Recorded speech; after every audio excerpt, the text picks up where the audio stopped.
300 years ago, 5 heroes rose to save the world. But for one of them, death wasn't the end, it was only the beginning of a long, exhausting afterlife. Back then, the world burned. The skies were choked with demonic dragons, their massive wings casting darkness over a land already torn apart by war. In the heart of that chaos stood the Demon King's fortress, an ugly scar on the world, pulsing with evil. Inside, shattered stone and fallen weapons told the story of countless failed battles. Everything was silent. It was the calm before the final storm. Here, the legendary hero Vermouth and his 4 companions prepared for their last fight. They had already slain 3 of the 5 Demon Kings. Now, only 2 remained. The end was close enough to taste. Without hesitation, they charged. They moved like a storm of color and steel, cutting through a corridor crawling with demons. Red eyes flickered in the dark, an army of horrors waiting to devour them.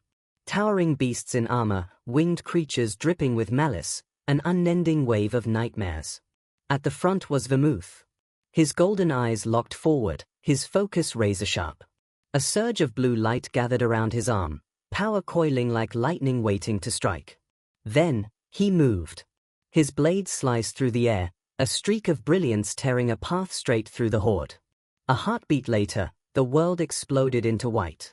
When the light faded, the ground ahead was clear. The demons? Gone, erased in an instant. That was Vermouth, the great hero. Calm, unstoppable, and terrifyingly precise. Behind him, the party's archmage stepped up. Staff raised, eyes burning with focus. A slow, confident smile curved her lips. Against this many enemies, she didn't just stand her ground, she relished it. The crystal atop her staff glowed gold, brighter and brighter until it hummed with raw energy. Then, with a flick of her wrist, she unleashed chaos. Fire and ice collided in a storm that tore through the demon ranks, ripping apart everything in its way. They called her Sienna the Wise.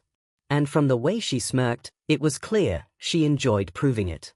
As the echoes of her spell faded, another figure stepped forward. Her long blonde hair caught the fading light as she pressed her hands together in prayer. A warm, divine glow wrapped around her, gentle, yet unshakably powerful. She called out. A blessing, her voice calm and steady as light ripples out from her like a warm wave. Her power washes over her comrades, bolstering their strength for the battle ahead. But focus can be dangerous. From the shadows, a demon lunges, snarling, claws outstretched, aiming straight for the seemingly defenseless healer. It never stood a chance. Without even opening her eyes, she swings her holy mace in one clean arc. The weapon connects with a crack that echoes through the corridor.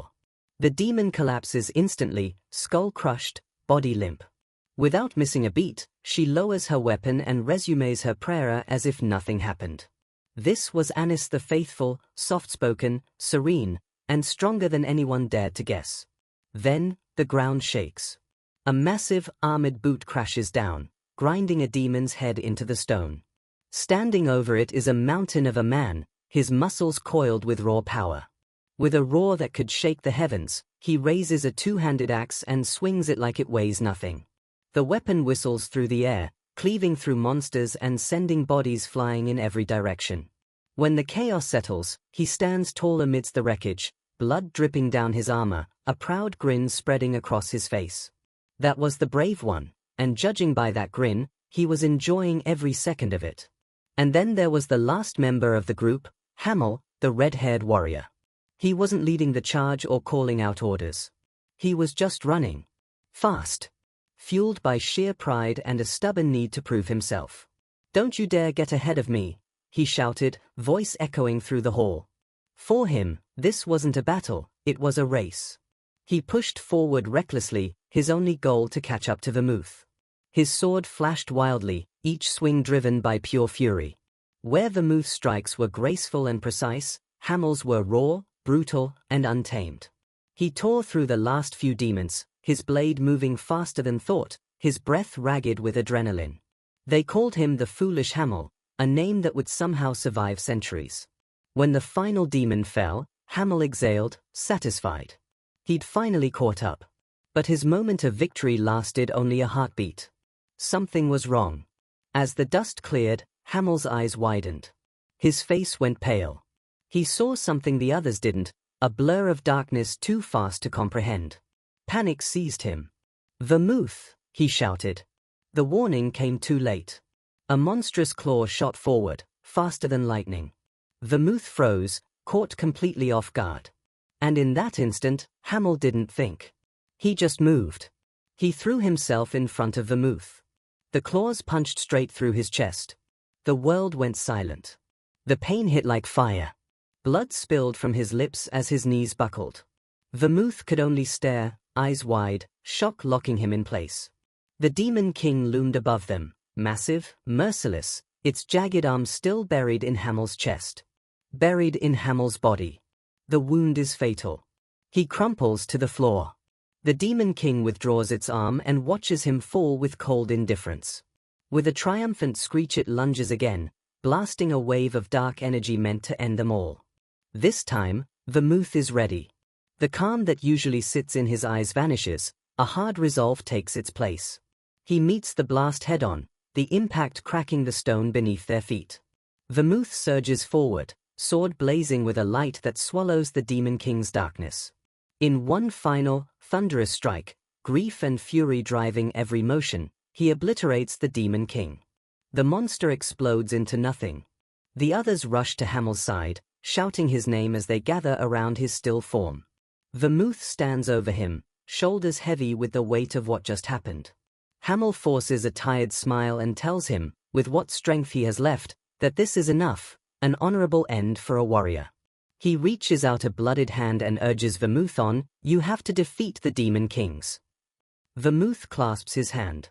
A promise passes between them without words. Vermouth's voice is rough as he swears an oath. He will slay every last one of the Demon Kings. Hearing that, Hamel's breathing evens.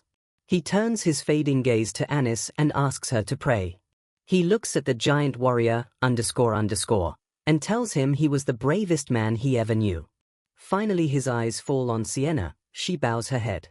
Hamel struggles for the last thing he'd never dared say aloud. "To be honest, I never liked you." A young boy with messy white hair slams a book shut and yells, "I didn't say that." He trembles, fists clenched around the cover. How many times had he gone over this line?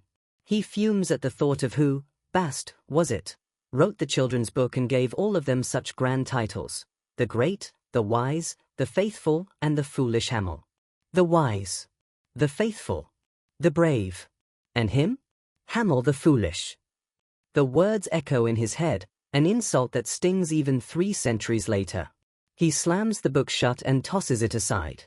"Unbelievable," he mutters, fuming. How could they let this ridiculous version of their story exist? Didn't anyone care about his name, his honor? Then he stops. A bitter realization hits him. Of course they didn't. None of them ever imagined he'd be around to read it. After all, Hamel died 300 years ago.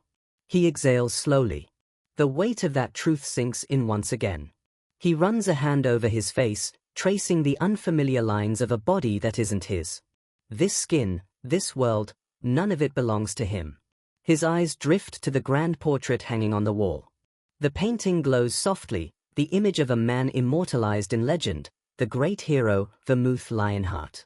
And Hamel can't help but let out a quiet, almost disbelieving laugh. Because fate, with its twisted sense of humor, had brought him back, reborn not just anywhere, but as a descendant of Vermouth himself. His new name, Eugene Lionheart. Age, 13. As Eugene wraps his training bandages, his mind wanders to the man he once called both rival and friend.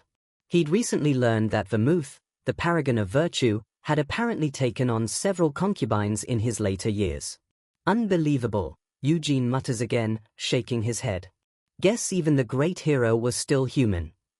But in the Lionheart clan, bloodline is everything. Only the descendants of Vermouth's first wife are considered true heirs. The rest, children of concubines and branch families, carry the same name, but not the same privilege. For them, rules are strict. They aren't allowed to wield real swords or channel mana until completing a special rite of passage. That meant Eugene, once a hero, now just a branch child, had been stuck swinging a wooden sword for years. He looks down at it now. Light, fragile, unimpressive. And yet, a small grin tugs at the corner of his lips. Because today, this will be the last time he ever uses one. He exhales. Then moves. In an instant, he explodes into motion, fast, precise, relentless. His eyes sharpen, a glint of that old warrior's focus flashing through them. The wooden sword blurs, cutting through the air with such speed it leaves streaks of light in its wake. Each strike lands heavier, faster, sharper than the last. Then, with a final, devastating blow, the dummy in front of him splits apart, and so does the sword. The flimsy weapon shatters into splinters, pieces scattering across the ground. The impact leaves the floor cracked, the air vibrating with the sheer force behind that swing. Nearby, a man watching the entire thing stands frozen, eyes wide. A bead of sweat trails down his face. He finally sighs, exhausted. "You've broken it again." Eugene turns toward him. His voice is calm, his expression unreadable. "Father." Guard's hand lingers on his son's shoulder for a moment longer than it should. His grip is firm, but his expression, uneasy. He's proud, but terrified all the same. How could he not be? He looks at Eugene, his 13-year-old boy, and can't help but feel a strange, gnawing fear. That physique, that focus, those eyes. They don't belong to a child. How is that the body of a 13-year-old? Even worse, a small voice whispers in the back of his mind, if they ever fought seriously, he wasn't sure he'd win. A chill runs through him. Eugene isn't violent. He isn't cruel. But there's something unnatural about him. That golden gaze, calm, ancient, and utterly unreadable, makes Guard's chest tighten every time it lands on him. And then there's the thing that haunts him most. When Eugene's mother died, the boy hadn't shed a single tear. No crying. No sadness. Just silence. That same, eerie composure he still carries now. Eugene kicks aside a piece of the shattered wooden sword, muttering, "The blacksmith in this town is hopeless." He holds up the splintered hilt, eyes narrowing. Trash like this shouldn't even be sold. The man deserves a whipping for calling himself a craftsman. "You're too soft on him, father." Guard clears his throat awkwardly, caught between embarrassment and confusion. "I'll give him a warning," he says quietly. Eugene just exhales, uninterested. Trying to change the subject, Guard says, "Tomorrow's the blood succession ritual." The words hang in the air. Outside, sunlight spills across the Lionheart estate. A beautiful day, the calm before everything changes. Eugene's expression hardens. The blood succession ritual. A ceremony held every 10 years, where every Lionheart child between the ages of 10 and 15 gathers at the main estate. They duel, compete, and prove who is worthy to carry the family name. But Eugene knows better. It's nothing but a show, a tradition designed to remind the branch families of their place. The main line's children have trained with mana and real weapons since they could walk. The branch families? Wooden swords and scraps. It's a rigged game, one meant to keep them beneath the true heirs. Eugene grits his teeth but keeps his expression cool. Guard watches him in silence, his heart heavy. If only he'd been born into the main family, he thinks. Or maybe it'd be better if he wasn't this gifted at all. Then he wouldn't have to carry that burden. Eugene notices the flicker of pity on his father's face. His jaw tightens. "Why are you looking at me like that?" he asks flatly. Guard pinches the bridge of his nose, sighing. "It's nothing." "Nothing, here?" Eugene thinks bitterly. He's blaming himself again. Guard's hand drops onto Eugene's shoulder, firm and deliberate. "Listen to me," he says quietly but with authority. "Don't even think about challenging the main family. I mean it. No matter how skilled you are, you're not ready. Don't do anything reckless."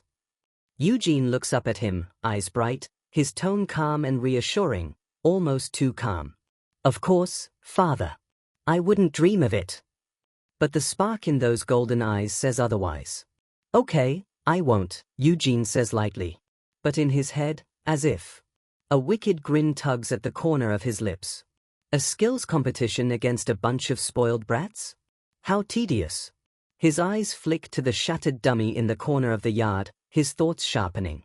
His father had already told him the lineup: 3 from the main family, 6 from the branches. Among the main line, 1 was the official heir, the other 2, twins. The rest? Probably nothing worth remembering. He lifts the broken hilt still in his hand, the edges rough against his palm. His grip tightens. As he moves through his training stances, slow and deliberate, something fierce begins to stir inside him, a pulse of energy that feels both old and new. A sharp smile cuts across his face. His golden eyes gleam. "Let's see," he murmurs under his breath, "just how great the descendants of Vermouth the Great really are." The next morning, a carriage rumbles along a quiet, winding road toward the Lionheart main estate. The sun is bright, the air calm, but inside the carriage, the silence is heavy. Eugene sits still, gaze fixed on the rolling horizon, lost in his thoughts. Back when he was Hamel, he'd always believed he was exceptional. Stronger, faster, sharper than everyone else. Everything came easily. He'd never once doubted it. But the memory that surfaces now cuts deep. A younger Hamel, angry, red-faced, yelling at Vermouth across the campfire. "What did you just say to me?" Vermouth's voice echoes in his mind, calm and unshaken. "I said, it's a shame. You could be so much stronger if you just tried a little harder." Even now, the words make Eugene's blood boil. He remembers shouting back, "Can't you see I'm trying? I'm giving it everything I've got." He'd pointed straight at Vermouth, furious. "Just because you're a genius doesn't mean the rest of us can be like you." 300 years later, sitting in that carriage, Eugene finally exhales, slow, bitter laughter slipping out. Turns out, he mutters, he was right. He wasn't the genius. Not even close. The true genius was Vermouth Lionheart, the man who mastered both sword and sorcery, whose power earned him the title God of War. After the Great War ended, Vermouth became a duke, a legend, celebrated until the day he died. Eugene leans back, staring at the ceiling of the carriage as the wheels clatter beneath him. His thoughts drift to the others, his old comrades. Sienna the Wise, that smug witch became the youngest magic tower master in history.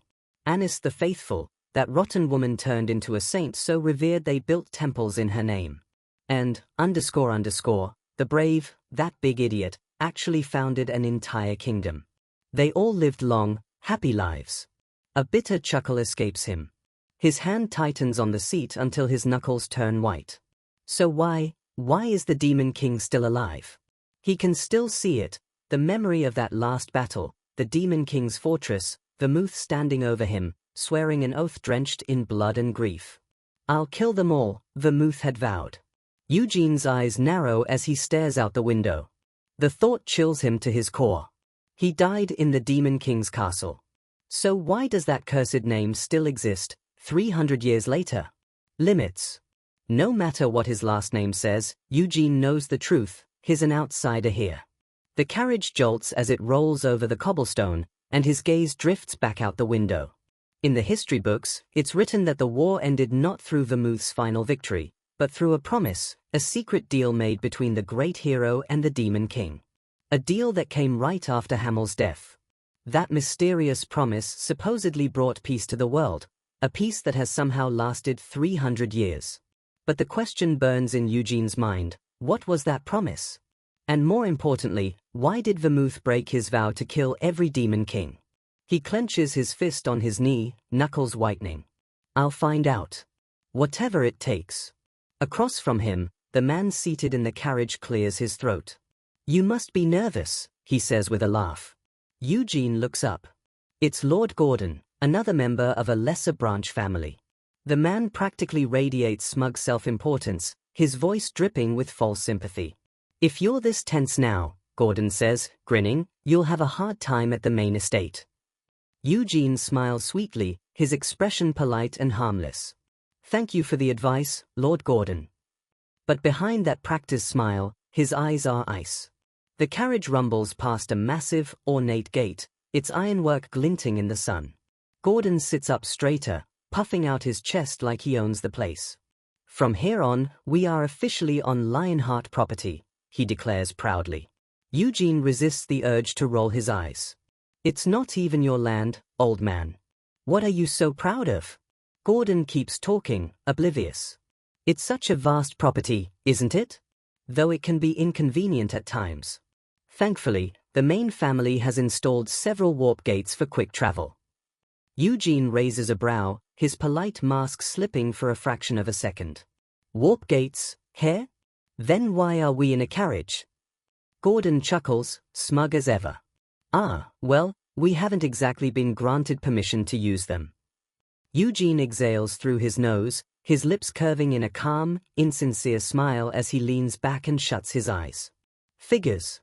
The horses press on, hooves clopping against the stone path as the grand expanse of the Lionheart estate stretches before them, rolling hills, immaculate gardens, and a horizon crowned by a colossal mansion that seems to scrape the sky. When they finally stop, Gordon steps out first, his voice swelling with fake grandeur. Welcome, he announces, spreading his arms dramatically, to the home of the Lionheart patriarch. Eugene steps down beside him, silent. His eyes lift slowly to the mansion towering before him. A fortress more than a home, walls of pale stone, banners of gold and crimson fluttering proudly in the wind. The golden lion crest is everywhere, carved into pillars, engraved on doors, embroidered into every flag. Vermouth's legacy looms over it all, a constant, unrelenting reminder of the bloodline Eugene carries, and the burden it brings. The courtyard is empty. Not a soul waiting to greet him. Of course, he thinks dryly. Why would there be? He knows exactly where he stands here, beneath the main family, beneath the rules, beneath the shadow of Vermouth himself. And yet, as he walks toward the castle gates, the wind whips around him, catching in his hair and tugging at his clothes. His steps are calm. Measured. Because while the others see just another branch child arriving for the ritual, Eugene Lionheart, once Hamel the Foolish, is already planning to tear down everything this family stands for. He sighs through his nose, a faint smirk tugging at his lips. Of course, he thinks. Can't forget to remind me I'm not one of them. Lord Gordon clears his throat and gestures grandly toward the path ahead. You're the first to arrive, Eugene, he says, puffing up with pride. Allow me to show you to your quarters. The guest house turns out to be a mansion of its own, massive, ornate, and surrounded by gardens so meticulously kept they almost seem unreal. When the door opens, a young maid greets them with a practiced curtsy. Her hair is tied neatly back, and though she tries to project confidence, there's a nervous stiffness in her movements. Welcome, young Master Eugene, she says politely. My name is Nina. I'll be attending to you for the duration of your stay. She presents a small silver bell on a tray. If you need anything, just ring this. Eugene accepts it with a nod, studying her carefully. She seems genuine enough, but his mind is already working through the details. So, they assign me a personal maid. How generous. He leans back slightly on the bed, eyes narrowing in thought. 16, new to service, freshly trained. Of course. They gave me a rookie on purpose. A smirk curls at the edge of his mouth. If she messes up, the blame lands on me. A neat little setup to remind the branch boy where he belongs. He looks up at her. How old are you, Nina? 16, sir, she says quickly. I just completed my servant training last month. Of course you did, he murmurs under his breath. He stands suddenly, his movements smooth and deliberate. Tell me, he says, when will the others arrive? She blinks, caught off guard. The main family and the other branches? Within 4 days, sir. 4 days, Eugene repeats, his grin widening. That's plenty of time. He takes a step toward the door. Take me to the training grounds. Right now, sir. Nina stammers. But you've just arrived, and you haven't. Now. Her words die in her throat. She bows quickly and scurries ahead to lead the way. From a balcony high above, 2 figures lean lazily over the railing, watching them cross the garden. The boy, Scion Lionheart, rests his chin on his hand, eyes narrowed in mild disdain. His twin sister, Sile, leans beside him, her long hair fluttering in the breeze. What's his name again? Scion asks, voice full of boredom. Eugene, Sile replies. Same age as us. Cyan's lips curl into a smirk. From some backwater branch on the Empire's edge, wasn't he? Ha! Probably more familiar with a rake than a sword. He pinches his nose with mock disgust. And that carriage he came in? Filthy. I should have the servants wash the road after him. Cyle claps her hands, grinning. You're so right. We should go give him a little talking to. Cyan straightens, brushing imaginary dust from his sleeve. Not a talking to, he says coolly. A warning. He turns toward the stairs. Let's go, Cyle. She giggles behind him. You're too kind, dear brother. And from another window, someone else watches quietly as the arrogant twins descend toward the gardens, expression calm, eyes sharp. Whoever they are, they seem far less amused. Because the twins have no idea what kind of monster they are about to warn. Nearly bursts out laughing. Her golden eyes gleam with excitement, catching every word as if this were the most entertaining thing she'd seen all day. She leans closer to her brother, her voice a low whisper. Brother, that country boy just called you an idiot. That's all it took. Cyan freezes. His face twists in fury, veins bulging as he grinds his teeth. How dare he? He clenches his fists and roars, apologize to me right now. Eugene turns back lazily, not even pretending to care. I'm sorry, he says flatly, not a shred of sincerity in his voice. Cyan blinks, momentarily thrown off by the sheer disrespect. Then his face darkens again. That wasn't sincere. Get on your knees and bow properly. Eugene tilts his head, genuinely puzzled. Aren't we the same age?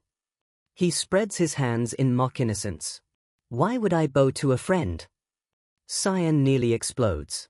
You dare call me a friend, he sputters, launching into a heated rant about how sharing the Lionheart name doesn't make them equals. Cyle, ever the little troublemaker, leans in with a smirk. Brother, the carriage.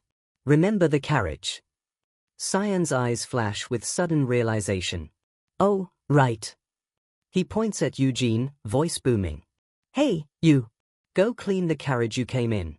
It probably reeks of the farm animals you raised. Eugene doesn't even blink. Still holding his spear, he calmly calls out over his shoulder. Nina, you're my personal servant, right? A timid voice answers from behind a bush. Yes, Lord Eugene. He points toward the entrance. Then go clean the carriage I arrived in. Cyan and Cyle freeze, completely thrown off. Nina hesitates, unsure whose command to follow. Eugene's expression hardens. His eyes narrow, glowing coldly as he turns that terrifying gaze on Cyan. You dare give orders to my servant? Are you saying my word means nothing? Now it's Cyan's turn to falter. He straightens, puffing out his chest in defiance. Are you disrespecting my authority? I am Cyan Lionheart. Eugene's serious look vanishes in an instant. His bright grin returns, cheerful and teasing. Yeah, and I'm Eugene Lionheart. Nice to meet you. Cyle can't help but join in, waving enthusiastically. And I'm Cyle Lionheart. But Cyan's patience is gone. His smile fades into a dark glare, voice dropping to a growl. There's no point being polite. You've ignored my authority. His eyes lock onto a wooden training sword nearby. He snatches it from the rack, gripping it so tightly the ground cracks beneath his feet. A fierce red aura bursts to life around him, pulsing with rage. You've humiliated me, he snarls. I demand a duel. Eugene simply stands there, spear in hand, the corner of his mouth curling into a cool, mocking smile. Oh my, he says lightly. Eugene's tone is flat, utterly unimpressed. Resting the heavy spear across his shoulder, he shakes his head slowly, like an older brother scolding a reckless kid. My friend, he says calmly, you really shouldn't throw the word duel around so lightly. He leans on his spear with a weary sigh. Can you just leave me alone? But that casual dismissal only fuels Cyan's fury. What's wrong? Are you scared? Cyan sneers. That single word, scared, cuts through the air like a spark to dry grass. Eugene's relaxed demeanor vanishes. His eyes darken, and the shadow that crosses his face is enough to make the air itself feel heavier. His patience is gone. Cyan, mistaking the silence for hesitation, grins triumphantly. You're afraid to duel me, aren't you? If so, then bow your head and apologize. Eugene lets out a short, sharp laugh, the kind that holds no humor at all. I'm not scared, he says coolly. But I've got no reason to duel you. And I definitely won't be apologizing. Cyan's rage boils over. You don't want to duel, you don't want to apologize, what do you want to do, run away? He jabs a finger toward Eugene, voice dripping with mockery. Guess your parents never taught you anything about honor. That's the final straw. There's a heavy thud as the sandbag weights drop from Eugene's arms, exploding in a cloud of dust. Cyan flinches, startled by the sudden noise. What is that? Eugene's voice is like frost. You said you wanted a duel. He begins unwrapping the bindings from his arms, the cloth falling away to reveal the faint red marks left behind by relentless training. You've got one. The remaining weights hit the ground with another dull crash, followed by the deep clang of chainmail as Eugene shrugs off the heavy vest he'd been wearing. The earth trembles beneath it. Cyan, Sile, and even Nina can only stare, wide-eyed. The ground is literally cracking from the weight of the discarded gear. Cyan's mind reels. He was wearing that this whole time? He thought it was just for show. Eugene lifts his spear, lighter now, deadly in his grip, and fixes his gaze on Cyan. But Cyan can't retreat. Not now. His pride's on the line, and if he backs down, Sile will never let him live it down. He steadies himself, forcing a deep breath. His voice trembles only slightly as he tears a handkerchief from his pocket and tosses it onto the ground between them. Eugene Lionheart, he declares, I, Cyan Lionheart, challenge you to a duel. The handkerchief flutters to the dirt, marking the line that neither can cross. Eugene crouches low, his grip tightening on his spear. The air around him grows still, his focus absolute. His voice cuts through the silence like a blade. Accepted.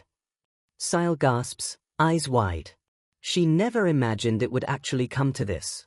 Sile can't believe what she's just heard. He actually accepted? Before she can even blink, Eugene moves. He launches forward in a blur, faster than anyone can follow. In an instant, the butt of his spear slams straight into Cyan's stomach with a brutal, bone-rattling impact. The sound echoes through the training ground. Cyan's breath is ripped from his lungs as his feet leave the ground. For a split second, he hangs suspended, then crashes back down hard, his wooden sword tumbling away uselessly. Eugene's expression is cold and unreadable. He stands over Cyan, spear in hand, like a judge delivering a sentence. I win, he says simply. Sile rushes to her brother's side, voice trembling with panic. Cyan! Cyan's face twists, turning pale green. He tries to speak, but instead, his body convulses. He vomits right there on the dirt, the result of a strike that shook him to his core. Sile covers her mouth, horrified, her shock quickly giving way to anger. She rounds on Eugene, pointing a shaking finger. How cowardly! That wasn't an honorable duel. Eugene folds his arms, unbothered. Cowardly? How? A duel starts the moment it's accepted. If he dropped his guard, that's on him. Sile grits her teeth, unwilling to admit his right. Fine, she snaps, narrowing her eyes. Then you must have used mana. I didn't, Eugene replies evenly, turning away. Branch family members aren't allowed to use mana before the coming-of-age ritual. Liar, she screams. There's no way you could move like that without it. She replays the moment in her head, the blur of motion, the speed, the force. Even if Cyan hadn't been caught off guard, he never would have stood a chance. Eugene glances back, a faint smirk tugging at his lips. Here. So your eyes aren't just for decoration after all. Sile snaps back instantly, you've got such a foul mouth. Eugene just grins. Yeah, I've heard that one before. Then, his tone shifts, steady, analytical. It's not like your brother was completely helpless. When I hit him, he shifted his weight just in time to soften the blow. For someone without much combat experience, that's impressive. His expression hardens slightly. He's got potential. But right now, he's nowhere near worthy of being called a descendant of the Great Vermouth. That cuts deep. Cyan staggers to his feet, trembling with humiliation and fury, his chin still smeared with bile. "You dare say that to me?" he growls. He spits to the side, glaring daggers at Eugene. "You coward!" Eugene places his hands on his hips, flashing a teasing grin. "You two really are twins, saying the exact same thing." He starts walking toward the fallen boy, each step calm, confident, deliberate. He leans down. Eugene leans down, his voice sharp and commanding, more teacher than opponent. "If you truly carry the Lionheart name," he says coldly, "then learn to accept defeat with the same pride you claim to fight for." Cyan can only groan, his body trembling from humiliation. The weight of it crushes him far more than the blow ever could. For a brief moment, Eugene hesitates. Did I go too far? He just flattened a direct heir of the main family. That probably wasn't the smartest move. Before he can think any further, a stern voice cuts through the air. "Young master!" A man comes sprinting toward them, sharply dressed, his mustache neatly trimmed, his eyes hard as steel. There's no Lionheart crest on his uniform. A hired knight, Eugene notes instantly. But his posture, his aura, the way he moves, this man is dangerous. Cyan spots him and immediately bursts into tears. "Hezar!" he cries, stumbling forward and burying his face in the man's chest. I lost to a country bumpkin like him." Through his sobs, he blurts out the whole story, how he was the one who issued the challenge and how he was the one who lost. Hezar's expression darkens. "A duel?" he repeats, the word weighted with disapproval. He looks between them, the trembling, tear-streaked boy and the calm, steady figure of Eugene standing amid cracked stone and scattered training weights. After a pause, Hezar helps Cyan to his feet and straightens his posture. "I am Hezar," he introduces formally. "Instructor to young Master Cyan." Eugene gives a polite nod. "Eugene Lionheart, from Gilead." Hezar raises a brow at the name. That would be Sergar's branch, yes." "Yes," Eugene confirms, standing firm among the evidence of his relentless training. Hezar's gaze sweeps the area, the shattered weights, the gouged earth, the boy still struggling to stand. His tone sharpens. "What exactly happened here?" Eugene doesn't hesitate. "Cyan started a fight with me, and then insulted my father." Cyan lifts his head weakly, still leaning on Hezar. I didn't." Eugene's voice cuts through his protest, calm but cold. "He said my father never taught me about honor. Called me a coward." He steps forward slightly, meeting Hezar's eyes directly. "He insulted not just me, but my father as well. Tell me, Sir Hezar, isn't that reason enough for a duel?" The knight's expression tightens. For a long moment, he says nothing. Then he exhales, covering his mouth thoughtfully before finally nodding. "Your reasoning is sound," he admits quietly. Turning to Cyan, his voice hardens again. "Young master, that's enough for today. Let's get you treated." As Hezar guides the defeated boy away, he glances back at Eugene with a hint of respect. "Young Master Eugene, I hope we meet again." Cyan waves brightly from behind them. "See you." Eugene raises a hand lazily. "Yeah, bye." Later that day, the dining hall echoes with the clatter of dishes and the sound of vigorous eating. Eugene sits at the head of the table, tearing through a feast fit for a knight returning from battle: chicken legs, meat pies, roast vegetables. His appetite is unstoppable. Nina approaches, holding a notepad close to her chest.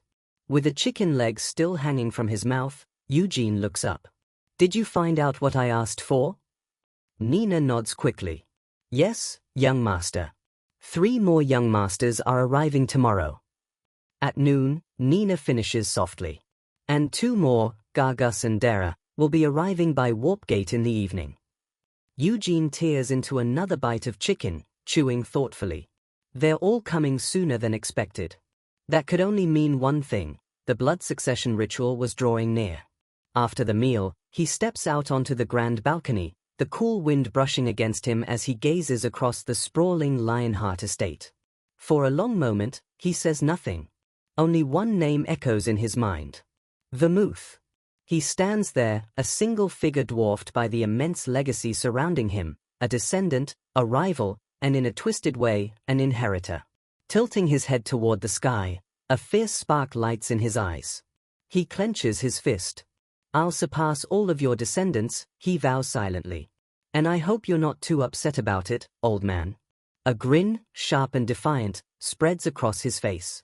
He never asked to be reborn into this family. This reincarnation was fate's little joke. But now? Now it was his second chance. A chance to prove who the true warrior really was. Elsewhere, in a sunlit but suffocatingly lavish room, tension hangs thick in the air. Cyan and Sile stand stiffly before an elegant woman whose very presence commands the space. Beside them, Instructor Hezar bows low, his expression grim. Cyan avoids her eyes, shoulders trembling. With a sharp tap of her fan, the woman breaks the silence. Her voice is smooth, almost sweet, but her words are laced with frost. "So," she begins, "my son, Cyan, challenged a boy from a branch family, and lost. This is Anisilla, the patriarch's second wife, and the twins' mother." Hezar bows even lower. "Yes, madam. That is correct." A slow, predatory smile spreads across her face, elegant, cruel, and utterly cold. "Sai," she says softly, "come here." He flinches but obeys, stepping forward with his head bowed. Without warning, crack. Her fan strikes him hard across the chest. The sound echoes through the room as the fan connects against the golden lion crest on his uniform. She presses the edge of the fan into his chest, her smile unwavering. "Not only that," she continues, voice razor sharp, "you lost in a single strike." "Mother, it hurts." Cyan gasps. Her eyes narrow. "Stay still." The command is icy, leaving no room for disobedience. Then she turns her attention toward Hezar. "Instructor Hezar," she says, her tone deceptively calm. "Are you certain that boy has never trained with mana?" Hezar bows respectfully. "Yes, Lady Anisilla." The son of Sergar, Eugene, showed no trace of mana in his body. Anisilla hums, eyes calculating as she shifts her gaze to her daughter. "Sile," she says evenly, "tell me exactly how your brother lost." Sile straightens, swallowing nervously before replying. "At the very start of the duel, Eugene moved first. He thrust his spear so quickly that brother couldn't react in time. He tried to retreat, but Eugene's strike landed before he could even move." Anisilla's eyes darken. The faint smile vanishes. "So that's what happened." Her fan closes with a soft snap. The duel ended with a single, pitiful strike. Cyan lowers his head even further, unable to face her gaze, the sting of shame far worse than any blow Eugene had dealt. Cyan looks up at her, voice small. "Mother!" She slaps him across the face, the sound rings through the ornate room. Her voice cuts sharply. "How dare you challenge someone to a duel and lose in front of such lowly commoners? And to a boy who's never even trained with mana." Her fury is aimed at pride. She continues without pause. "Our father is returning soon. What am I supposed to tell him? Do you know how much that Hagtheronis will laugh at me?" Cyan collapses, sobbing and apologizing over and over. "I'm sorry, mother. I'm so sorry." Anisilla ignores his tears and turns to the instructor. Her tone becomes a command. "Hezar." Hezar replies quietly, "Yes, my lady." She fixes him with a hard order. "Right now, I want to kill you with my own hands. However, you are a knight my husband favors. Train Cyan until he will never shame me like this again." "Yes, my lady," Hezar answers, bowing deeply. Anisilla waves them away. "Take him and leave my sight." Hezar lays a guiding hand on Cyan's shoulder and leads the weeping boy out as Anisilla watches, still unreadable. The heavy doors close behind them, leaving Anisilla alone with Sile. She snaps her fan shut with a sharp crack, breathes once, and then calls, "Sile." "Yes, mother," Sile answers. Anisilla's tone shifts to something cool and calculating. "That boy, Eugene, was it? Stay close to him." Sile blinks in confusion. "But why?" Anisilla explains plainly. A boy that's strong without mana training is interesting. She considers the options and dismisses the simplest one. Killing him would raise suspicion and attract the attention of the guardians of the familial code, a line she will not cross. Keep your friends close and your potential enemies closer. Sile brightens. All right, mother. I want to learn more about him anyway. I'll make friends with Eugene. Anicilla allows a small, satisfied smile. Her plan is set in motion. The next day, 3 more children from the collateral lines arrive. Deacon, age 11, Hansen, 14, and just 10. Each bears the signature white hair of the Lionheart clan, but each moves and speaks in a different way. While they arrive, Eugene is already on the training grounds, pushing himself through a punishing run. Sweat pours from his brow as he drives himself onward. Sweat drips down Eugene's brow as he runs, every stride steady and deliberate. Nina rushes after him, breathless. Young master, wait. He glances over, still running. What is it? They're here, she pants. He raises an eyebrow. The last of the branch kids. Yes, but, she stammers, eyes wide with something close to panic. The head of the family is here too. That stops him cold. Eugene wipes his face with the back of his arm. The patriarch himself? The head of the Lionhearts. He immediately turns and starts for the main house. Wait! Nina cries. At least change your clothes first. He waves her off without slowing. If I do that, I'll be the only one late. Better to be sweaty than disrespectful. He grabs a towel from a nearby rack, gives his face a quick wipe, and heads straight for the entrance. The entire household is assembled. Servants, knights, instructors, all lined up in perfect formation. The air is thick with anticipation. Children from both the main and branch families stand at attention, silent and tense. Eugene quietly slips into place among the branch family heirs, his sharp gaze sweeping across the crowd. His eyes land on the main family group. Standing proudly in front is their mother, Anicilla, the ever-calculating second wife. Beside her, as poised and distant as ice, stands Theonis, the patriarch's first wife, Anicilla's lifelong rival. And next to Theonis, dressed in formal black, stands a boy with a calm, heavy gaze, Iode Lionheart, the eldest son and official heir.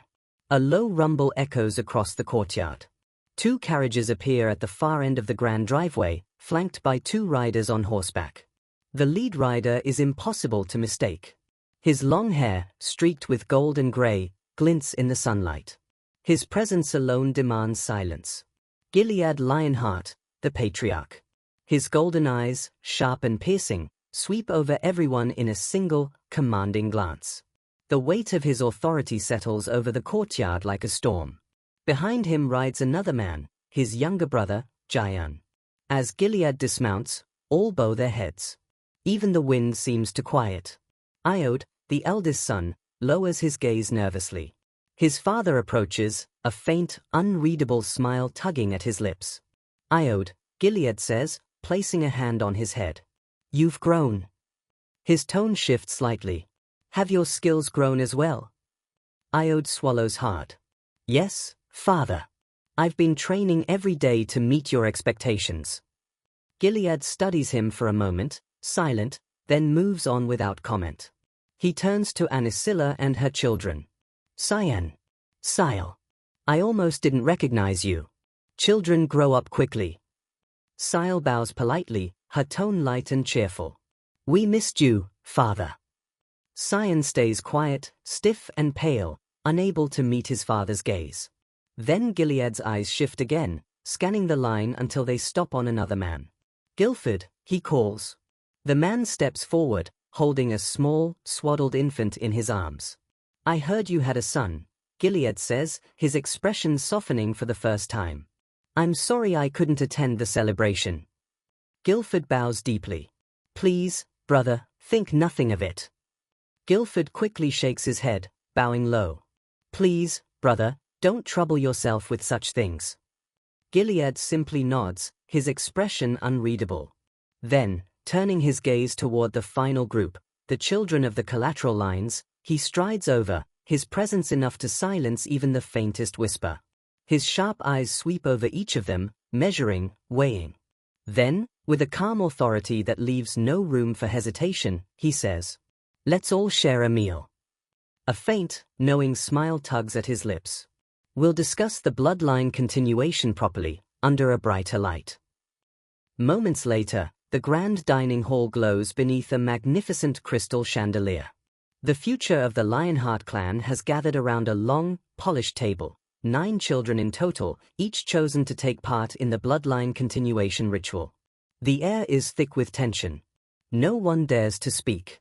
The clink of silverware and the faint rustle of fabric are the only sounds in the room. At the head of the table sits the patriarch, Gilead Lionheart, a man whose presence alone could fill the entire hall. To his right are his children from the direct line, the composed and perceptive Sile, the solemn Iode, and, beside them, an unfamiliar figure, a tall man with long blonde hair, smiling easily as if the tension in the air doesn't touch him. Across from them sit the children of the branch families, Eugene among them, silent but watchful, studying everyone with calm precision. His gaze lands on 2 of the newcomers, a large, muscular boy built like a fortress, and a dark-skinned girl with sharp, piercing eyes. Gargus and Desra. He recognizes them immediately, the 2 who arrived earlier through the warp gates alongside the patriarch. The most promising heirs from the strongest branch families. But what catches his attention more is the blonde man seated near the main family, the stranger. Who is he? Eugene wonders. This dinner is supposed to be family only. Across the table, Sile seems to share his curiosity. She glances at the stranger, then leans toward her father. "Father," she asks softly, "who is our guest?" Gilead hums in thought, his gaze sliding to the man beside him. "I was going to introduce him later," he begins. But the blonde man laughs lightly, waving a hand. "It's quite all right." He leans forward, his smile bright and disarming. Eugene raises his teacup, watching carefully as the stranger continues. "Hello, children," the man says warmly. "My name is Laverian, from the Red Tower." The name hits the room like a thunderclap. "Laverian?" Gargus blurts out, eyes wide. Another boy nearly chokes on his drink, coughing violently. "The Tower Master of the Red Tower?" Even Eugene's composure falters. He sputters, choking on his tea before managing to croak, "I'm fine," waving off Laverian's concerned glance. But inside, his mind is spinning. The Red Tower Master? That means this man is connected, not distantly, but directly, to his past. A disciple of Sienna's line. No, he realizes. A disciple of her disciple. Memories stir. 300 years ago, Sienna became the youngest Tower Master in history, a genius who reshaped the very foundations of magic.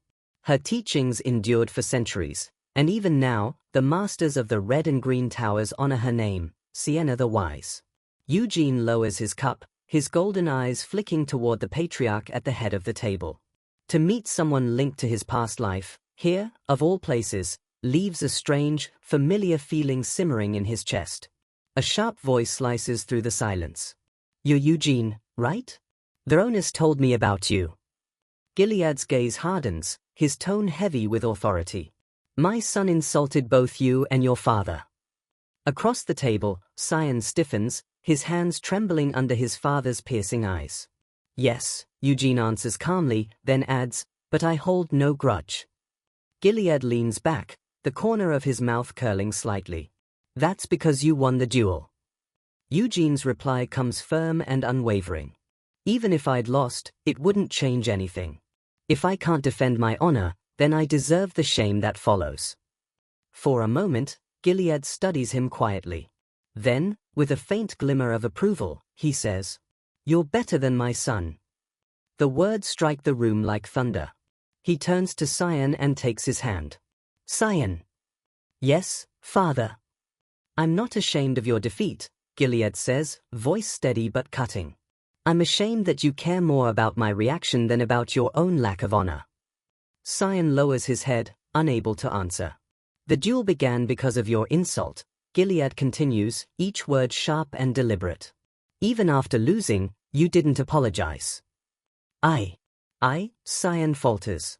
"You bear the name Lionheart," Gilead reminds him, his voice echoing through the hall. The great Vermouth is your ancestor.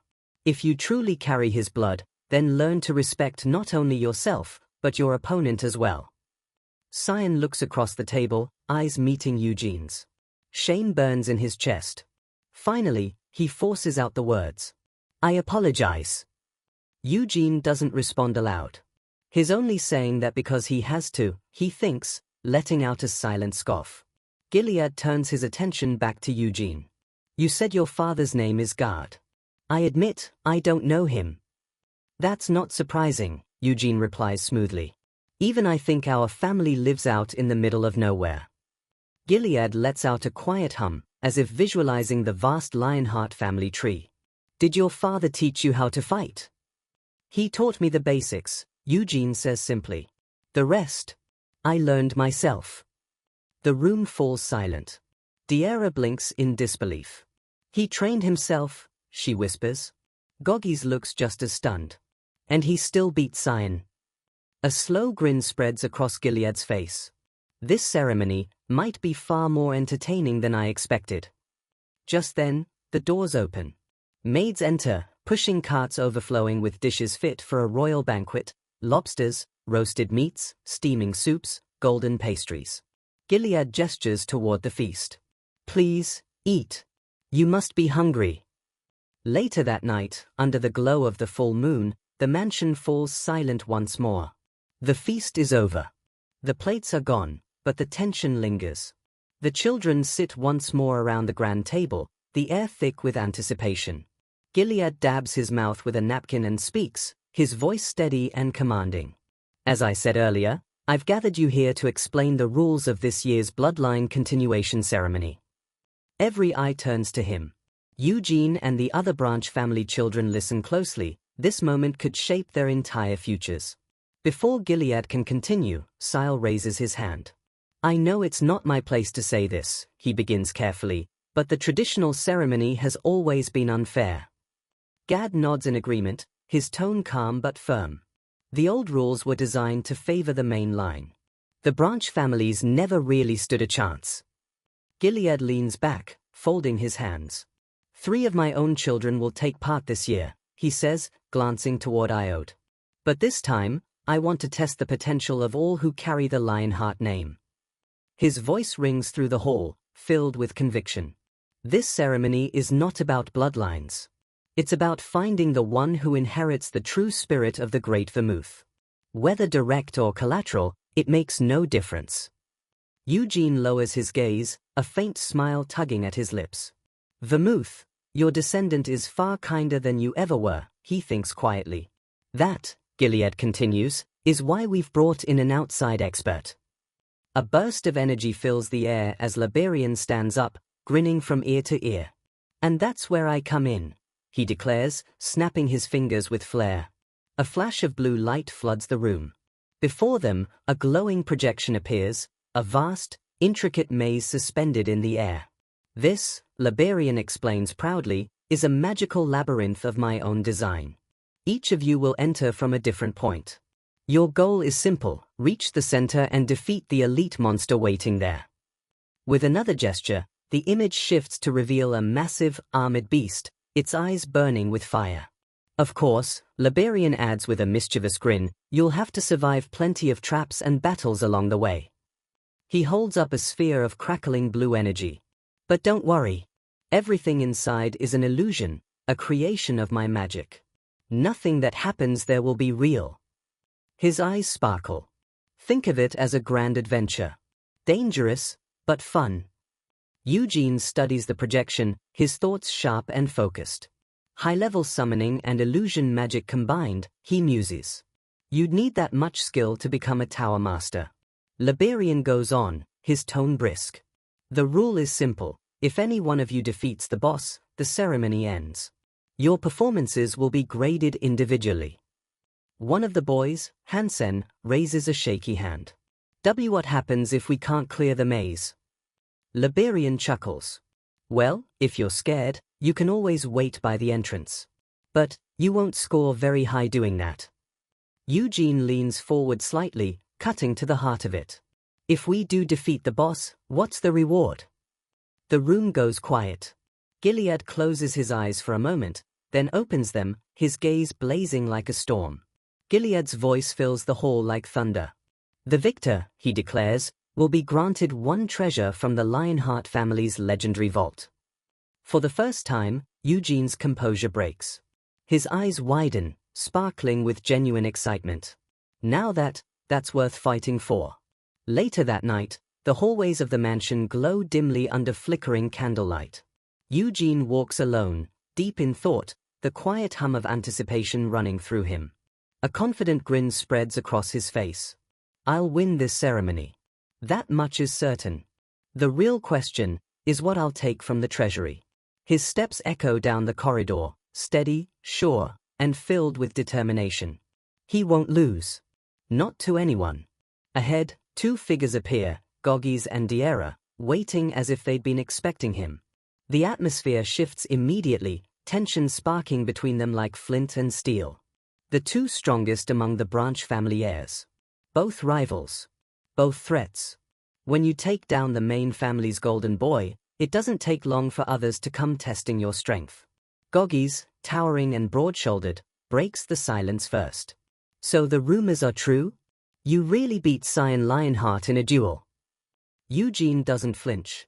Doesn't even blink. He simply looks at them, calm, unbothered, completely in control. Yeah. That's all he says. One word. Sharp as a blade. He turns his back and starts walking, his tone cool and dismissive. If you're done asking questions, I'm leaving. His footsteps fade down the hall, leaving the two standing there in silence. Goggis blinks, caught off guard. Hey, is all he manages to mutter, watching Eugene disappear down the red-carpeted corridor. Beside him, Diera crosses her arms, her eyes narrowing slightly. She's not just watching, she's studying him. That night, under the full moon, the main estate lies still. The silver light spills across the empty courtyard where Eugene trains alone. A wooden sword flashes through the air, sharp, clean, precise. Each swing cuts the silence with a whistle, every motion filled with explosive power and control that seems far too refined for a 13-year-old. His stance is steady, his strikes deliberate. This isn't play. This is discipline, the relentless grind of a warrior who refuses to be ordinary. He pivots sharply, driving his sword through a final sweeping arc. The air swirls, dust rising in a spiral around him. He stops. His instincts scream. Someone's there. Eugene turns slightly, his gaze cutting toward the archway. Two figures stand in the shadows, Goggis and Diera, silently watching him. Goggis looms with his arms folded. Diera stands poised, two practice spears in hand. They're not here by accident. Eugene's expression hardens. Seriously? What do they want now? He was hoping for peace, but the echo of their approaching footsteps tells him otherwise. They start walking toward him, slow and deliberate, their silhouettes framed by the moonlight. Whatever's coming next won't be a casual chat.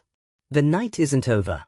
Goggis steps forward until he's standing right in front of Eugene, determination blazing in his eyes. Eugene meets his stare, unimpressed. What does this muscle-brained guy want now? Then, rip. With a loud tearing sound, Goggis grabs his shirt and rips it apart like it's paper. The fine fabric shreds in his hands as he flexes, muscles bulging under the moonlight like they're trying to break free. Steam practically rises off him. He strikes a heroic pose, every vein popping with effort. Then, without warning, he turns around and flexes his back, muscles rippling like waves under his skin. Eugene just stands there, staring blankly. In his head, one dry thought crosses his mind. Is he an idiot? Goggis turns back, puffing out his chest with pride. You can touch it, he says confidently. Eugene doesn't even blink. No thanks. But Goggis isn't done. He leans forward, grinning wide. My family has a secret muscle growth medicine, he declares, like his unveiling an ancient treasure. It's a special elixir that accelerates muscle development without building mana, and it has absolutely no side effects. Eugene stares at him flatly. So, you came here to sell me fake miracle drugs? Inside, he's already rolling his eyes. Right. And next you'll tell me it also cures baldness. Before Goggis can answer, Diera finally speaks up from the side, her tone calm and matter-of-fact. Actually, there is one side effect. Both boys turn to her. Anyone who drinks it, she says evenly, grows a beard. Man or woman? Goggis freezes mid-flex. Eugene almost laughs, but Diera's attention has already shifted toward him. I heard you used a spear against Cyan, she says. So why are you using a sword now? Behind her, Goggis is still posing uselessly, trying to recover his pride. Eugene answers without hesitation. I use both. She raises an eyebrow. So you're saying you can handle any weapon? Without warning, Diera tosses one of her practice spears toward him. It spins through the moonlit air, a perfect, testing throw. Whack! Eugene catches it effortlessly, his grip firm, stance solid. His expression sharpens instantly, all humor gone. Diera's lips curl into a fierce, eager smile. The spear's my specialty, she says, lowering into a ready stance. Fight me. Eugene weighs his options for half a second. Sparring sounds better than listening to another minute of his muscle potion pitch, he decides. Besides, he's curious. He wants to see just how strong the top branch heirs really are. A confident grin spreads across his face. All right, he says. They take their positions across the training yard, spears in hand. The night air grows still. The tension between them tightens, sharp, electric, real. This isn't a friendly spar. This is a test. The duel of strength begins. Eugene glances to the side and freezes. Goggis is standing right between them, still shirtless, still radiating pure muscle-headed confidence. What do you think you're doing? Eugene asks flatly. Goggis straightens his posture, raising one arm dramatically. I am the judge, he declares with full seriousness, as if the moonlit courtyard were an arena of legends. Eugene stares at him, unimpressed. Of course he is, he thinks dryly. The guy's single-mindedness reminds him far too much of someone from his past life, his old comrade, Molan. Don't tell me this idiot's a descendant of his. Goggis goes on, completely oblivious to the skepticism in the air. The duel will begin only when I say start. It must be fair. Diera nods, lowering into her stance, her expression sharp with focus. Eugene sighs. Just hurry up already. Diera narrows her eyes. He can use a sword and a spear? Don't make me laugh. Her grip tightens until her knuckles turn white. I'll show him that spearmanship isn't something you can half learn. The courtyard goes silent. Then Goggis roars, start. Diera moves like lightning. She lunges forward, spear scraping the stone floor and sparking with every step. Her attack is fast, precise, powerful. But Eugene's body moves before his mind even needs to. He pivots cleanly, sidestepping the strike by a hair's breadth. The spear slams into the ground with a thunderous crack, leaving a shallow gouge in the courtyard tiles. Diera grits her teeth, frustration flashing across her face. She recovers instantly, spinning her weapon back into position.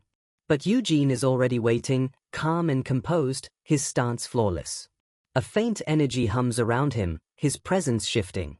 His eyes glow faintly in the moonlight, focused, analytical.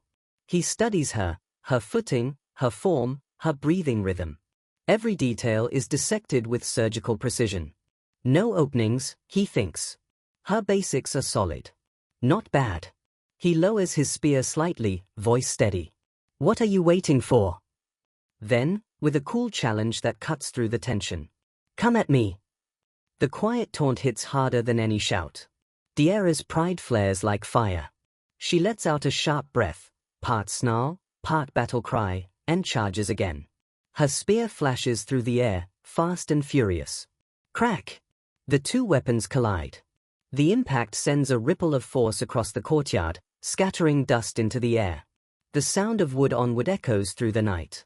Under the moonlight, two silhouettes clash, one fierce and relentless, the other calm and immovable. Diera pushes forward, muscles straining, her whole body committed to overpowering him. But Eugene's form doesn't falter. His movements are efficient, deliberate, every motion a master's counter. He redirects her strike smoothly, his spear shimmering faintly as it channels his precision and control. Diera gasps, her eyes widening in disbelief. This isn't normal. He's not just blocking. He's dominating the rhythm of the fight. Every exchange only widens the gap between them, strength against skill, force against finesse. The clash intensifies. A flurry of blows follows, echoing through the courtyard like drumbeats of war. The duel has truly begun.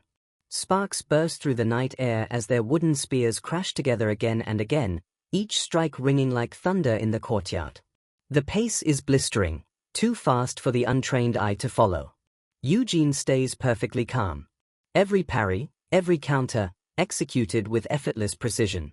She's good, he admits inwardly. Especially for her age. And without using mana? Impressive. But then, a small, confident smirk creeps across his face. Still, she's nowhere near my level. With a sharp twist, Eugene knocks her weapon aside. The impact throws Diera off balance for just a moment, but it's enough. He lowers his spear, casual and composed. Can't even land a hit, he asks, almost teasing. Her face burns red. Shut it, she snaps, frustration boiling over. How? She thinks furiously. He's blocking everything without even moving. Her jaw tightens. Fine. Keep smirking. That arrogance will be your undoing. With a fierce yell, she charges one last time, putting everything she has into a single, desperate thrust. Eugene's eyes narrow.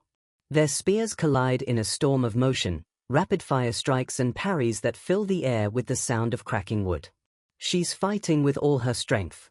He's barely breaking a sweat. Her final strike whistles through the air, but hits nothing. Eugene sidesteps again, smooth as water, her attack slamming into the stone courtyard instead. Before she can recover, he moves, fast, fluid, and precise. In an instant, he's at her side. Her balance falters, her stance wide open. Desperate, Diera swings low, aiming for his legs. I bet you can't block this, she shouts. Her spear sweeps in a perfect arc, cutting low and fast. Thud. Eugene's foot slams down, pinning her spear to the ground. The force reverberates through the courtyard. The shaft trembles under his weight, trapped, immovable. Her eyes go wide. He stopped it, without even using his weapon? Before she can pull back, he presses forward, his spear flashing upward, the wooden tip stopping just an inch from her throat. Silence falls. The duel is over. Eugene stands firm, steady, unshaken. Diera freezes in disbelief, breath caught in her chest. From the sidelines, Goggis, still shirtless, still stunned, finally speaks, his voice echoing with awe. Eugene Lionheart is the winner. The words hang in the air like a final verdict. Eugene lowers his weapon and turns away, unfazed. Victory means little to him, it was inevitable. But for Goggis, the match sparks something else entirely. His eyes blaze with newfound determination. Eugene, we need to combine our strengths, he declares passionately. Together, we could. He never gets to finish. Cut to later that night, Eugene's back in his room, finally trying to sleep. The lights are dim, the mansion quiet. Then, Eugene. Goggis's massive silhouette looms over his bed like a ghost that refuses to leave. A vein twitches on Eugene's forehead. He glares up, dead tired and completely done with the night. You woke me up just to tell me that? You woke me up just to tell me that? Eugene's voice is flat, his patience hanging by a thread. But Goggis doesn't back down. Arms crossed, eyes serious, he stands his ground like a boulder refusing to move. I want to hear your answer, he says firmly. It's clear, he's not leaving without one. Eugene sighs, rubbing his forehead before sitting up. Let me get this straight, he says, trying to reason with the walking mountain in front of him. We're all entering the labyrinth from different locations. So how exactly are we supposed to team up? But Goggis is already ready for that. Even if we start apart, the goal's the same, the boss at the center, he says, his tone surprisingly strategic. And I'm sure the main family twins will be working together. Eugene studies him for a moment. So you're saying, we meet at the center and fight the boss together? Goggies nods, dead serious. Exactly. Eugene lets out a quiet scoff, that familiar hint of arrogance flickering in his eyes, the ghost of Hamel's pride bleeding through. I'm pretty sure I can handle it alone, he says, voice sharp with confidence. Then adds, almost lazily. You're getting ahead of yourself. From the doorway, a quiet voice cuts in. Diera. She's been there the whole time, leaning against the frame, listening. Swallowing her pride, she finally speaks. But, you're strong, she admits reluctantly. With you, we might actually have a chance. Eugene tilts his head, curiosity flickering. A chance? This isn't just about treasure for them. There's something deeper here. Why do you want to win so badly? He asks, leaning back slightly. Diera steps forward, her voice firm with conviction. Because in all the years of the bloodline continuation ceremony, no collateral family has ever won, she says. Her words hang in the air, heavy with defiance. But this time, we can change that. The three of us, me, Goggies, and the kid who beat Sign, we can be the first. She looks at him, eyes blazing with determination. Goggies nods beside her, every muscle in his body tense with shared purpose. Then they ask the question they think will push him over the edge. Don't you want to beat the direct line? For a moment, silence. Eugene just stares at them, expression cold and unreadable. They think they understand his drive, but they don't. He isn't here for family pride. He isn't here to settle petty rivalries. His ambitions reach far beyond that. He's not aiming to beat the direct line. He's aiming to surpass a legend. Elsewhere in the mansion, the night air is still. Under the pale moonlight, Anisilla stands by a grand window, her silhouette framed in silver. Her gaze drifts across the gardens, though her thoughts are far away. Her mind turns to Liberian, the Red Tower Master. His arrival isn't a coincidence. She's certain of it. He's here for Iode. Her lips press into a thin line. If the Tower Master takes Iode as his disciple, the boy will leave to study magic, stepping away from the sword and, with it, his right to inherit the patriarch's seat. For most mothers, it might be a tragedy. For her, it's an opportunity. With Iode gone, her own children, Cyan and Sile, would have a clear path to power. But there's one problem. The ceremony. And Cyan's humiliating defeat. A fresh sting burns in her chest. She's fought for everything her children have, every scrap of recognition, every shred of status, all earned through struggle as the second wife of the Lionheart Patriarch. And now, her son was bested by a boy from a branch family. A stain that threatens to undo everything she's built. Her eyes narrow, the reflection of the moon glinting cold in her gaze. This humiliation, she will not allow it to last. Anisilla's fingers tighten around her ornate fan, the delicate wood creaking beneath the pressure of her fury. The humiliation burns, her son's loss, her years of careful positioning, all threatened by a single boy from the branches. But then, something clicks. A different thought slithers into her mind, cruel, cold, and brilliant. What if that boy, Eugene, sweeps through the labyrinth? What if his strength is so overwhelming that he crushes everyone, the branch families, the direct heirs, all of them? If that happens, Cyan's defeat won't stand out. It'll vanish in the wreckage, one failure buried under the collapse of the entire main line's pride. And that, she can use. If she plays it right, Eugene's victory could cleanse her son's disgrace. She could twist the story, not as Cyan's failure, but as the fall of all her rivals together. Her anger fades into a quiet, sinister smile. The plan is simple. Let the monster run free, and when the dust settles, she'll make the world see exactly what she wants them to see. 3 days later. The time for scheming is over. The bloodline continuation ceremony begins. The children gather in a wide forest clearing, morning mist curling around their feet. Before them, a swirling blue vortex hums with magic, the gateway to the labyrinth. Liberian stands before it, his trademark grin bright as ever. A sphere of pure light spins between his hands, pulsing like a living star. Everyone ready, he calls out cheerfully. With a flick of his wrist, the sphere bursts, sending shimmering tendrils of light toward each participant. Cyan and Sile close their eyes, focusing as the energy surrounds them. Eugene, Goggies, And Diera feel it too, raw, vibrant, alive. Liberian's voice rings clear across the clearing. Your first task, create your weapons. He gestures to the streams of light swirling around them. Use your imagination. Shape the magic however you wish. Some of the younger participants struggle immediately, the light flickering as their focus breaks. But others find their rhythm. Sile, calm and confident, raises her hand. The magic bends to her will, elegant, controlled. It solidifies into a gleaming rapier, thin and graceful. Her eyes widen in wonder.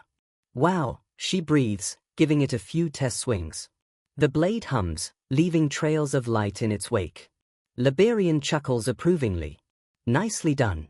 A beautiful choice. Sile tilts her head curiously. What happens if it breaks? He laughs, waving a hand. It won't. The weapons and the labyrinth are made from the same magic. Inside, it's indestructible.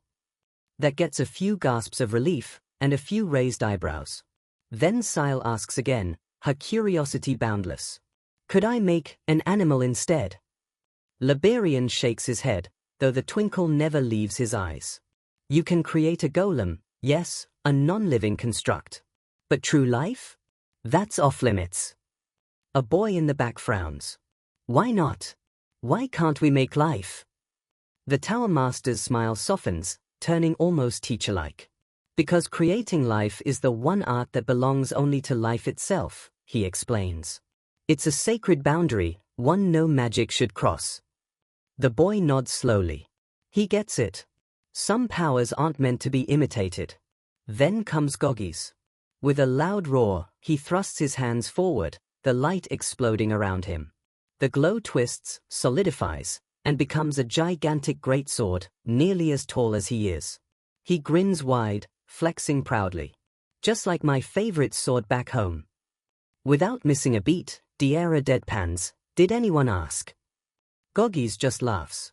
Her turn. She raises her hand, her magic flowing smoothly, forming into a long, sleek spear. The shape reflects her, precise, efficient, deadly. Sign, standing off to the side, focuses hard. His light swirls, coalescing into a classic longsword, elegant and perfectly balanced. A confident smirk returns to his face. This is his moment to reclaim everything he lost. And just beside him, the eldest son steps forward. The air shifts. The light in his hands burns brighter than the others, controlled yet powerful. Iode Lionheart materializes his weapon. Iode's weapon materializes, a simple, delicate blade. Elegant, yes, but modest, almost like an afterthought. Around him, the other children finish forming their weapons, mostly basic swords. Their grips are unsteady, movements stiff and uncertain. They look more like students on their first day than heirs of a great warrior family. And then, there's Eugene. While the others struggle to impress, he simply shapes his magic with calm precision. The light molds effortlessly into a short sword and a sturdy round shield. No flair, no spectacle, just perfect practicality. A soldier's choice. Sile approaches him, curiosity flickering in her eyes. Her brother Cyan follows a few steps behind, his gaze sharp and suspicious. What'll you do if we meet inside the labyrinth? She asks, voice light but with an unmistakable edge of challenge. She leans in a little, her smile teasing. Will you fight me? Eugene doesn't answer her question. Instead, he turns to Liberian. Are we allowed to fight? The Tower Master gives a knowing grin. Of course. Competition is what this ceremony's all about. But Gilead's earlier words echo faintly in Eugene's mind. You may be rivals, but you are still family. Remember that cooperation can be just as important as strength. Family. The word sits strangely in his head. Hamel, the man behind Eugene, had never known that kind of bond. He'd fought alongside comrades, not kin. Family was something distant, unfamiliar, and honestly, uncomfortable. Sile notices the faint flicker of thought behind his expression. Her lips curl into a sly, knowing smile, one that unsettles him more than any monster could. He flinches, looking away. What's with this kid? She's way too weird.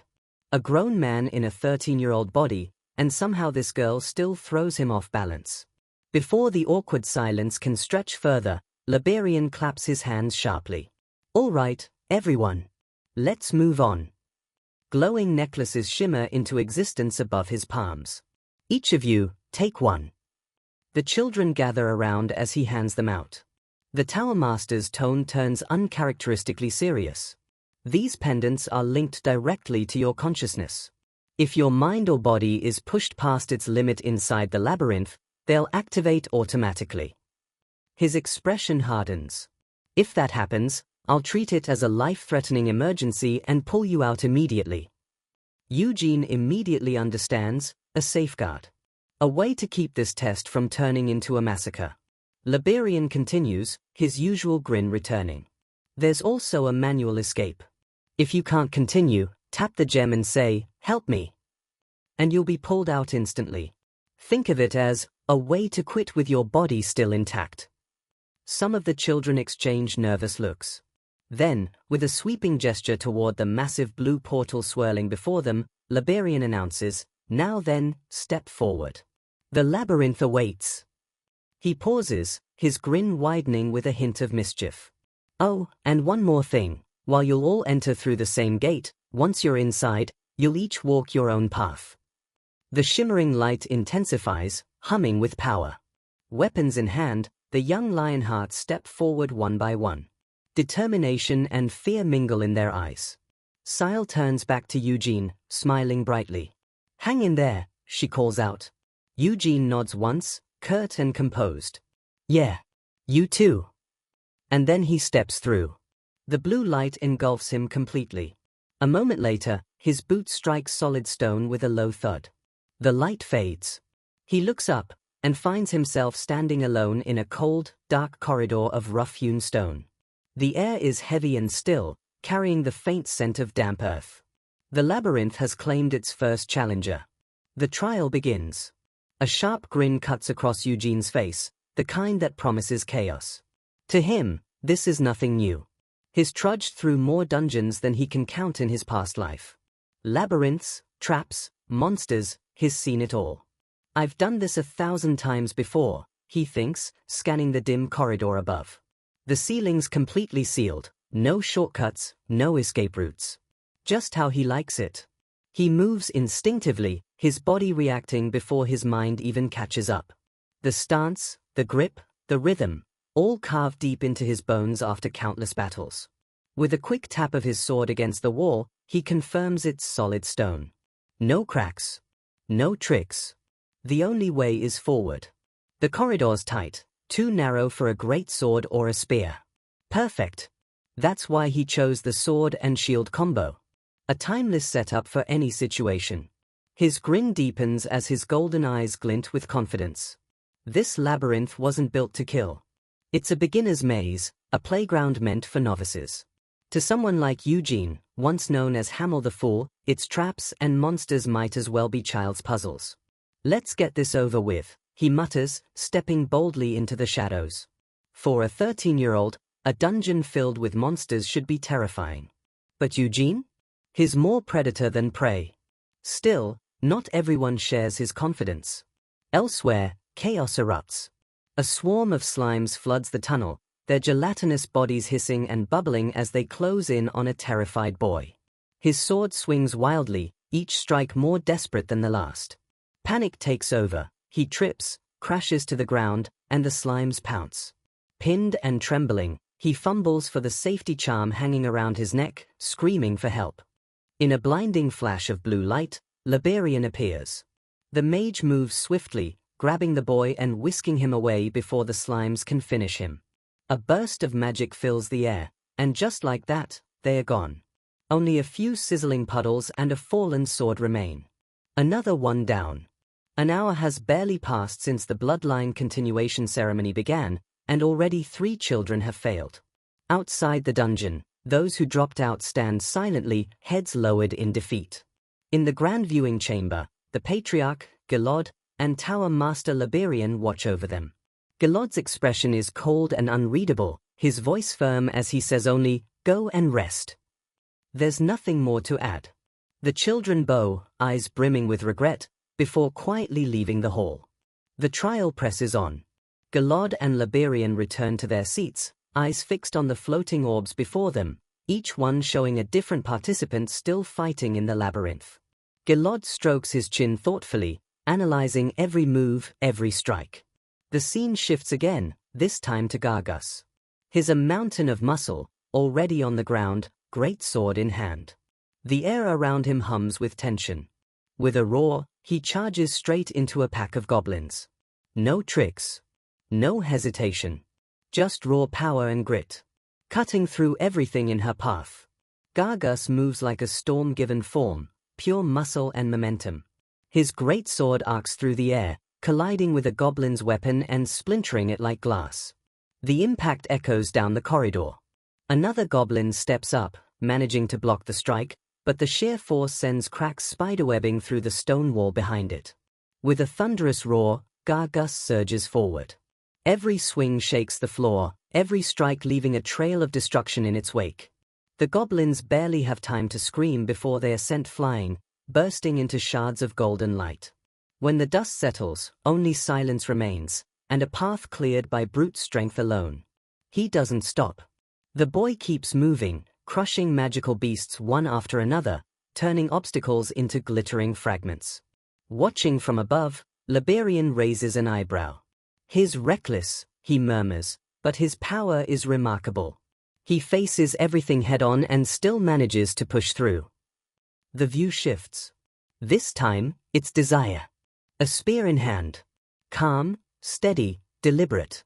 She glides through the labyrinth's dark passageways with the grace of a seasoned fighter. Ahead of her, a swarm of slimes. But unlike Gargus, she doesn't charge. With effortless precision, Desire dances between the creatures. Each motion is measured, a sidestep here, a quick pivot there. She taps one slime aside with the end of her spear, creating just enough space to slip through. Not to fight, but to escape unscathed. Liberian nods approvingly. Smart. She knows slimes can't be easily cut. Instead of wasting her strength, she conserves it. Efficient and quick-witted, she's thinking ahead. Desire disappears into the darkness beyond, her path clear and her pace unbroken. The orb flickers again, now showing sign, heir of the main family. His expression is tense, but his eyes hold a quiet determination. Before him stretches a long corridor riddled with small, suspicious holes, the kind that scream trap. Cyan smirks. He's not worried. His mother made sure of that. Before the trial began, she provided him with a detailed map of the labyrinth. He and his twin, Sile, memorized every inch of it. Bending down, he picks up a pebble and tosses it casually forward. Click. In an instant, the walls erupt with the sound of flying metal. Hundreds of arrows streak down the hallway, tearing through the air, but Cyan is already smiling. The trap spent. Without hesitation, he dashes through, untouched. Liberian watches him thoughtfully. Too cautious, he says softly. But that same caution keeps him alive. Not a bad strategy, just lacking confidence. The image shifts once more, to Sile, Cyan's twin. A goblin blocks her path, snarling and raising a crude hammer. But Sile is light on her feet. Her rapier glints under the dim light as she sidesteps, her movements flowing like water. The goblin's swing cuts through empty air. Sile twists, pivots, and thrusts in a single, fluid motion, her blade piercing straight through its chest. The monster explodes into golden particles. A flawless strike. Quick, elegant, and precise. Without missing a beat, Sile continues forward, her movements sharp and composed, every step a statement of quiet confidence. Sile skips lightly down the dim hallway, her steps bright and carefree, almost playful. Every movement radiates confidence. But her momentum becomes her downfall. The passage suddenly ends in a solid wall. She blinks, realizing her mistake. A dead end. With a sigh, she spins on her heel and retraces her steps, heading back toward the fork she passed earlier. Watching from above, Liberian comments softly, Sile trusts her instincts and moves fast, but that impulsive nature could cost her. She's skilled, just not as cautious as her brother. The orb flickers again, shifting to the eldest son, Iode. He stands face to face with a goblin, his grip tight on his sword. His body trembles ever so slightly, but he doesn't back down. The creature snarls, its red eyes burning with malice. Instead of fear, wonder fills Iod's gaze. "Incredible," he whispers, almost in awe. "A monster formed from pure magic." Lost in fascination, he barely reacts in time when the goblin lunges. With a startled cry, he leaps back, managing to parry the attack at the last possible moment. Sparks explode as their blades clash. Iod recovers quickly, ducking under another swing before countering with a clean, precise slash. His blade finds its mark. The goblin dissolves into golden light, scattering into the air. Iod's face lights up with pure joy. He's not just surviving, he's enjoying this. Liberian turns to Gilad, his tone thoughtful. "That boy, he has a natural gift for magic." Gilad exhales deeply, his eyes clouded with quiet sorrow. "He's always loved magic," he admits. "But he gave it up, out of duty." Liberian frowns, confused. "Duty?" Gilad nods. He believes he must become the next patriarch, for his mother's sake. But in the Lionheart clan, founded by a hero of the sword, magic has never been truly respected. It's always stood in the shadow of the blade. Understanding dawns in Liberian's eyes. "The path of a mage is never easy," he says softly. "Still, I wish he would follow that spark in his heart." Gilad's expression hardens, but there's a glimmer of hope in his voice. If that passion is real, he won't be able to ignore it. And when the time comes, he'll accept the chance to study under the Red Tower Master. Liberian turns away slightly, his expression unreadable. "I can't promise anything," he says. "If Iod's potential proves lacking, I won't take him as a disciple. The Red Tower's standards are absolute." Gilad smiles faintly. "Of course. I wouldn't ask for favoritism. I just want him to have the chance to chase his own dream." He pauses, then adds with a quiet chuckle, "Did you know? Iod doesn't idolize Vermouth, our great ancestor. His favorite is Sienna, the wise mage." Liberian's face softens, a nostalgic warmth flickering across his features. "Ah, Sienna," he says fondly. "Even in the old tales, she was remarkable. No matter how dire things became, she'd always craft some brilliant spell to turn it around." Gilad laughs softly. "I've read those stories more times than I can count. But my favorite? It wasn't Sienna. And it wasn't Vermouth either." Liberian tilts his head, intrigued. "Oh? Then who?" Liberian's curiosity deepens. "Then who did you like best?" he asks. Gilad's smile softens, touched by nostalgia. "My favorite," he murmurs. "He was a character whose story was cut short." Before Liberian can respond, Gilad's eyes suddenly widen. He freezes, staring at one of the floating magic orbs. "What's wrong?" Liberian asks, frowning. Gilad doesn't answer at first. He simply raises a trembling hand and points. "Look at that." Both men turn to the orb, and what they see leaves them speechless. Eugene stands motionless in the center of the labyrinth, sword and shield raised. Before him towers a monster far beyond anything the others have faced, a massive, muscle-bound ogre, its eyes glowing a furious red.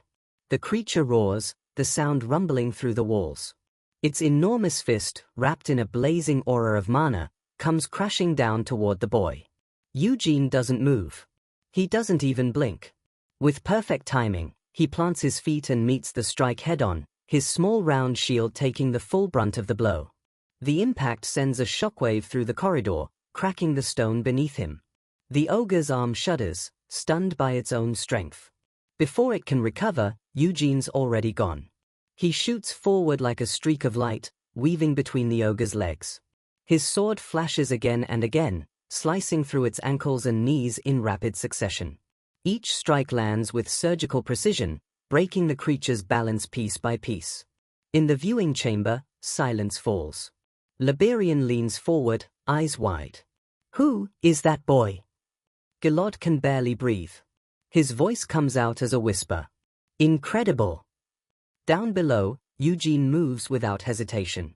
As the ogre staggers, he drives his shield upward, slamming it into the monster's face with explosive force. The impact sends the giant crashing backward. The ground trembles. The creature disintegrates in a burst of golden light, and for a long moment, the only thing visible is Eugene, standing tall amidst the fading glow. A boy whose strength defies reason. A boy now remembered by 2 words, Eugene Lionheart. For most, facing a troll means certain death. But for Eugene, it's just another inconvenience to cut down. The massive corpse dissolves completely, leaving behind only streaks of light and the scent of battle. Eugene lowers his sword. His expression doesn't change. No triumph, no excitement, only calm detachment. To him, this was nothing more than a warm-up. In the viewing room, both Gilad and Liberian watch in stunned silence as the boy casually walks forward, disappearing deeper into the corridor. Gilad is the first to speak. Slowly, a look of disbelief gives way to a smile. "He's only 13, he murmurs. At that age, no one should be capable of fighting a troll, not with that kind of composure." But he didn't hesitate. He didn't even hesitate. Liberian's face has gone pale. That wasn't even a real opponent, he admits. That troll was meant to be a deterrent, an impossible trap. I even made it stronger than a normal one. He shakes his head in disbelief. And yet, he killed it. Effortlessly. Gilad leans back, trying to process what is seen. Perhaps he's a natural prodigy, he says slowly. A child born with extraordinary instincts. But Liberian doesn't respond immediately. His gaze remains fixed on the orb, his tone grave when he finally speaks. "You know what they call children like that, Gilad?" Gilad looks up. "There's only one word for it," Liberian says. "Genius." The word hangs in the air, echoing through the hall, heavy with meaning. Because in the Lionheart clan, that title belonged to only one man. The one who started it all. The hero whose name was legend itself, Vermouth Lionheart. And now, after centuries, they were seeing that brilliance again. That same brilliance, that spark once seen in Vermouth, now burns within Eugene. But not every gifted child can stand on that level. The scene shifts. Gargus is locked in battle with his own troll, and unlike Eugene's effortless display, this fight is brutal. The monster's colossal fist slams into him, hurling him across the chamber. The impact rattles the very walls of the labyrinth. He crashes hard but somehow drags himself back up, blood dripping from his mouth. His body's a mess, bruised, bleeding, arrows still jutting from his back after triggering traps earlier. But his eyes burn with defiance. He's not done. Not yet. With a roar, guttural roar, Gargus charges.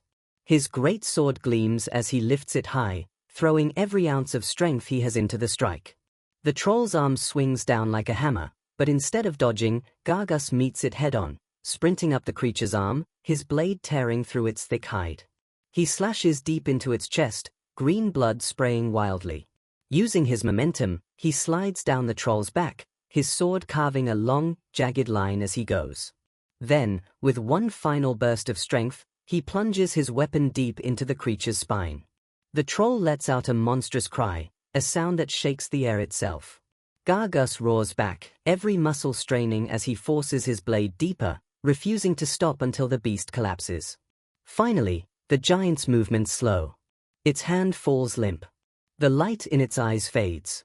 And then, with a thunderous crash, it's over. The monster's body dissolves into golden light, scattering like dust across the floor. Gargus drops to his knees, panting, covered in blood, his own and the troll's. Every breath hurts. His ribs are shattered. His muscles scream. But his eyes shine with stubborn satisfaction. Trolls really are strong, he mutters under his breath, grimacing. He staggers to his feet, sword dragging behind him, and pushes forward. Every step feels heavier than the last. He knows he's hurt worse than anyone else. But still, he refuses to stop.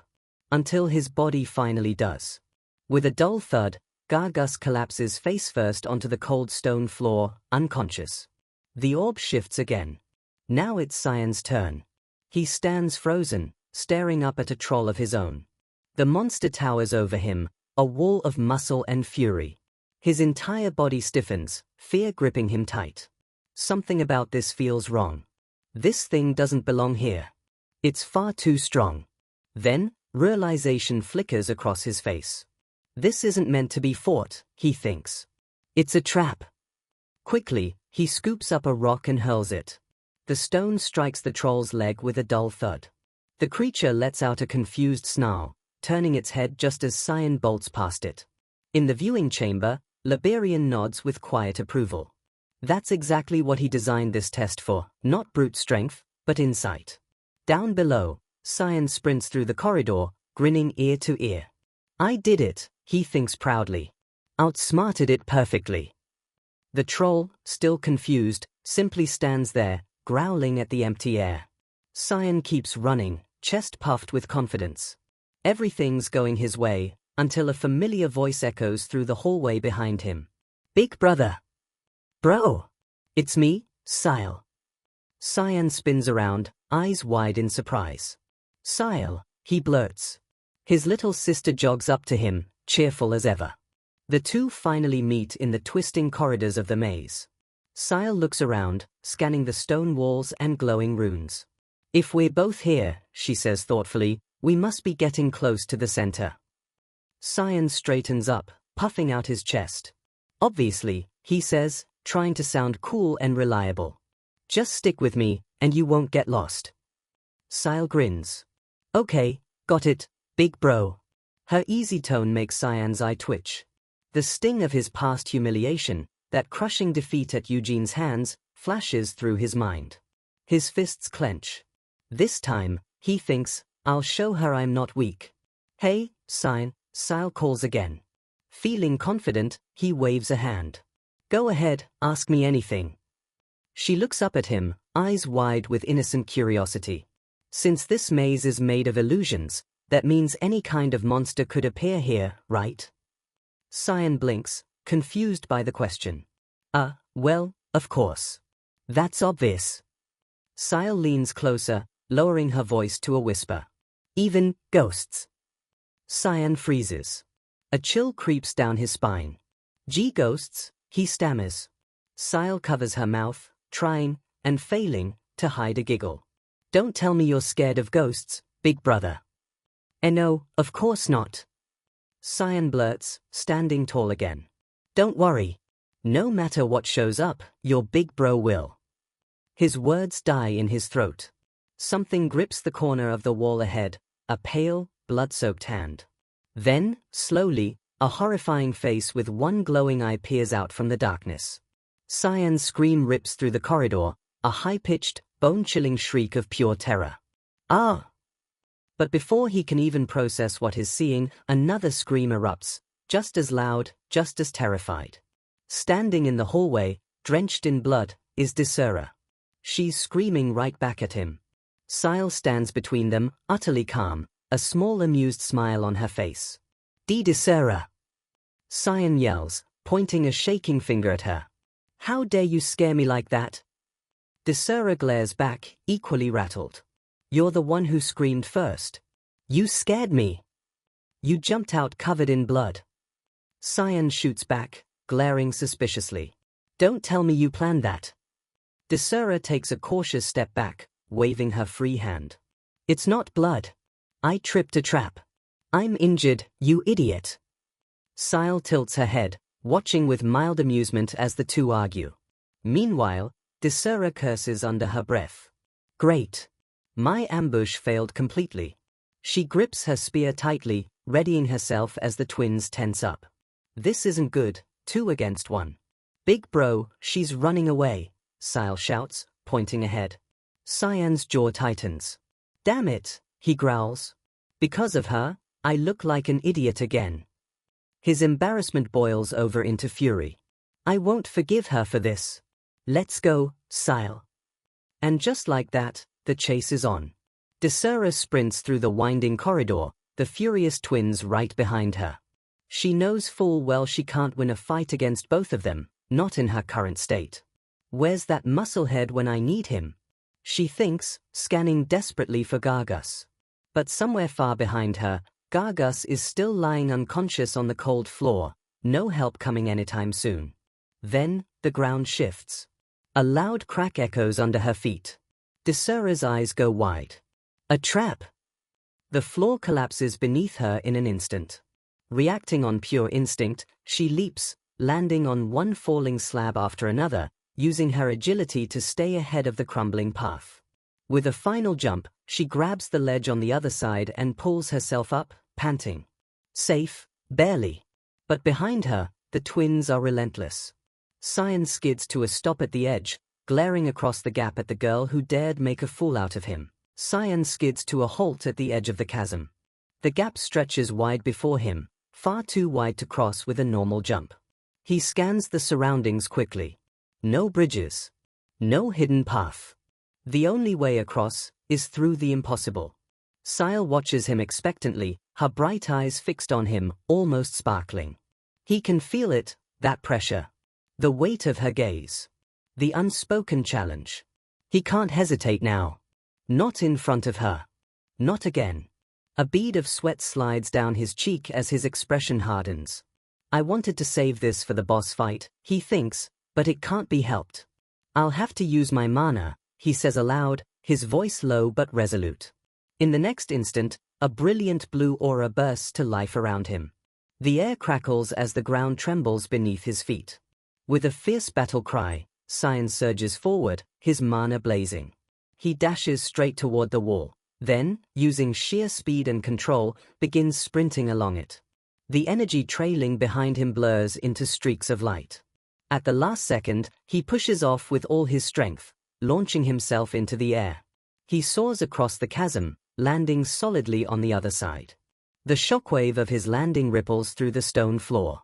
Cyan straightens up, turning toward his sister with a proud smirk. Cyan, jump, I'll catch you. Cyan smiles faintly, mana flaring gently around her feet. In one fluid motion, she leaps, her movement graceful, effortless. She lands beside him with perfect balance, not even needing his help. Cyan freezes for a moment, his outstretched hand awkwardly hovering midair. "All right," he stammers, quickly lowering it. "As expected of my little sister." Cyan chuckles softly. Cyan clears his throat, regaining his composure. He points forward dramatically. "Let's continue the chase." "Right behind you," Cyan replies, her voice bright with excitement. Their footsteps echo through the stone halls as the chase resumes, Cyan, and Desura weaving through the twisting corridors until, at last, they burst into a vast open chamber. The three come to a sudden stop. Standing before them is a towering figure, a massive minotaur, muscles bulging, its breath rumbling like thunder. The final guardian of the labyrinth. Cyan's eyes widen. "The boss," he mutters. Desura's grip tightens on her spear. The weight of the monster's presence fills the air, heavy and suffocating. Then, a calm, familiar voice breaks through the tension. "Why did the three of you arrive together?" They all whirl around. Leaning casually against a pillar, arms crossed, stands Eugene. His expression is relaxed, almost bored. "Eugene?" Cyan blurts out, disbelief written all over his face. "What are you doing here?" Eugene pushes off the pillar, his tone maddeningly calm. "Waiting." A faint smirk curves across his lips, the kind of smile that makes Cyan's blood boil. "I was curious who'd show up first," he says. "Looks like I got my answer."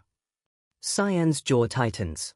He realizes what that means. Eugene didn't just beat them to the end. He's been here long enough to wait for them. Not only did he win the race, he finished it so early that he got bored. The stage is set, but instead of an epic clash, the opening act is one of pure humiliation. The three contenders can only stare in disbelief as Cyan voices what everyone's thinking. "So, you were waiting to see who showed up first." Seal, ever quick on the uptake, pieces it together instantly. Her eyes narrow toward Eugene. "Then you were the first one here." Eugene's calm reply only fuels their frustration. "Correct." Desura, blooded and barely standing, dares to hope. If he waited for them, maybe, just maybe, he's finally agreed to team up. But Eugene crushes that idea without a hint of hesitation.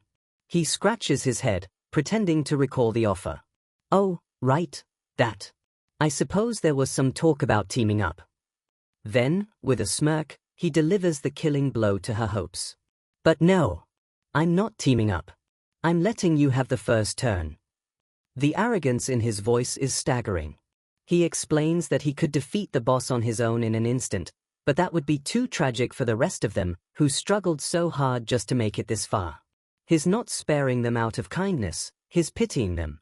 Cyan's fury boils over. His sword hand trembles as he snarls, "What did you just say?" Eugene doesn't even look at him. Instead, he gestures toward the massive, dormant minotaur looming nearby. He explains that the creature won't move unless someone approaches, it's waiting. Then, with complete authority, Eugene lays down the rules. You'll fight one by one, in the order you arrived. He points at them in turn. Desira, Cyan, Seal. He finishes with a smirk. Fair enough. Desira's heart pounds. Fight it, alone? She asks, her voice barely holding steady. The thought of facing that monster by herself is terrifying. Eugene tilts his head, a mocking grin tugging at his lips. You look like you've been through hell already. You could always just give up. But Desira's pride refuses to bend. I will not give up, she declares, tearing a strip from her sleeve to wrap her wounds. She ties her hair back, eyes burning with resolve. Every muscle in her body tenses as she steps forward. It's her turn. Cyan watches her go, then turns sharply to Eugene. You're not going to fight. Eugene crosses his arms and leans back, utterly relaxed. I'll fight after all of you are done. Cyan scoffs, anger rising again. You think you'll get a turn? His voice drips with disdain. I'll be the one to defeat the boss. Eugene's grin widens, he's found a way to make things more interesting. If you manage to beat the boss, he says with a teasing glint in his eye, I'll call you all big brothers for the rest of my life. Cyan freezes, caught completely off guard by the mockery disguised as a promise. Then, a sharp, competitive grin spreads across his face. You'd better not forget those words, he warns, pointing a finger at Eugene. He's taken the bait. Hook, line, and sinker. But for now, he forces himself to sit back, barely containing his anticipation.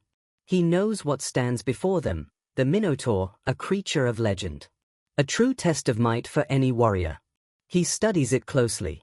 The beast is enormous, towering even higher than the troll he fought earlier. But fear doesn't cross his mind. To him, it's just another oversized brute, strong, maybe, but slow. The perfect target. As if sensing his thoughts, the Minotaur stirs. Its massive head lifts, and a single eye flickers open, glowing a deep, golden hue. Desira's heart tightens. Cyan might be brimming with confidence, but she knows better. From where she stands, the creature looks less like a monster and more like a living mountain of muscle and horns. For a moment, doubt creeps in. Can I even scratch that thing? But then she steadies herself. There's no turning back. Her pride as a lionheart burns too fiercely to let her retreat. With a fierce battle cry, she charges forward, spear at the ready. Her shadow stretches across the floor as her boots thunder closer to the beast. The Minotaur slams its foot down, the shockwave rippling through the stone. Desira leaps aside just in time, darting through the air with blinding agility. She circles it, weaving between its devastating swings, eyes locked on any weakness. There, an opening. She dives in, thrusting her spear with everything she has. The weapon strikes true, then stops. The tip barely pierces the skin, sinking less than an inch. Her eyes go wide. The hide is too thick. Before she can pull back, the Minotaur's colossal hand lunges out and wraps around her, its grip crushing the air from her lungs. I'm going to die. The thought flashes through her mind just before the monster hurls her like a rag doll. She flies through the air, her scream echoing through the chamber before she crashes hard into the stone. The impact leaves her sprawled on the floor, motionless. The battle is over before it even began. From the sidelines, Seal watches in confusion. Why didn't it finish her off? She asks quietly. Eugene's voice is calm, matter-of-fact. Because it's not a real monster. The moment she was caught, the result was decided. The test judged her as defeated. Cyan rises to his feet, a dangerous smirk curling his lips. My turn, he mutters, glaring straight at Eugene. His voice drips with pride and venom. I'll show you the difference between the blood of the main family and that of a collateral line. Eugene flashes him a wide, mocking grin, and that alone is enough to set Cyan off. His jaw tightens, rage burning in his eyes. You really think I can't handle that little cow? He snaps. Then open your eyes and watch carefully. With that roar, his mana bursts outward in a wave of brilliant blue light. The energy surges through his sword, coating the blade until it gleams like a shard of lightning. The air itself hums around him. This is his ultimate technique. Desira, barely conscious and still lying on the ground, stares in disbelief. That's sword ki, she whispers. A blade made entirely of mana, sharp enough to slice through anything. It's a skill so advanced, it should take 10 years of training just to begin mastering it. Her hands tremble as she watches. Is the difference between us really that great? Even Eugene can't help but be a little impressed. Oh? Sword ki at his age, he muses. Not bad. It's the closest thing to a compliment Cyan will ever get from him. Cyan, basking in his own power, smirks. I can't keep it up for long, he admits, but it'll be more than enough to carve this beast apart. Then, pop. The light vanishes. The sword returns to normal, plain and powerless. Cyan freezes, staring at it in confusion. What is this? What's happening? Eugene's grin fades, replaced by realization. He remembers the patriarch's words, a fair test, without prejudice. The labyrinth's creator, Liberian, must have set a restriction in the final chamber. A special field that nullifies offensive mana. Eugene's eyes glint with understanding. So that's it, he murmurs. No mana attacks allowed. Sword ki doesn't work here. He chuckles to himself. That means it doesn't matter who you are, main family or branch, you fight on equal ground. It's all about skill now. Meanwhile, Cyan's composure crumbles. Why isn't it working? He thinks frantically. I still have plenty of mana. Eugene leans back, clearly entertained. If you think you're going to lose, he calls out, just come back. No need to get hurt trying to prove something. Seal can hardly contain her laughter. Her eyes sparkle with mischief as she watches her brother's frustration boil over. Cyan's face flushes red with rage and humiliation. Don't make me laugh, he snaps, voice shaking with fury. You think I can't win just because I don't have sword ki? His pride completely drowns out his fear. With a roar that echoes through the chamber, he charges headlong toward the Minotaur, blade raised high, ready to fight with nothing but raw strength and stubborn will. Pride shattered and magic sealed away. Cyan has nothing left but raw courage as he charges the Mina. But against a beast this powerful, courage alone is a death wish. The monster's huge arm crashes down, but Cyan slips past it. He answers with a desperate slice, and a spray of green blood rewards his speed. He twists, blade flashing again, but this time his sword just scrapes harmlessly against the creature's thick hide. He's moving frantically, hoping speed can make up for his lack of power. Frustration twists face as he grits his teeth. These shallow cuts are doing nothing. He has to get closer, go for a weak point, and try to __ its legs. He takes the risk, lunging low and putting every ounce of his strength into a single powerful thrust aimed right at the Minotaur's leg. For a heartbeat, it looks like he's done it. The blade hits its mark, and a triumphant grin spreads across Cyan's face, but the grin vanishes as a sickening scrape of metal on stone echoes through the hall. His sword grinds uselessly against the Mina's shin. Cyan stares in disbelief. The monster blocked his all-out attack with its knee without even flinching. The difference in their strength is an impossible gulf. Before he can even recover from the shock, the beast's massive shadow falls over him. With a guttural roar, the Minotaur swats him away like a fly. Cyan is thrown through the air, a pained scream torn from his throat as he goes limp. He crashes to the stone floor, his sword skittering away from his grasp. In a single humiliating moment, his fight is over. Looking down at the defeated boy, Eugene smirks. He points out the obvious, that Cyan lost, too.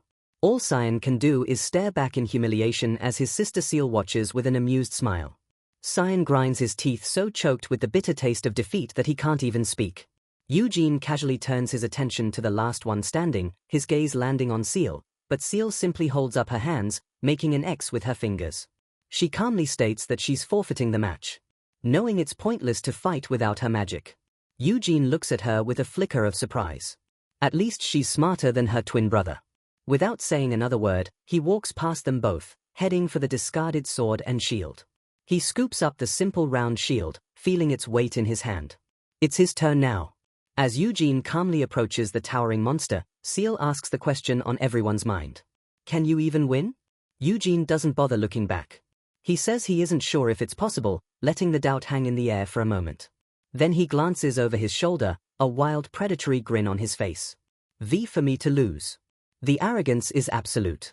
He turns back to the beast, a lone boy facing a monster that dwarfs him. But there's not a trace of fear in his stance, only cold purpose. A smirk plays on his lips as he looks up at the beast, wondering aloud how they should begin. For him, this isn't a fight for survival. It's just a puzzle to be solved. The Minotaur gives no time for strategy. It brings a massive fist crashing down, aiming to end this in a single brutal blow. But Eugene is already there. He meets the blow with his shield, the force of the impact cracking the very stone beneath his feet. Yet, he holds his ground. He uses the block's momentum to pivot, swinging fluidly around the monster's leg to slash at its ankle. The Minotaur stumbles, roaring in pain as it swings its other arm around to crush him. But Eugene is gone. He ducks under the sweeping attack and in a breathtaking display of agility, starts running straight up the monster's outstretched arm. In a blur of motion, he's on its shoulders, landing perfectly behind its massive head.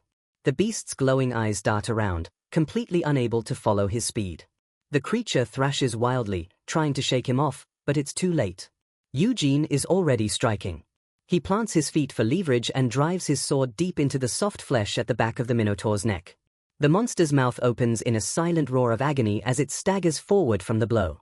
With a grimace of pure concentration, Eugene twists the blade, grinding it deeper into the wound, and he doesn't stop. He pulls the sword free only to stab again and again, a furious, relentless assault on the exact same spot. Cyan and Desira can only watch in stunned silence. Their jaws are slack, their eyes wide with disbelief at the brutal efficiency they are witnessing. Desira is the first to understand. He isn't just stabbing wildly. With terrifying precision, he's targeting the carotid artery. Then, with one final powerful thrust, Eugene puts all of his weight and strength behind the blade. The sword sinks to the hilt. A fountain of green blood erupts from the fatal wound. The Minotaur spasms, stumbling forward as its lifeblood gushes from its neck. As the colossal beast begins to topple, Eugene kicks off its back, landing lightly on his feet. The Minotaur's body crashes to the ground with a deafening, earth-shaking thud, sending a cloud of dust into the eye. A dark pool of green blood spreads silently across the stone, marking the end of the fight. Eugene stands over his kill, casually flicking the blood from his blade as if he just finished a simple warm-up. He turns to the stunned twins, a casual question on his lips. Did you watch carefully? As if they were students meant to be learning from him. Cyan just stammers, unable to form a single word. The chasm between their levels of skill is too vast for his mind to comprehend. A triumphant, almost manic grin spreads across Eugene's face, his cheeks splattered with green blood. I got him, he states simply. Cyan finally finds his voice, shouting back a weak excuse that he shouldn't act so proud. That with Sword Kai, he could have won, too. But the words sound hollow, even to his own ears. Because deep down, he knows the truth. Even with all his magic, he could never have achieved such a flawless, perfect victory.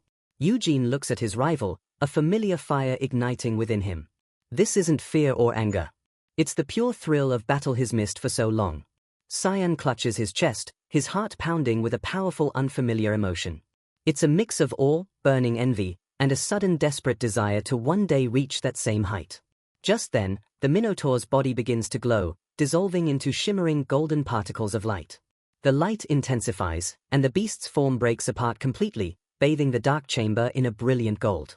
Ciel watches the light fade, her expression one of pure wonder. She whispers that the ceremony is finally over. Back in the viewing room, the illusionary beast dissolves in the same golden shower of light. Gilead and Liberian watch in silence as the trial concludes. The silence is broken by a deep booming laugh. It's Galad, the family patriarch, his face lit up with pure, unrestrained joy. He turns to a stunned Lorien, asking if it wasn't the most amazing thing he's ever seen. A child from a branch family with no formal mana training just displayed such overwhelming talent. Lorien can only agree, stammering as he straightens his coat, trying to regain his composure. He explains that the minnow was never meant to be fought alone. The entire challenge was designed to force the children to cooperate. He had intended for them to strategize, to work as a team and overcome the challenge together. He looks completely baffled. That boy Eugene just ignored the test design and crushed every obstacle by himself. He asks, just what kind of child is he? A knowing, deeply satisfied smile spreads across Gilod's face. He knows exactly what kind of child Eugene is. He tells Lorien that since the day Eugene arrived at the main estate, he has done nothing but train from dawn until dusk. Investigators confirmed it. The boy's drive is legendary. Gilade declares with immense pride that Eugene was born with a body made for combat and a will to match it. Discovering a treasure like him has already made the entire ceremony a success. But Lorien's expression turns serious. He quietly asks Gilad if he isn't the least bit disturbed by this. He's quick to say he means no offense, but the truth is plain to see. Eugene is already far more talented than Gilad's own children. Once he starts training his mana, that gap will become impossibly wide. Gilada just smiles. He says, that's something to be happy about. After all, shouldn't such a great talent bring even more glory to the Lionheart name? Lorien presses on, his face shadowed with concern. He asks, what will happen if that boy decides he wants to be the next family head? Gilad's smile finally fades. He falls silent, the weight of Liberian's question hanging in the air. His expression hardens into steel. He states that the position of head must be held by the strongest Lionheart. If his own children can't secure that position, then it rightfully belongs to Eugene. His eyes flash with unshakable conviction. If his children are too weak to defend the rights they were born with, then they were never worthy of leading the family to begin with. Lorien gives a slight bow, realizing he said enough. He apologizes for overstepping his bounds as an outsider. As they speak, the last of the illusionary forest dissolves around them, returning the room to normal. But Liberian has one last piece of advice. His tone shifting from friend to shrewd political advisor. He strongly suggests that Gilade should adopt Eugene as his own son. Gilad looks at him completely blindsided by the suggestion. Adopt him? He repeats. Lorien lays out the political problem. A boy from a branch family just utterly humiliated the main family's heirs. That fact alone could embolden the other branch families and cause serious conflict down the line. Galad strokes his beard, a thoughtful look on his face. He thanks Lorien for the advice, admitting that it is a very tempting offer, but then a warm smile returns to his face. He says that first they must offer their congratulations. The politics can wait. For now, a victor deserves to be celebrated. They both turn their gaze toward the T of the training grounds. And there, walking at the very front of the pack, is Eugene leading the exhausted and forever changed children out of the labyrinth. The trial is over. As the exhausted children emerge from the forest, they are greeted by the two men who just decided their fates, the patriarch Gilad and the mage Lorien. Gilad's sharp gaze sweeps over them all, his stern expression making the air feel heavy with authority. His thoughts turn to his eldest son, Iode, who failed to even reach the labyrinth center. He'd apparently gotten distracted by the dungeon's novelties. In a test of worthiness, getting sidetracked by simple curiosity was a sign of weakness. Gilead feels a sharp sting of disappointment in his air. The twins, Cyan and Sile, had at least made it through. While they failed against the Minotaur, he sees that as simple inexperience, something that can be beaten out of them with harsh training. He softens his expression, addressing the group as a whole. His voice rings with finality as he tells them they all did well. He continues saying he watched their progress and while he expected the test to be harder, he's pleased with their excellent performance. His gaze finally lands on the boy standing at the front, Eugene. The boy looks up and answers simply, yes. A proud smile breaks across Scarlett's face. He declares loud enough for everyone to hear that Eugene was the most outstanding of all the children who participated. Eugene simply bows his head in thanks. He keeps his response short and respectful, hiding the complex emotions churning within him. Gilad continues his praise, noting how impressive Eugene's methods were. He specifically points out how he faced the troll head and emerged without a single scratch. At the mention of the troll, Cyan flinches, the memory of his own humiliating struggle against the beast still burning fresh in his mind. Gargus can hardly believe it. He can't wrap his head around how someone with Eugene's lean frame could have fought that monster and won so cleanly. He lets out a sigh, thinking, what a shame it is. If only Eugene had his family's special muscle-enhancing medicine. He could be even stronger. Liberian steps forward with a sheepish grin, admitting he thought they'd be lost in the labyrinth for at least 2 days. It seems he'd underestimated them all. He thinks to himself that even if they are young, they are still the descendants of the great Vermouth. Just watching these budding talents was a treat in itself.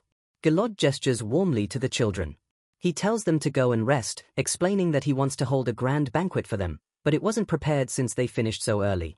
He tells them to rest up for today and they'll celebrate tomorrow, tasking Liberian with escorting the children back. As Liberian starts to lead the group away, Seal casts one last curious look over her shoulder. But Gilead's voice cuts through the air, stopping Eugene in his tracks.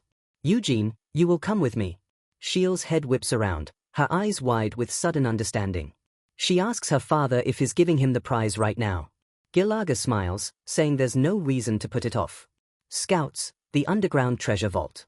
She had begged her father for years to let her see it, but he had never taken her, not even once. She watches with a mix of envy and wonder as Eugene follows the patriarch, heading towards a place forbidden to nearly everyone in the clan. As the sun begins to set, the two of them walk together in a comfortable silence, the last rays of light filtering through the trees. Gilad leads Eugene down a quiet path, the air around them thick with unspoken importance. It's Gilad who breaks the silence, observing how proficient Eugene was with so many different weapons. Eugene just smiles humbly, saying he's being praised too much, but Gilead shakes his head, insisting it's the truth. He points out that Eugene used a sword and shield against the Minotaur, but had wielded a spear against both Cyan and Desira. Eugene realizes Gilead even knew about his unofficial duel with Desra. It's not surprising. The man is the head of the entire clan after all. He likely sees everything. Gilad explains that while the sword has become the symbol of the Lionheart family, their ancestor, the Great Vermouth, was a master of every weapon imaginable. In fact, his skill was so legendary, he was known as the god of war. But then Giladay's tone changes. He adds that Vermouth wasn't the only one. His comrade, Sir Hamel, was also a master of arms, second only to Vermouth himself. Eugene lets out a small awkward cough playing his part. He mentions that in the storybooks he's read, the man is known as Hamel the Foolish. Gilead bursts into hearty laughter, admitting he read the same stories as a child. He chuckles that if Hamel hadn't been so troublesome, the tale would have been incredibly boring. Then his expression softens, growing sincere. He confesses to Eugene that to be honest, he always liked Sir Hamel more than Sir Vermouth. Eugene is rendered speechless. To hear anyone, let alone the patriarch of the Lionheart clan, say they prefer him over his eternal rival, Vermouth. It's a shock that rocks him to his core. He manages to force out a single quiet question. Why? Gilead explains that he never cared for the image of Vermouth as a perfect godlike being. He was always drawn to the raw human qualities of Hamel, which shone through even in the silly children's stories. He speaks of how Hamel was constantly dogged by feelings of inferiority to Vermouth, but never once gave in to despair. Instead, he used that frustration as fuel to push himself harder and harder. And in the end, Gilead says, his voice filled with a deep, profound respect. He sacrificed himself for his friends. Eugene knows the storybooks probably exaggerated things for dramatic effect. But still, hearing his past self-praise like this, it feels strangely deeply validating. He turns his head away slightly, a genuine warmth stirring inside him for the first time in a long while. A soft, honest smile touches his lips. I also like Sir Hamel, he says. And for the first time, admitting it aloud feels right. Gilead gives him a knowing look, seeming pleased with his answer. Their conversation ends as they arrive at a solitary stone tower, imposing and ancient. This is the entrance to the treasury. The heavy doors creak open, revealing the path down into the Lionheart family's most sacred vault. Inside, a grand staircase lit by magical torches descends into the darkness. Their footsteps echo off the cold stone walls as they walk deeper and deeper underground. Gade glances at Eugene, telling him that he's the first person who isn't a family head to ever be allowed down here. Eugene looks around in feigned awe, asking if it's really okay for him to go inside. Gilead confirms it, reminding him of his promise. Besides, the Senate has already approved it. The Senate. Eugene knows them by their nickname, the Old Lions of Lionheart, a council of former heads and powerful elders. Their approval makes this official beyond question. As they walk, Eugene asks what kind of treasures are inside. Gilad tells him it holds everything the family has accumulated for centuries, including relics left by Vermouth himself. A specific thought sparks in Eugene's mind. He asks if that means the legendary holy sword is here, too. A wry smile touches Gilad's lips. It is, he confirms. But you will be able to have it. He explains that the holy sword is a symbol of the entire Lionheart clan, not something a single person can own. Eugene lets out a theatrical sigh and crosses his arms. That's a shame. But there's another reason, Galad adds. Since Vermouth's time, not a single person has ever been acknowledged by the sword. Acknowledged? Eugene asks. Galad just gives a cryptic smile, telling him he'll understand when he holds it for himself. They finally reach their destination, a massive circular vault door intricately carved with the family crest. Gilade bites his thumb, drawing blood for the ancient seal. He presses his bleeding thumb to a golden lion head mechanism on the wall. The mechanism accepts the offering, and the lion's eyes flare with a brilliant blue light. With a deep grinding rumble, the ancient lock begins to turn. The massive stone door slides open, bathing the dark corridor in the golden light of the treasury within. Gallade stands before the entrance, a towering silhouette against the brilliant light. He tells Eugene to go inside. Eugene hesitates for a moment, asking if Gallade isn't coming with him. Gilead smiles kindly, saying he'll wait outside. He explains that if he came in, Eugene would be too worried about his opinion to choose what he truly desires. Eugene bows gratefully. This is perfect. This is exactly what he wanted. With one last look back, he steps over the threshold, leaving the patriarch behind. As the heavy door begins to close, it seals shut with a heavy thud, leaving Eugene completely alone in the silent, glittering chamber. A wide, greedy grin spreads across his face. The polite, respectful boy is gone. Now it's just Hamel, ready to claim his prize. All right then, he mutters. First things first. He looks up and his eyes lock onto the centerpiece of the vault. There, on a raised platform, bathed in a pillar of divine light rests the holy sword. It practically hums with a golden aura radiating a power that has been dormant for 300 years. A wicked excited glint flashes in Eugene's eyes. He points a finger at it, a playful challenge in his gesture. Should I try my luck with the holy sword? Left alone in a vault of legends, Eugene faces the one weapon that defined his rival. But sometimes the greatest treasures aren't swords, but the memories they carry. The holy sword. A divine weapon gifted by a god sealed for ages in a holy temple. Of all the heroes who tried to claim it, only one was ever acknowledged as its master, Vermouth Lionheart. 300 years ago, this very blade pierced the heart of the demon king of slaughter. It was a weapon of true undeniable power. Eugene smirks. He remembers it well. After that one glorious kill, Vermouth mostly used it as a glorified flashlight. Its divine light perfect for navigating dark dungeons. He crouches down, drawn to the sword's radiant glow. Unable to resist the temptation to try, he wraps his hands firmly around the hilt, the metal feeling cool and smooth beneath his palms. With a wild grin, he puts his back into it and pulls with all his might. His face twists with effort, straining every muscle in his body. But the sword doesn't move a single inch. It feels like trying to pull a mountain from the earth. He lets go, shaking his aching hands. It won't budge. Just as Galad said, the sword simply refuses to acknowledge him. He stands up, brushing himself off. Even if he could pull it free, he couldn't take it anyway. Time to forget the holy sword and find something else. He walks deeper into the vault, past rows of legendary weapons glowing softly on their displays, the air humming with latent power. He stops, his eyes widening in recognition as he takes in the next weapon. It's Aspel. The SW. Ord of Gluttony. A vicious serrated blade radiating a hungry red light. The Sword of Gluttony. Aspel. He remembers its terrifying power. It could devour the mana of any spell it cut through, converting that energy into its own strength. A perfect counter to mags. But the only reason Vermouth could wield it effectively was because he was a master magician himself. For Eugene, a boy who can't even use mana yet, it's completely useless.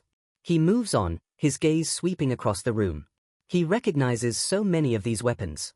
It feels like a reunion with old friends from the battlefield. The Draconian Spear, Carbos. It took a while to heat up, but once it did, its flames could rival a dragon's breath. The Stormblade, Winneth, a sword blessed by the Spirit King of Wind himself. The Rampaging Thunderbow, Panoa, a bow that could call down lightning from the heavens to strike any target. The Flying Elusive Sword, Jabal, a blade that could transform into a bladed whip striking from every direction at once. And Gideon's Shield, a legendary artifact that could deflect any attack by shunting it into an empty void. He crosses his arms, feeling overwhelmed. Every single one is an amazing choice. He wouldn't regret taking any of them, but something feels wrong. He scans the room again, a frown creasing his brow. Is this really everything? Some of the most powerful artifacts, like the Moonlight Sword and the Demon Spear, are missing. A grim thought dawned on him. It's been 300 years. He clenches his fist, muttering under his breath that his old comrades clearly helped themselves to the best cheat-like weapons after he was gone. He weighs his options. Winneth the Stormblade is the obvious choice. Just holding it allows you to command wind elementals, and with enough mana, you could even summon their king. Learning spirit magic is incredibly difficult, a feat even talented mags struggle with, but Winneth makes it effortless. It's a massive shortcut to overwhelming power. Still, he decides to look around just a little more. He's in the legendary Lionheart Vault, after all. He might as well see everything it has to offer. He wanders to a different section where smaller items are displayed in glass cases on velvet cushions. He sees gems and accessories here, not just weapons. His eyes drift over priceless crowns, chalices, and pendants. And then he stops. His entire body freezes. His eyes lock onto a single display case. Here? He reaches out, his hand trembling as if pulled by an invisible string. His fingers press against the cool, magical barrier, a jolt running through his entire body. He pulls back, clutching a small, painfully familiar object. This is, he whispers, his voice choked with emotion. This is the necklace I wore as Hamel. Memories slam into him. It was a keepsake from his parents killed by monsters when he was just a child. He remembers avenging them and how he wore this simple necklace every single day right up to his very last breath. He stares at it, his mind reeling. Why is this here? There's only one explanation. Vermouth must have recovered his body from that final battlefield. A flicker of warmth touches his cold heart. He supposes they didn't just leave him to rot. For a moment, he feels a sense of relief. But that relief curdles into bitter anger as he remembers the promise Vermouth made with the Demon King of Incarceration. A peace treaty that left two of their greatest enemies alive. He sees their faces in his mind. Vermouth, Sienna, Molan, Anis, his comrades, his friends. They had all promised each other. They were supposed to take down all 5 Demon Kings together. He grinds his teeth. Pure rage building inside him. What kind of promise did you make? He snarls to the empty room. To put my keepsake here while you. His anger sharpens, focusing on one person. Especially you, Vermouth. What in the world were you thinking? The betrayal feels as fresh as if it were yesterday. Then a wave of guilt crashes over him. Maybe it's my fault. He looks down at the necklace. Maybe they just couldn't win without him. But he shoves that thought aside. His eyes harden with resolve. He doesn't want to resent them. They must have had a reason, a good reason for breaking their promise. He glances around at all the legendary weapons he could take. There are so many things here that he wants. However, he clutches the necklace tightly in his hand. He can't stand the thought of this. The last piece of Hamel staying locked away in a dusty vault. He's made his decision. The vault door slides open and Eugene walks out. Gilladay looks at his empty hands, then at the small object he's holding, completely baffled. That's what you chose? Eugene puts on a bright, innocent smile, dangling the necklace. I like this one, he says simply. Gil is incredulous. Are you serious? There were so many incredible treasures in there. Eugene just replies that the other items were too much for him to handle right now. Still trying to understand, Gilead asks to see it for a moment. Eugene hands it over without a second thought. Gallade examines it closely. It's an old, crudely made necklace. The gem is worthless, and the craftsmanship is simple at best. This is just a cheap trinket, he says, confused. Why would something like this even be in the vault? He walks over to the lion head mechanism used to register the vault's treasures. He places the necklace on it, but nothing happens. The mechanism remains dark and silent. That's strange, Gilad murmurs, the truth dawning on him. This necklace isn't registered. He turns to Eugene, his expression serious. He explains that this isn't a treasure of the Lionheart family. It's something that shouldn't be in there at all. Eugene just points out the obvious, but it was inside. Gilad shakes his head. This necklace has no value. You couldn't even buy a cheap sword with it. He looks Eugene dead in the eye. Despite that, do you still want it? Eugene's face lights up with a huge beaming smile. Yes, he shouts, his enthusiasm impossible to fake. Gilead sighs, giving in. If you really want it, I suppose it can't be helped. He pauses.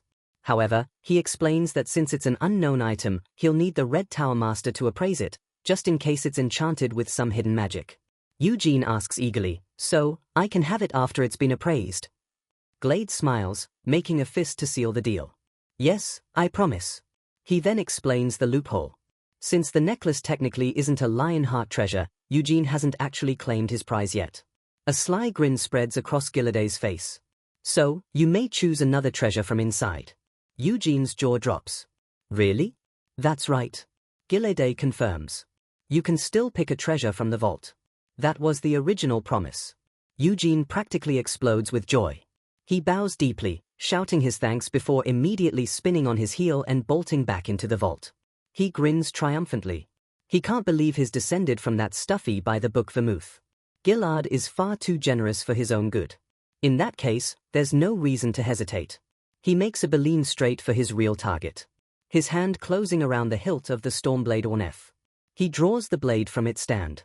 It slides free with a faint whispering sound as if the wind itself is greeting an old friend. He holds it high, a fierce predatory grin on his face as a blue aura begins to swirl around the blade. You're mine now. With a legendary blade in hand and a piece of his past returned, Eugene walks out into the cool night air. But for a prodigy like him, a moment of peace is hard to come by. Desira immediately marches up to him, pointing an accusing finger. Why didn't you pick a spear? She demands, her voice full of exasperation. You're already amazing with it. Eugene just shrugs. It's my choice, he says calmly. And I'm good with a sword, too. Desire can only fume, stomping her foot in frustration. Gaga steps in, studying the elegant blade with a critical eye. Looks too light, he declares bluntly. He puffs out his chest, flexing his muscles. With your kind of strength, you should have picked a hammer or an axe. Eugene gives him the same flat reply. It's my choice. Undeterred, Gargus makes him an offer, inviting him to visit his family and promising all the muscle growth potions he could want. Eugene just deadpans. I don't need them.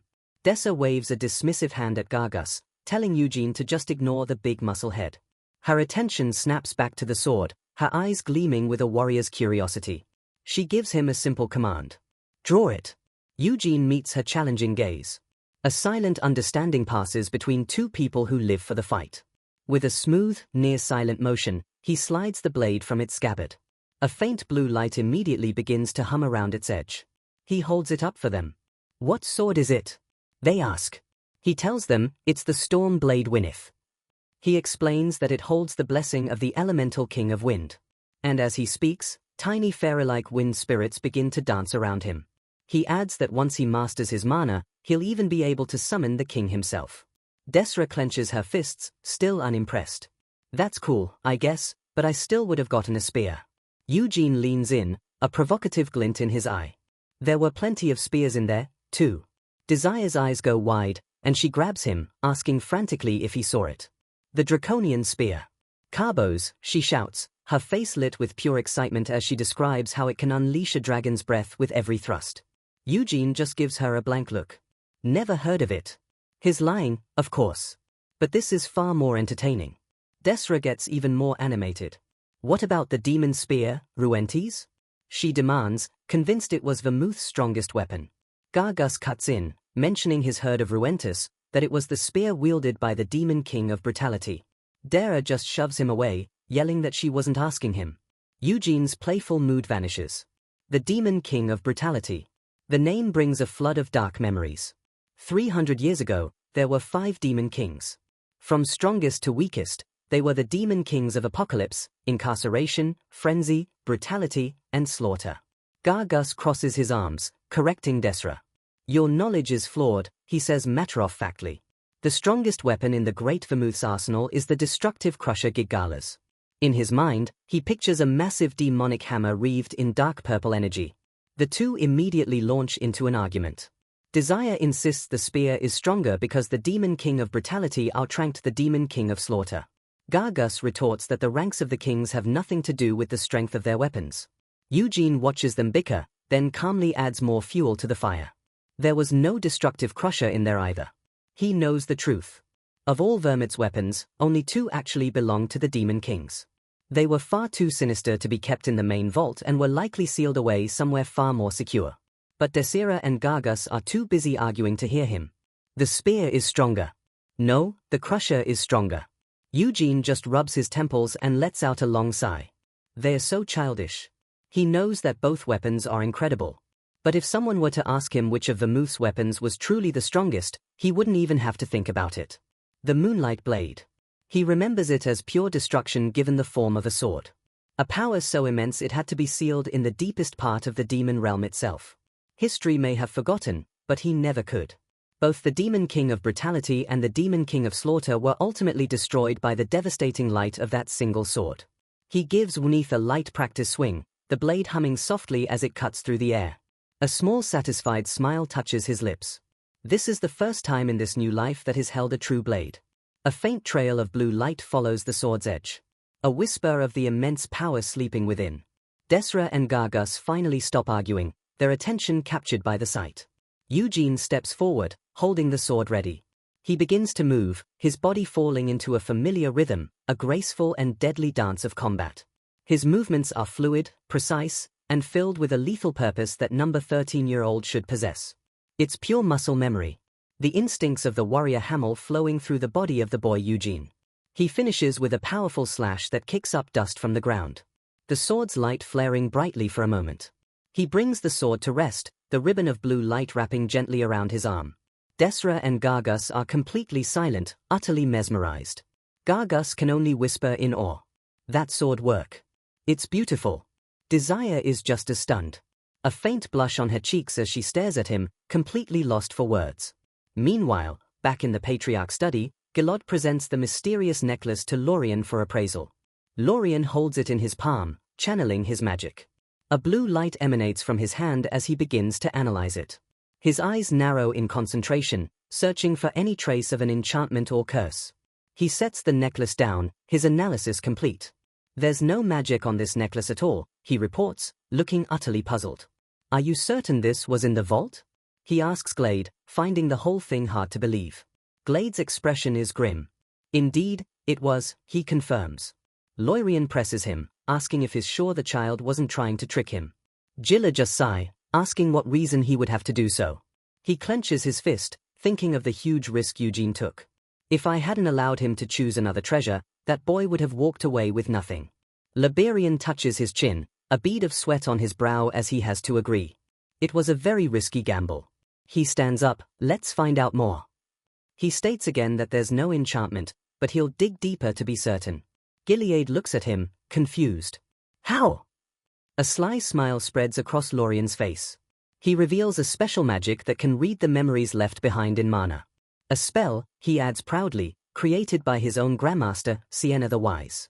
He explains that all things retain a trace of mana, and he can read the memories stored within it to see the necklace's history. Gilad watches with intense focus. Then I'll leave it in your hands. Lorien picks up the necklace again, holding it gently between his palms. He closes his eyes and concentrates, enveloping the small object in a brilliant blue aura. Images flicker through his mind. He sees that it's about 100 years old and glimpses its past owners. He sees a bustling city street where it was first bought. He opens his eyes, frustrated. I can't read anything after that. He suspects the powerful magic of the treasure vault interfered with the mana. Scrambling any more recent memories. Gilead picks up the necklace. His thoughts heavy. 100 years ago. There's no one left alive who could possibly know where it came from. Its origin is a complete mystery. Lorien looks at him. So, what will you do now? Gildaday's stern expression softens into a fond smile. If it's not magical, I'll give it to Eugene. His voice is filled with admiration. It's something that boy wanted so badly, he was willing to give up a priceless treasure for it. Lorien leans forward, a knowing smile on his face. You seem to have grown quite fond of that child. A slow, confident grin spreads across Gilad's face. He places his hands firmly on his desk, his decision finally made. He looks out the window at Eugene, still practicing in the courtyard below. And what reason would I have not to? He turns back to Lorien. And so I am going to accept your offer. Lorien's eyes widen slightly. By that offer, you mean? Gel leans back in his chair, his face beaming with absolute certainty. I will adopt Eugene Lionheart as my son. And outside, completely unaware of the monumental change his life is about to undergo, Eugene continues his solitary dance. The Stormblade, a shimmering extension of his will. A new day, a new sword, and a new life on the horizon. But just when Eugene thinks he can finally catch his breath, another lion heart appears, and this one is nothing like the rest. A cheerful voice calls out to him. A handsome man with white hair and a relaxed smile waves in his direction. The maid beside Eugene gasps, stammering the man's name. Sir John. Eugene's eyes narrow slightly. He recognizes the name John Lionheart. He's the patriarch's youngest brother, an oddball in the family who never married, choosing instead to travel the world as an adventurer. Eugene offers a respectful bow and introduces himself. John just grins, waving him off. Of course, I know who you are. He suddenly grabs Eugene, pulling him into a rough, one-armed hug. He exclaims that he's the collateral kid who actually beat the main family in their own ceremony, clearly thrilled by the very idea. Eugene struggles against his surprisingly strong grip, annoyed. Did you come to take me somewhere? He asks, trying to pry the man's arm off. That's right, John says, finally letting him go. He explains that his brother was going to send a knight, but he jumped at the chance to come himself.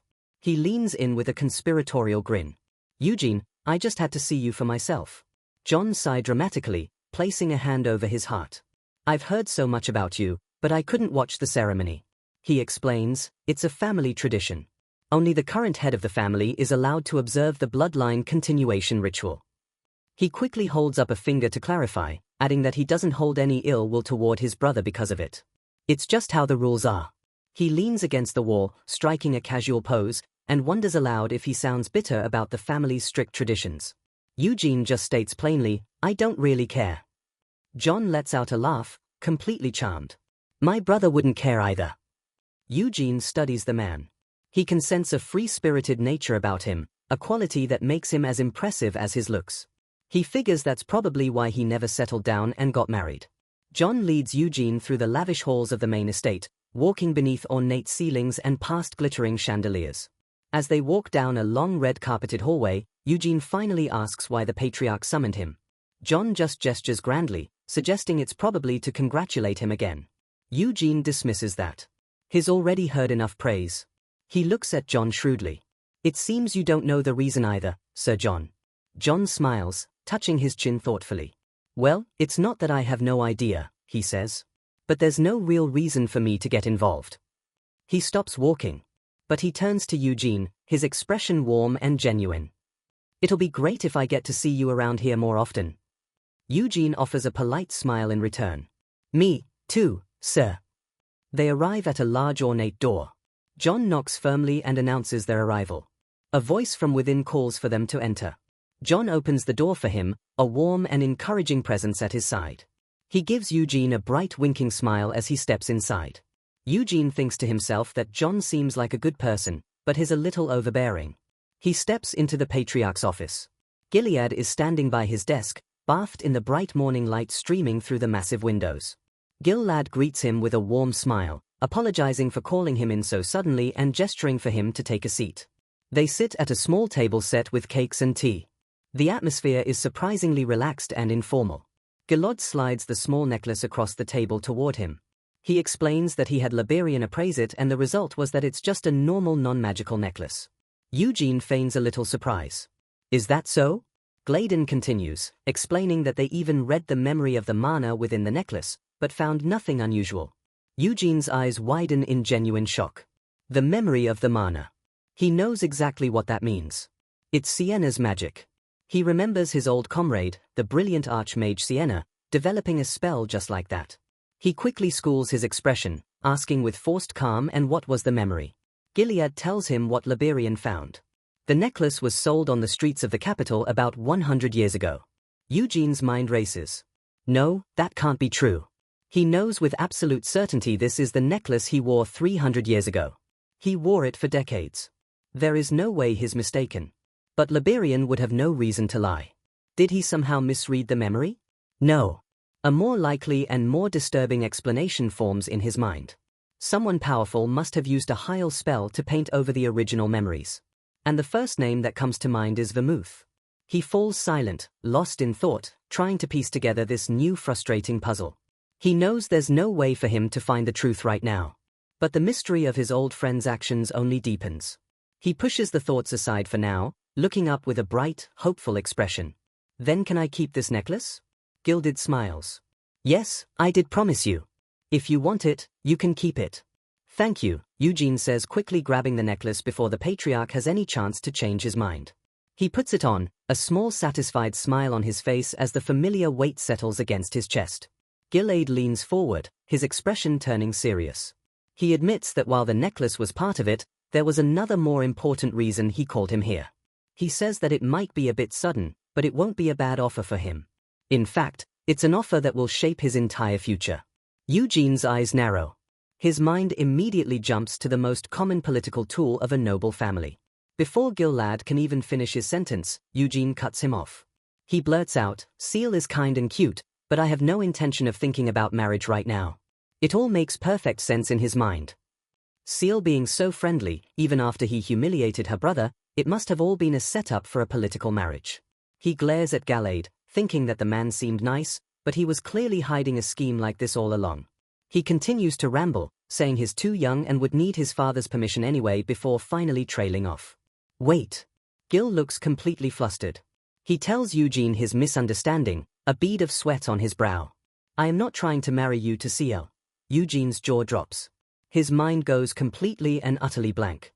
A deep, mortifying blush spreads across his entire face as the realization of his mistake hits him. He was completely and totally wrong. He wants to hit himself for even thinking about marriage with a 13-year-old girl. He clutches his head, groaning internally. Did my brain turn into a child's brain, too? He looks up, completely confused. Then what is it? Gilad states his true purpose plainly. "I called you here to adopt you as my son." Eugene can only respond with a single dumbfounded word. What? He quickly regains his composure, though. He thinks to himself that this is just as shocking, but it makes a certain kind of sense. It's a perfect way to bind his talent to the main family. He mumbles that being an adopted son is still a bit too sudden. Gilad chuckles. Not as sudden as a marriage proposal. Eugene flushes again, muttering that it was his mistake. Gilad adds that if Eugene agrees, he's prepared to call his father, Gard, to the main estate as well. Eugene points out the obvious complication, but then I would have two fathers. There's no need to overthink it, Gilad assures him. It simply means your family line will be absorbed into the main family. He clarifies his intentions. I already have 3 children. I am not trying to steal a son from Gard. He looks at Eugene with sincerity. I have yet to meet your father, but I will respect him as my own sibling. Eugene looks down, a single bead of sweat rolling down his temple. This is a life-altering offer. It means more status, more resources, but also far more pressure and expectations. Eugene has just been offered the world, but instead of jumping at the chance, he has a question that cuts straight to the heart of the mat. He looks down, his hands clasped, and asks Jill, if I refuse to be adopted. He lifts his head, his golden eyes sharp and serious, focusing on the one thing that truly matters to him now. Will my father lose your respect? It's a test, not just for his own future, but for the family he might leave behind. A warm, genuine smile spreads across the patriarch's face. He looks at Eugene, not with disappointment, but with open admiration. Of course not, he says, his tone firm and reassuring.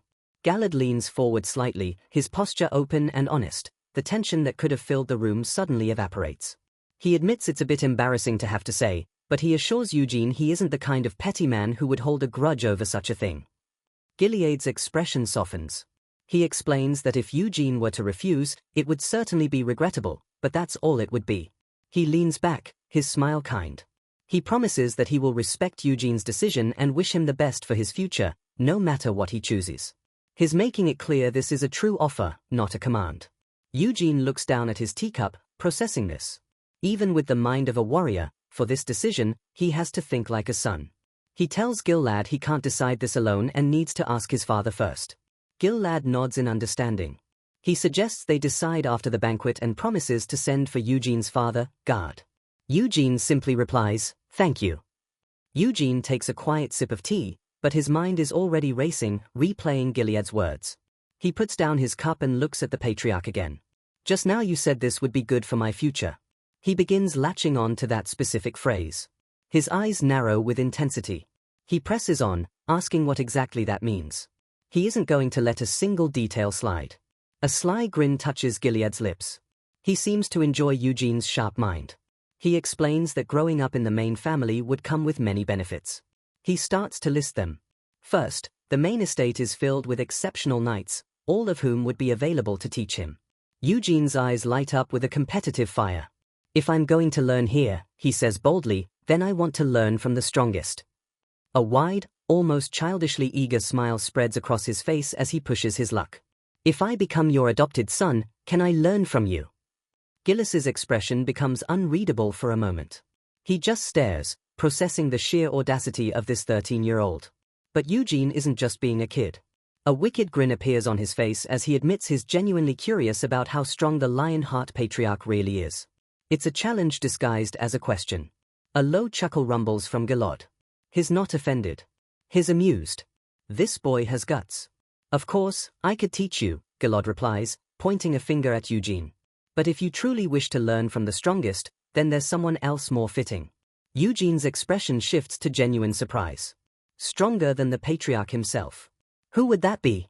He asks. Gilad says a single name. Gillian. He admits that while he used to be stronger, his younger brother has long since surpassed him.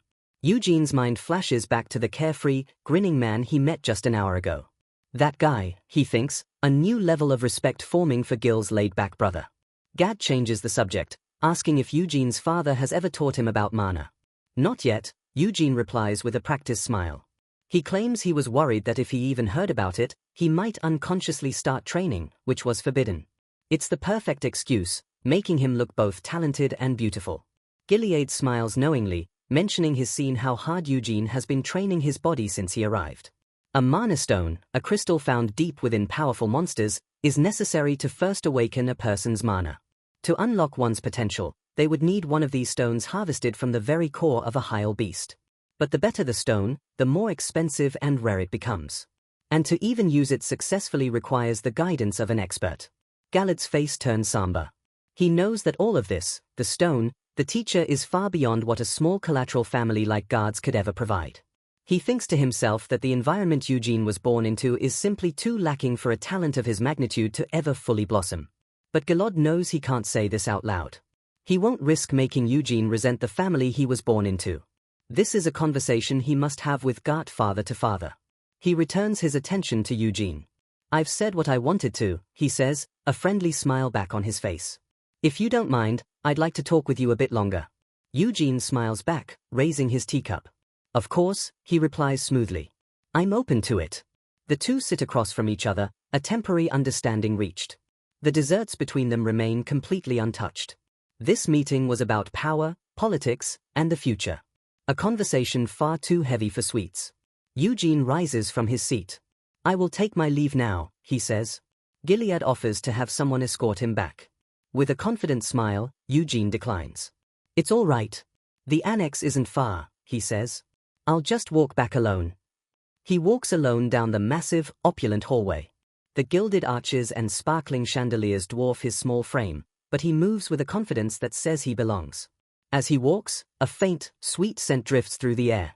His sharp senses pick it up immediately. A perfume, he thinks, his eyes narrowing. He knows instantly. Someone is just around the next corner. No movement, he murmurs to himself. He can tell they are standing perfectly still. Are they waiting for me? Without a hint of hesitation, he continues walking, his footsteps echoing softly on the plush red carpet. As he rounds the corner, he sees the elegant hem of a fine dress.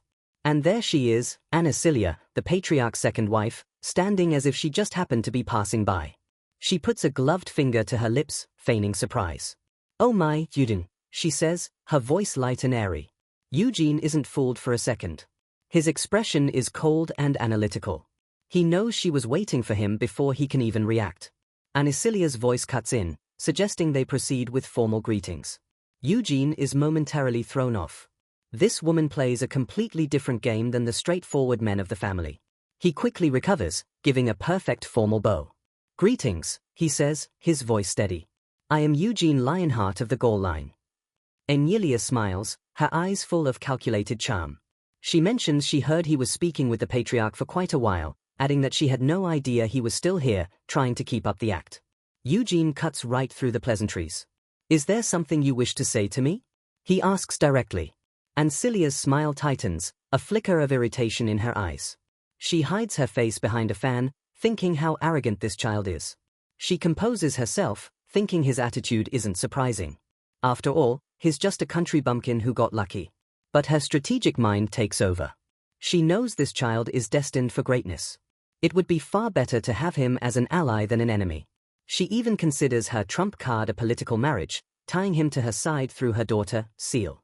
That was the whole reason she told Seal to get close to him in the first place. Her polite mask returns full of fake curiosity. I'm just curious what the two of you talked about, she says, pressing for information. Eugene shuts her down with clean, cold politeness. I don't think I should be sharing matters that the patriarch and I discussed privately. And Celia is flustered for a moment, her act slipping.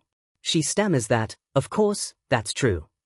Quickly, laughing it off and saying she has something else to say. Eugene just tilts his head, waiting. A single bead of sweat forms on his cheek. He knows he's walking through a verbal minefield. She puts on a grand display of apology, asking if he remembers how disrespectful her son was. She claims she's only just now apologizing because of how busy she's been. There's no need, Eugene replies flatly. I have already resolved that incident with Cyan myself. He makes it clear that he handled it. Celia beams, praising him for being so mature and benevolent. It's empty flattery and they both know it. She promises to give Cyan a stern warning and that she hopes the two of them will get along well in the future. Eugene gives her a bright beaming smile. Of course, we'll get along splendidly, he says cheerfully before delivering the final pointed blow. We are family after all. The word family strikes Celia like a physical blow. A dark, uneasy feeling washes over her. He's not wrong, but hearing it from this child's lips feels dangerous. Eugene, seeing her reaction, politely asks if he may take his leave. He's won this round. Celia forces another smile, apologizing for keeping him. Go and rest, she says, her voice a little strained. As Eugene turns to leave, he glances back one last time. He sees her watching him, her fan held close, her polite mask firmly back in place. Walking away, he thinks to himself, Lionheart's matriarch, Celia. He remembers now. She was the one who was openly against him from the start simply because he was from a branch family. A dark look crosses his face as he thinks about her calculating eyes. He decides right then and there, I need to avoid getting involved with her as much as possible. He walks away, leaving Celia standing alone in the grand hallway. She watches him go, her expression hidden, already plotting her next move in the complex political game he's just been thrown into.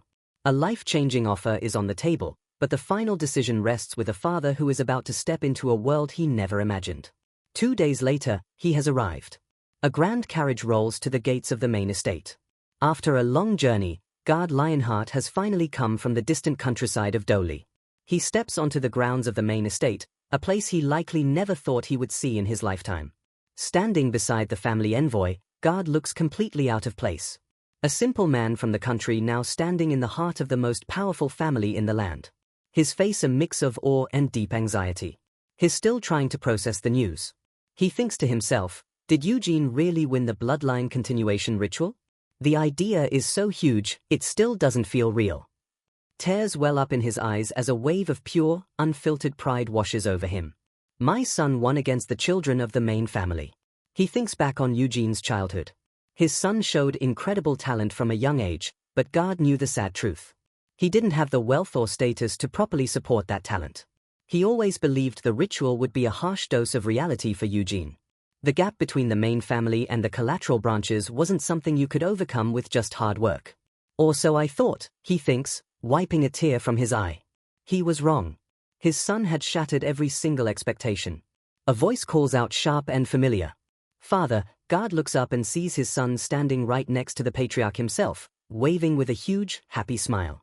In that moment, the grandeur of the castle and the imposing figure of Gil-lad fade away. All he can see is Eugene looking healthier and more vibrant than ever. Without a second thought, Guard is running, kicking up dust from the ground as he rushes towards his son. He pulls Eugene into a powerful, desperate hug. All his anxiety, pride, and love pouring out in one single motion. Eugene, my son, he cries out, clinging to him as Gilead watches with a faint, understanding smile. Tears stream down Guard's face as he finally says the words aloud. I'm so proud of you. I am so proud to be your father. Eugene smiles, his cheek pressed against his father's shoulder. I told you I'd bring back good news, he says teasingly. Did you not believe me? Guard pulls back, wiping his eyes. He admits with both shame and love. Yes, you did say that. I'm sorry, son. I didn't believe you. The raw emotion of the moment makes Guard suddenly remember where he is and who is watching. He turns to the patriarch, his face a mess of tears and embarrassment. He bows deeply, completely flustered. Sorry for the late introduction, he stammers. I am Gart Lionheart from Gidor. Gil gives a warm, disarming smile. I'm Gilead Lionheart, he says, his hands open in a welcoming gesture. I apologize for the sudden invitation. Guard quickly shakes his head, grasping the patriarch's hand. Not at all. I'm just thankful that you invited me. Gilead's expression turns more serious. He says he doesn't want to interrupt their reunion, but asks if he could speak with Gart inside. Gart immediately agrees. Yes, of course. As his father and the patriarch walk away, Eugene stands back with his arms crossed, watching them go. The easy part is over. Now comes the real negotiation. Inside, surrounded by symbols of immense power, the two fathers sit down to discuss the future of one son. Guard can barely believe what he's hearing. Adoption. Did you say? The word hangs in the air, heavy with meaning. Gilad takes a calm sip of tea, a maid standing silently behind him. That is correct, he confirms. He lays out the full offer. If he adopts Eugene, then Guard's entire family line will be absorbed into the main family. A promotion that would change their lives forever. Guard looks down, his expression troubled. He knows it's a sudden offer, and the implications are staggering. He stands and bows deeply, a gesture of profound respect and humility. I apologize if this sounds disrespectful, he begins, his voice strained with emotion. I appreciate you thinking so highly of my son, he says. But as his father, I can't help but worry for his future. Gilead looks at him with genuine curiosity. What kind of worries? Gart explains his greatest fear. He knows Gilead might have good intentions, but is worried the other members of the main family will ostracize Eugene. He points out the obvious. Gilad already has 3 children of his own. If his son is adopted, he'll be seen as an outsider, an invader, taking what isn't his. Gilad nods slowly, touching his chin. I believe I understand what you are saying. He reassures Guard that he doesn't want to limit Eugene's future, but he admits his fears are valid. The main family prizes its bloodline above all else, and they won't easily accept a boy from a branch family. He's also realistic, stating that even if adopted, Eugene won't be able to become the next family head. But he says, as long as Eugene doesn't let greed take over, his talent will be able to bloom to its absolute fullest. As his adopted son, Eugene will grow up alongside his other children. Gilad firmly believes that through this a better future will be guaranteed for him. Guard looks across the table, hearing the absolute conviction in the patriarch's voice. He knows Gilad is right. After a long silence, he concedes, you are correct. But this isn't a decision he can make for his son. Please allow me to talk with him first, he requests, his expression a mix of hope and lingering fear. Later, Guard finds Eugene in the training grounds, already practicing with his new sword. Eugene's focus is absolute, his golden eyes locked on his invisible target. He moves with blinding speed and precision, unleashing a brilliant slash of wind that seems impossible for a boy his age. The sheer power of the attack leaves Guard speechless. He's watching a whirlwind of talent he can barely comprehend. Eugene stops, sensing his father's presence. Father, he says, his expression turning serious. Guard's face is a mask of grim determination, like a man carrying the weight of the world on his shoulders. Eugene knows immediately what's on his mind. He grips the hilt of his sword, thinking that the adoption talk must have been a real shock for him. He walks closer. What's with that expression, father? Guard turns his back for a moment, gathering his courage and his thoughts. He looks back at Eugene, his gaze dropping to the magnificent sword at his son's hip. He recognizes it as Wine the Stormblade, the legendary prize Eugene chose from the main family's treasury. A painful realization hits him. He thinks that even if he sold everything his family owned, he could never afford a blade like that. The gap between their worlds has never been more clear. He takes a deep breath and says it plainly. The head of the main family wants to adopt you. Eugene's response is calm. I know. He already told me. Guard's voice is thick with emotion.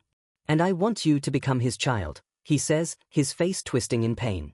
It will be for the best, for your future. His hand clenches into a tight fist. But if you do this, you may have to go through some very rough times.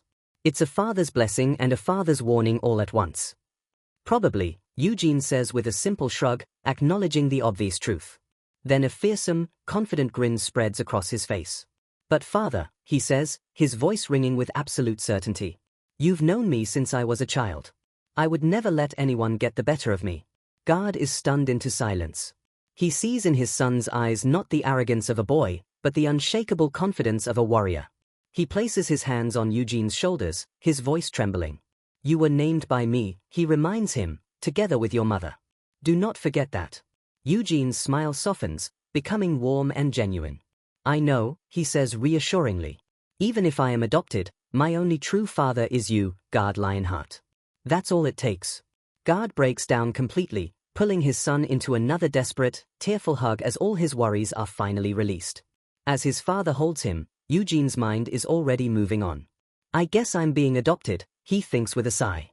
"It seems like a pain, but I'll gain a lot from it. It's worth it."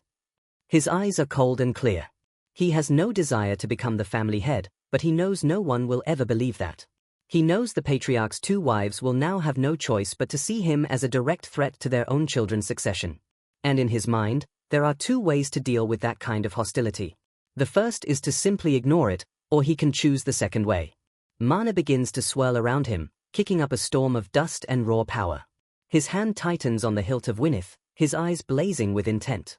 He draws the blade, unleashing a torrent of energy. He's made his choice. If anyone dares to get in his way, he won't ignore them. He will crush them completely. With the adoption settled, the patriarch throws a lavish banquet. Officially, it's to celebrate a collateral family's victory. But everyone knows the real reason. To force the entire clan to accept Eugene and swallow the bitter taste of the main family's defeat. Gart, Eugene's father, stands awkwardly with a glass of wine, a simple man completely lost in a den of political lions. Suddenly, he's swarmed by the fathers of the other collateral children. They shower him with praise for his amazing son, hinting at the new power he holds and even trying to sell him on their family's secret muscle growth potions. Garga's father, a mountain of a man just like his son, is especially loud, suggesting all the branch family should form a new alliance. It's a clumsy but obvious attempt to ride Eugene's coattails to power. Eugene watches from a distance, taking a cool sip of his drink. He knows that if he gets involved, he'll be smothered with annoying requests. He thinks to himself that he can see the family resemblance. The apple clearly didn't fall far from the tree. Across the hall, a much colder family reunion is taking place.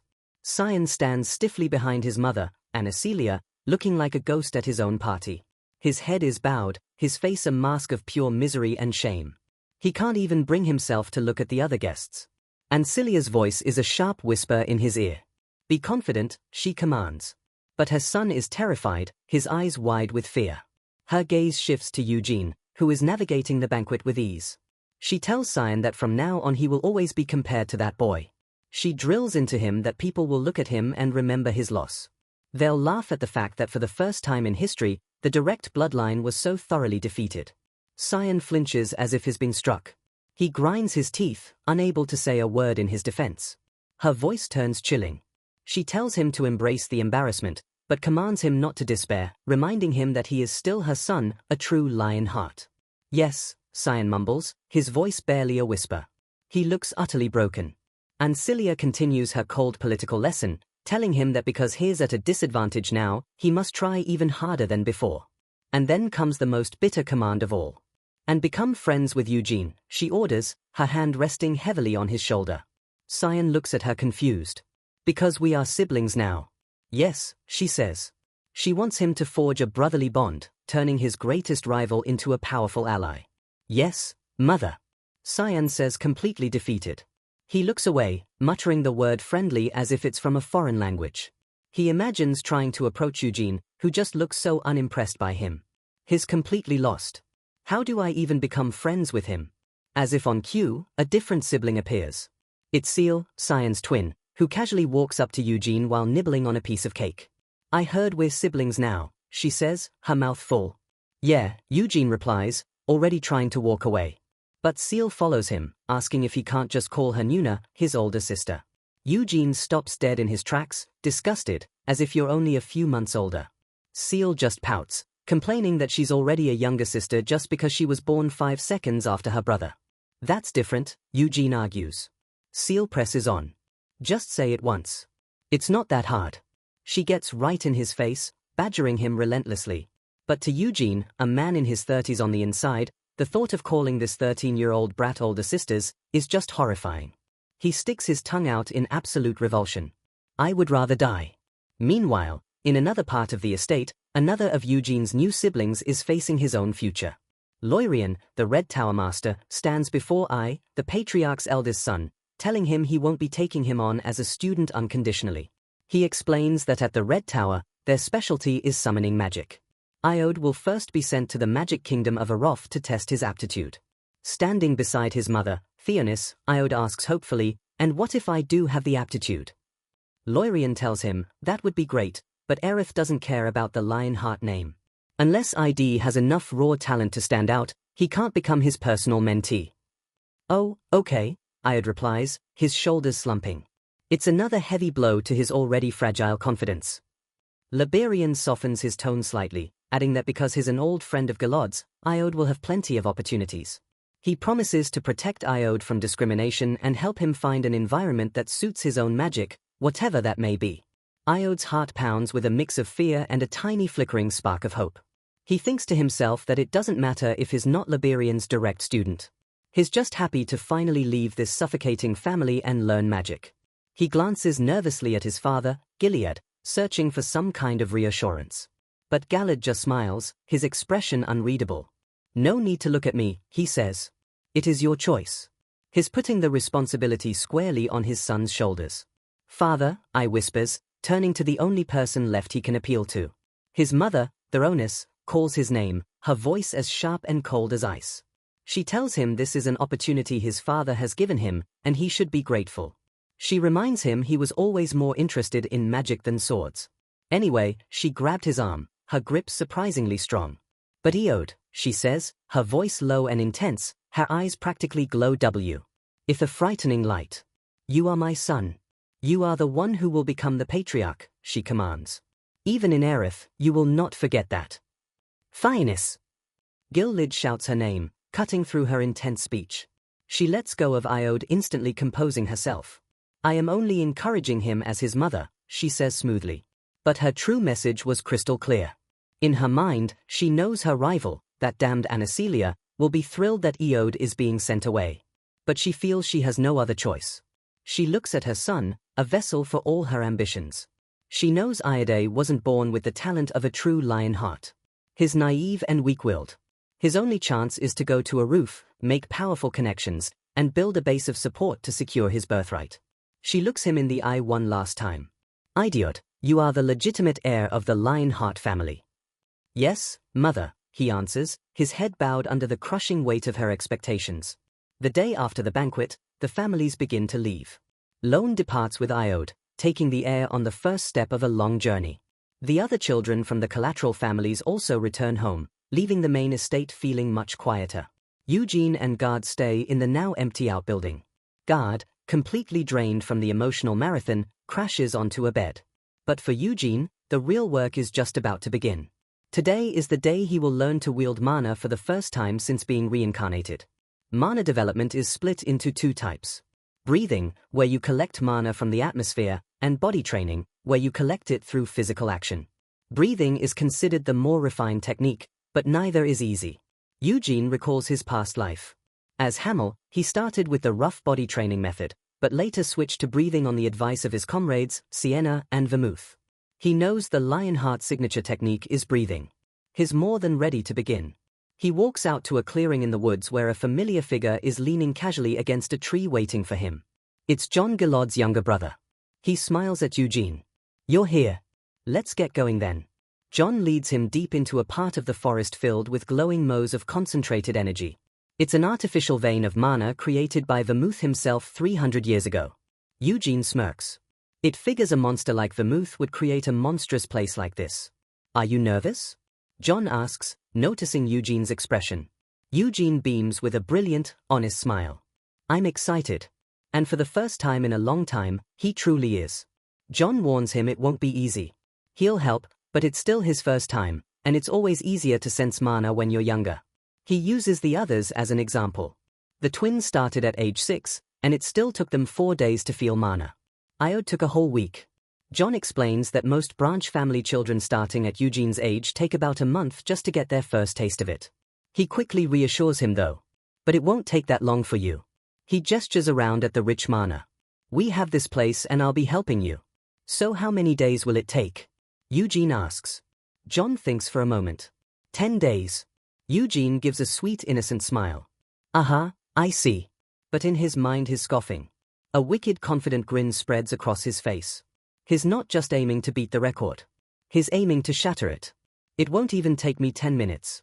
John leads him to a small simple cabin nestled in the heart of the mana-rich forest.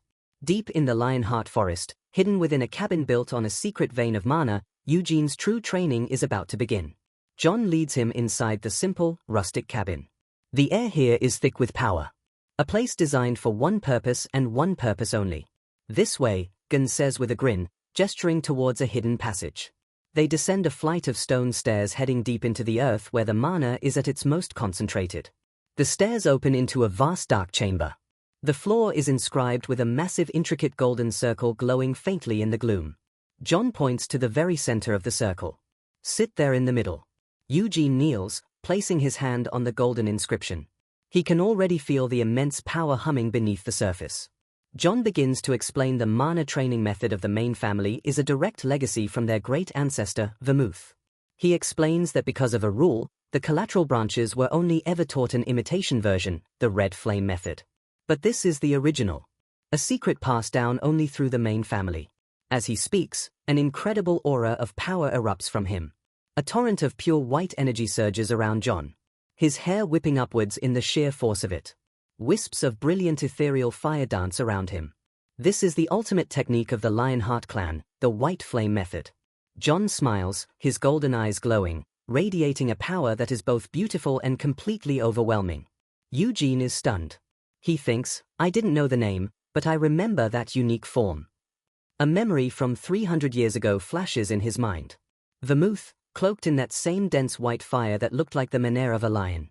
A surge of frustration and determination runs through him. In my past life, I could never overcome that flame. But this time will be different. John's aura fades. He tells Eugene that since he can't sense mana yet, they'll start with simple breathing exercises. Sitting in the center of the circle, Eugene speaks up immediately. I can feel it. John just chuckles, dismissing it. You're imagining things, he says kindly. It can feel that way if you focus too hard. He decides to play a little trick to prove his point, gathering a small wisp of mana on his fingertip to show Eugene he's just imagining it. He flicks the wisp of mana, sending it dancing around Eugene, who sits perfectly still with his eyes closed. John smiles smugly. See, you can't sense it, ye. He's cut off by Eugene's voice, calm and certain. There. Eugene points a finger to his side, tracking the mana perfectly. The mana is gathering over here. John, now a little less sure of himself, starts moving the mana around quickly, but Eugene follows it every single time. Here now. From here to here. Up and now down again. Eugene opens his eyes. A mischievous grin on his face. He effortlessly gathers the ball of light in his own hand. How long are you going to keep this up? He asks. John is utterly floored. His jaw hangs open. That's insane.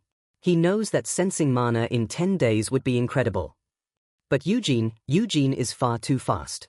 He can't help but laugh, covering his face in disbelief. This kid is completely breaking the rules. He composes himself and walks over to Eugene. His entire demeanor changed. The lesson just took a very sharp turn. If you can feel the mana, we can begin right away, he says, his voice now serious. From now on, don't speak. Just focus on what's happening inside your body. Okay, Eugene replies, his expression turning focused as he closes his eyes. John sits down in front of him, placing his hands on Eugene's. Breathe deeply, he instructs. As Eugene breathes, a powerful surge of mana flows from John's hands directly into his body, kickstarting the process. John's voice guides him, telling him to circulate the mana through his body with the white flame method, directing it all toward his heart to form his manao. Mana flows steadily between them, a perfect circuit of pure energy. After a moment, John pulls his hands back, watching intently. All right, you're doing well, he says, but his face shows he's completely stunned. A gentle blue flame now flickers around Eugene. He's not just sensing mana, he's already controlling it. John can't believe it. This isn't just doing well.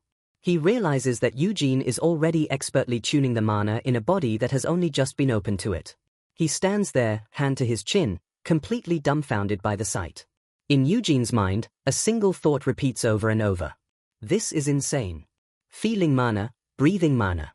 This is the moment he's been waiting for. He knows his past life experience helps, but this new body accepts mana with a shocking ease. He can feel his power growing with every single breath. But he also feels the strain. There's a limit to how much his young, untrained body can take. He can feel himself reaching that limit. And then it happens. A brilliant flash of light erupts from his heart as all the mana he's gathered converges, forming his very first mana core. Eugene's eyes snap open, sweat beating on his forehead. He's done it. In just a few short minutes, he has accomplished what takes most people weeks, if not months. John stares at him, his expression a mixture of awe and utter shock. He can sense it. Not only has Eugene formed a core, but its size is incredible. Most people start with a tiny core and train for years to make it bigger. John breaks into a wide, incredulous grin. "You're a monster," he says, the words filled with genuine admiration. "Is that a compliment?" Eugene asks, grinning back as he fist bumps his new mentor. John just laughs. "It is." "Let's go back," John says, still reeling. Eugene clenches his fist, feeling the new power thrumming inside him. As they walk back through the sun-drenched forest, John starts to explain the next step of the training. He tells Eugene that the biggest difference in the white flame method is the division of the core. No matter how much you train with the lesser red flame method, you can only ever have one. The white flame method, however, is different. After reaching a certain point, the core divides, allowing the user to hold more mana and amplify their power. They call each divided core a star. And the creator of this method, the Great Vermouth, was a legend who achieved 10 stars, a feat no one has ever managed since. John says proudly, "My brother and I both have 6 stars." He adds that the other children are all at 1 star, though he expects the twins might reach their second by next year. He puts that into perspective. Since the twins started at age 6, it will have taken them about 8 years to go from 1 star to 2. Eugene looks up at him, his eyes wide with curiosity. "What about me?" John grins slightly. "You'll be much faster than them," he says with confidence. "As long as you aren't lazy," Eugene pumps his fists, putting on a big, eager show. "I'll be diligent." But inside, his thoughts are far more vicious. He scoffs to himself, knowing he's been given an incredible body and his rival's own training method. There's no way he'll let this chance go to waste. He's already strategizing. He doesn't know if he can reach 10 stars like Vermouth, but he plans to analyze the method as he trains. If he finds a flaw, he'll simply change it to suit himself. A cunning smile plays on his lips. "Thanks, Vermouth," he thinks. "Thanks to you leaving this behind. There's a lot I'll be able to do." They arrive back at the outbuilding where Eugene is staying. John says he'll report to Gilead, then pats Eugene on the shoulder. "You must be tired, so go on and rest." "Yes, I understand," Eugene says with a cheerful, obedient smile. But as soon as John turns his back, Eugene's expression changes. Not a chance. He clenches his fist, feeling the new energy coursing through him. He knows this little bit of fatigue will vanish after a good night's sleep. And now that he can finally wield mana, there's something he needs to do. A familiar, timid voice calls out his name, "Young Master Eugene." It's his personal maid, Nina, running towards him, surprised to see him back so early. "Have you returned already?" "Nah," Eugene says, his voice sharp with purpose. "Bring me one F." A moment later, Nina stands at a safe distance as Eugene holds the legendary Storm Blade. He grips the hilt, his brow furrowed in concentration. He knows this blade holds a contract with a powerful spirit, but he doesn't know if it will respond to him.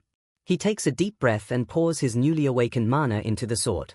The blade hums, glowing with a brilliant blue light. Now watches in shock as a powerful gust of wind suddenly erupts from the sword. She screams as the wind becomes a gale, throwing her off her feet. The wind coalesces into a massive swirling tempest, a vortex of raw elemental power dominating the sky. And from the heart of that storm, a voice echoes directly in Eugene's mind. A voice filled with ancient power and disbelief. "Are you really Hamel?" Eugene looks up at the swirling vortex, his eyes wide. "I remember," he thinks, a jolt of recognition running through him. This voice is definitely his. Hair whips around his face as the spirit's power surges. He knows exactly who this is. The elemental spirit king of wind, Tempest. The vortex of the tempest rages around him, and the ancient voice of the Spirit King echoes directly in his mind. Hmel, have you been reincarnated? Eugene stands his ground against the gale, his eyes wide with shock. How did you recognize me? He yells into the storm. A face forms in the swirling winds, its voice firm and absolute. Hamel, comrade of Vermouth. There's no way I would forget your soul. No matter how much time passes, a soul does not change. The spirit explains that it had been a long time since he'd been summoned. He thought it was just another of Vermouth's descendants, but then he felt it. The unmistakable, unforgettable soul of Hamel. Eugene's face twists with rage. He doesn't care about a reunion. There's only one thing he needs to know. Why didn't Vermouth kill the other demon kings? He points his sword at the vortex, demanding an answer. Speak, Tempest. You were there even after I died. Tempest's voice is heavy with regret. I do not know what Vermouth intended. He then reveals a shocking truth. In the battle against the demon king of incarceration, Vermouth sheathed his blade. What? Eugene breathes, his mind reeling in disbelief. Tempest recounts the memory of that final brutal battle. It ended without meaning. After everyone else had fallen, only two were left standing. Vermouth and the demon king of incarceration. And in that moment, Vermouth sheathed his sword. He didn't kill the demon king of incarceration, nor did he go on to face the demon king of apocalypse. Eugene just stares, the words hitting him like a physical blow. Sheathed his sword after everything they had sacrificed. Pure undiluted rage explodes from him. Don't mess with me, he screams, his face a mask of fury. They say he struck a deal, he shouts, desperate for answers. What was it? I know nothing of the deal, Tempest replies. Eugene's rage boils over. Then what do you know? The spirit explains. The only ones who know what was said are the ones who were there. The moment Vermouth sheathed his sword, Tempest, as a summoned spirit, was expelled from the scene. You said everyone else was unconscious, Eugene yells in frustration. What do you want me to do? Asked Vermouth's corpse. The winds begin to recede. We are out of time, Tempest's voice warns. The spirit explains that Eugene shouldn't have been able to summon him at all. He had to force the connection open, and now that door is closing. Next time, Tempest's voice begins to fade.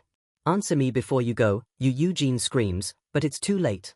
The spirit's final words echo. Call me when you are strong enough. Answer me. Eugene gasps, the connection severed. The immense strain on his body and mind is too much. The tempest vanishes. Eugene collapses to the ground, his sword clattering beside him. His maid, Nina, who was cowering in the distance, sees him fall. Yasta Eugene, she screams, rushing to his side as he lies unconscious, a trickle of blood on his lip. Eugene awakens sometime later in his own bed. The moonlight streaming through the window, his eyes flutter open, his mind slowly coming back online. Ua, he groans, sitting up and clutching his head. He recognizes the feeling instantly. Mana exhaustion. He looks at his trembling hand. I squeezed out every last drop of mana I had. He recalls the conversation. Elementals remember souls and Tempest called him Hamel. It finally puts to rest a nagging doubt he'd been carrying. What if he wasn't really Hamel, but just a boy whose memories had been overwritten? A small, relieved smile touches his lips. This clears it up, he thinks, clenching his fist. I am the reincarnation of Hamel. There's no doubt anymore. Just then, the door cracks open and Na peeks inside, her face full of worry. Young Master Eugene, are you all right? She asks, rushing to his side. Eugene just waves her off. I'm fine, he says, his voice a little rough. How long was I out? About half a day, she replies. Eugene sigh. Sorry to worry you. Nina quickly adds that the Patriarch and Master John are here to see him and rushes off to get them. A moment later, Gilead and Gil Lion are at his bedside, their expressions serious. Gillen has his arms crossed, looking annoyed, while Gilead looks concerned. Gilad begins. I heard the story from Nina. A powerful storm appeared when you drew Orneth. He looks at Eugene with sharp, penetrating eyes. Did you summon an elemental? Eugene stays silent for a moment, thinking. He knows he can't tell them the whole truth. But he has to tell them something with a storm that big. Lying would be pointless, so he delivers a carefully crafted half-truth. The elemental king of wind appeared. Both Gilad and Gion are stunned into silence. What?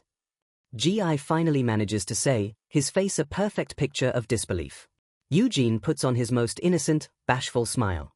He explains that the Spirit King was just curious since it had been a while since he was last summoned. Is that really true? John blurts out, completely agitated. He knows no one in their family has managed to summon the Elemental King since Vermouth himself. Eugene continues his story. Yes, the Elemental King told me I wasn't strong enough yet. He explains that the spirit promised to meet him again when he's grown and then return to his realm. It's a perfect story, believable, impressive, and it hides the most important details. Gilead throws his head back and lets out a hearty laugh. Gion just looks on, still sweating and trying to process the sheer absurdity of it all. Gilead looks at Eugene with a wide, impressed grin. Eugene, you truly are a fascinating child. He tells Eugene he already heard from John what happened earlier, that he sensed mana immediately and formed a core with the white flame method. That alone is amazing, Gilead says, his smile growing wider. But to think you would also attract the attention of the Elemental King of Wind. Eugene just gives a sheepish little laugh, playing the part of the humble, talented kid perfectly. Gilead sits on the edge of the bed. Rest for a few days. John will continue your training after. He admits he was planning to leave for his own training, but now he thinks watching Eugene's talent blossom might be more important. Eugene thanks him, but says he doesn't want to get in the way of their training, but John cuts in, wagging a finger. Don't think like that. I want to teach you. He's genuinely excited by the prospect of mentoring such a monster. He adds that he'll also be teaching Cyan and Seal, and that Gilead will be helping, too. A new intense training regimen is about to begin for all the main family children. A thoughtful look crosses Gilead's face as he thinks about his other children. He hopes they'll take Eugene as a source of inspiration, not just resentment. We see the twins sparring late into the night. A new fire lit under both of them. Seal smirks at her brother during a break. Did you hear? Eugene already reached 1 star. I know, Cyan replies, his expression grim. Seal complains that it took them forever to get their first star. Cyan snaps back that a month is one of the fastest records in the family's history. But that's the point. The two of them, the pride of the main family, are now faced with an undeniable truth. Eugene reached 1 star in a single day. Their rivalry renewed. They leap back into their training, clashing with more intensity than ever before. A blue shockwave erupts as their blades meet. The challenge has been set and they have no intention of being left behind. Later that night, back in his room, Eugene lies in bed waiting. He sits up, glancing around the empty room. Everyone's gone, right? He reaches over and grabs Neith, his hand closing around the familiar hilt. He gets out of bed, holding the sword, feeling its weight. He channels a small amount of mana into the blade, just enough to get a response. A small fairy-like creature emerges from the sword, fluttering in the air. A sylph, Eugene thinks, recognizing the low-level elemental. This is all I can summon with the mana I have left. He looks at the tiny spirit. Did you hear anything from your king? The Syl just stares back with blank glowing eyes, not saying a word. Eugene sighs in frustration, running a hand through his hair. I can't even talk to an elemental with intelligence this low. He glares at the Syl, his eyes flashing with menace. Go tell Tempest that if he lied to me, I'll kill him. The Syl seems to get angry, puffing out its cheeks in response to the threat. With a flick of his wrist, Eugene dismisses the spirit, sending it back into the sword. He walks across his room, sword in hand, his mind racing. He thinks back on Tempest's words. He was the only one who died at the castle of the Demon King of Incarceration. The other 4, including Vermouth, all returned from the demon lands of Helmu safely. He sits on his bed, gripping his sword tightly. The only ones who know what was in the deal are Vermouth and the Demon King of Incarceration. A new resolve hardens in his eyes. Someday I'll have to go to Helmuth. No, not just Helmuth. He thinks of his other comrades. Sienna in the magic kingdom of Aroth, Anis in the holy empire of Uruz, and Molan in the barbarian lands of Luha. If he goes to those places, he might be able to find out what happened to them after he died. But he knows he can't go there yet. He looks down at his small hands. This young body can't withstand a journey to lands that far away. But someday he clenches his fist, his eyes burning with determination. Someday he will be strong enough, and he will uncover the truth. For some, 4 years is a long time. For Eugene, it's just the beginning of his climb back to the top. Ever since being adopted into the Lionheart family, he's pushed this gifted body to its absolute breaking point day in and day out. Now 17, he looks in the mirror and almost sees a stranger. Time, he muses, really does fly. A smirk plays on his lips. He can't deny it. This body is a masterpiece forged by years of non-stop mana training. He can feel the power coursing through him. Reaching 3 stars in the white flame method is an achievement that would make anyone else in the family weep with jealousy. But as he stares at his reflection, the satisfaction melts away. It's not enough for the soul of Hamel, the man who fought beside the great hero Vermouth. This is barely a start. His expression hardens. To truly make the most of this incredible body, he needs to go beyond what he ever knew in his past life. Looking out over the vast Lionheart estate, the place is called home for 4 years, a new path for Ruud takes shape in his mind. He has to go to Aroth. He needs to learn magic. What the hell are you talking about? Cyan's voice cuts through the air, sharp with disbelief and frustration. The memory of that morning's training flashes through his mind. Eugene had been calm, practicing the white flame method just like any other day. Cyan's eyes widen as a horrifying thought clicks into place. No way. He breathes. But Eugene's smug grin is all the confirmation he needs. In the middle of their spar, Eugene's mana had surged. 3 distinct cores of light spinning into existence. A brilliant blue aura explodes from him. The air crackling with the power of the 3rd star of the white flame method. Cyan is blown back, completely helpless as Eugene stands over him, radiating an overwhelming power. What the hell? No way. Cyan stammers, his hand trembling as it dissolves into specks of mana. He can't wrap his head around it. How is that possible? The bitter truth crashes down on him. Eugene started learning mana 7 years later than him. 7 years. And yet, he's already hit 3 stars while Cyan is still stuck at 2. For Eugene, it's simple. With his natural talent and the experience of his past life, this was always going to happen. He looks down at his fuming brother with a teasing smirk, joking that he wants to kill him. But Cyan, ever serious, fires back that he can't say that to his own family. Besides, Cyan complains. Eugene already beats him half to death every morning during their spars.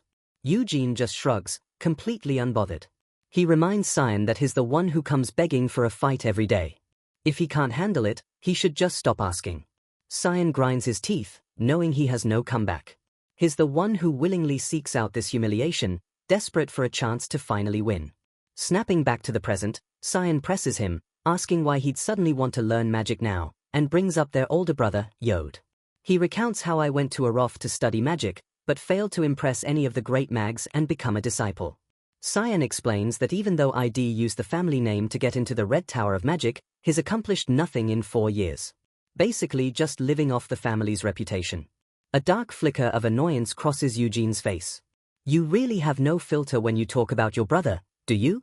Cyan flinches, stammering that he wasn't wrong. Eugene tells him to stop acting like he knows everything. But Cyan's tone suddenly softens, growing desperate. If you go to a roof, he lowers his head, unable to meet Eugene's gaze. Cyan will be sad. Eugene raises a curious eyebrow. Oh, he asks, his voice laced with amusement.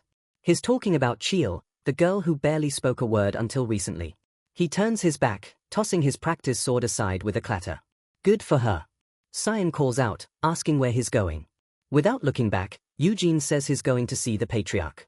A confident smirk spreads across his face. He figures he might as well report his new 3-star status and get his permission to leave all at once. He walks off, leaving Cyan standing alone, looking defeated.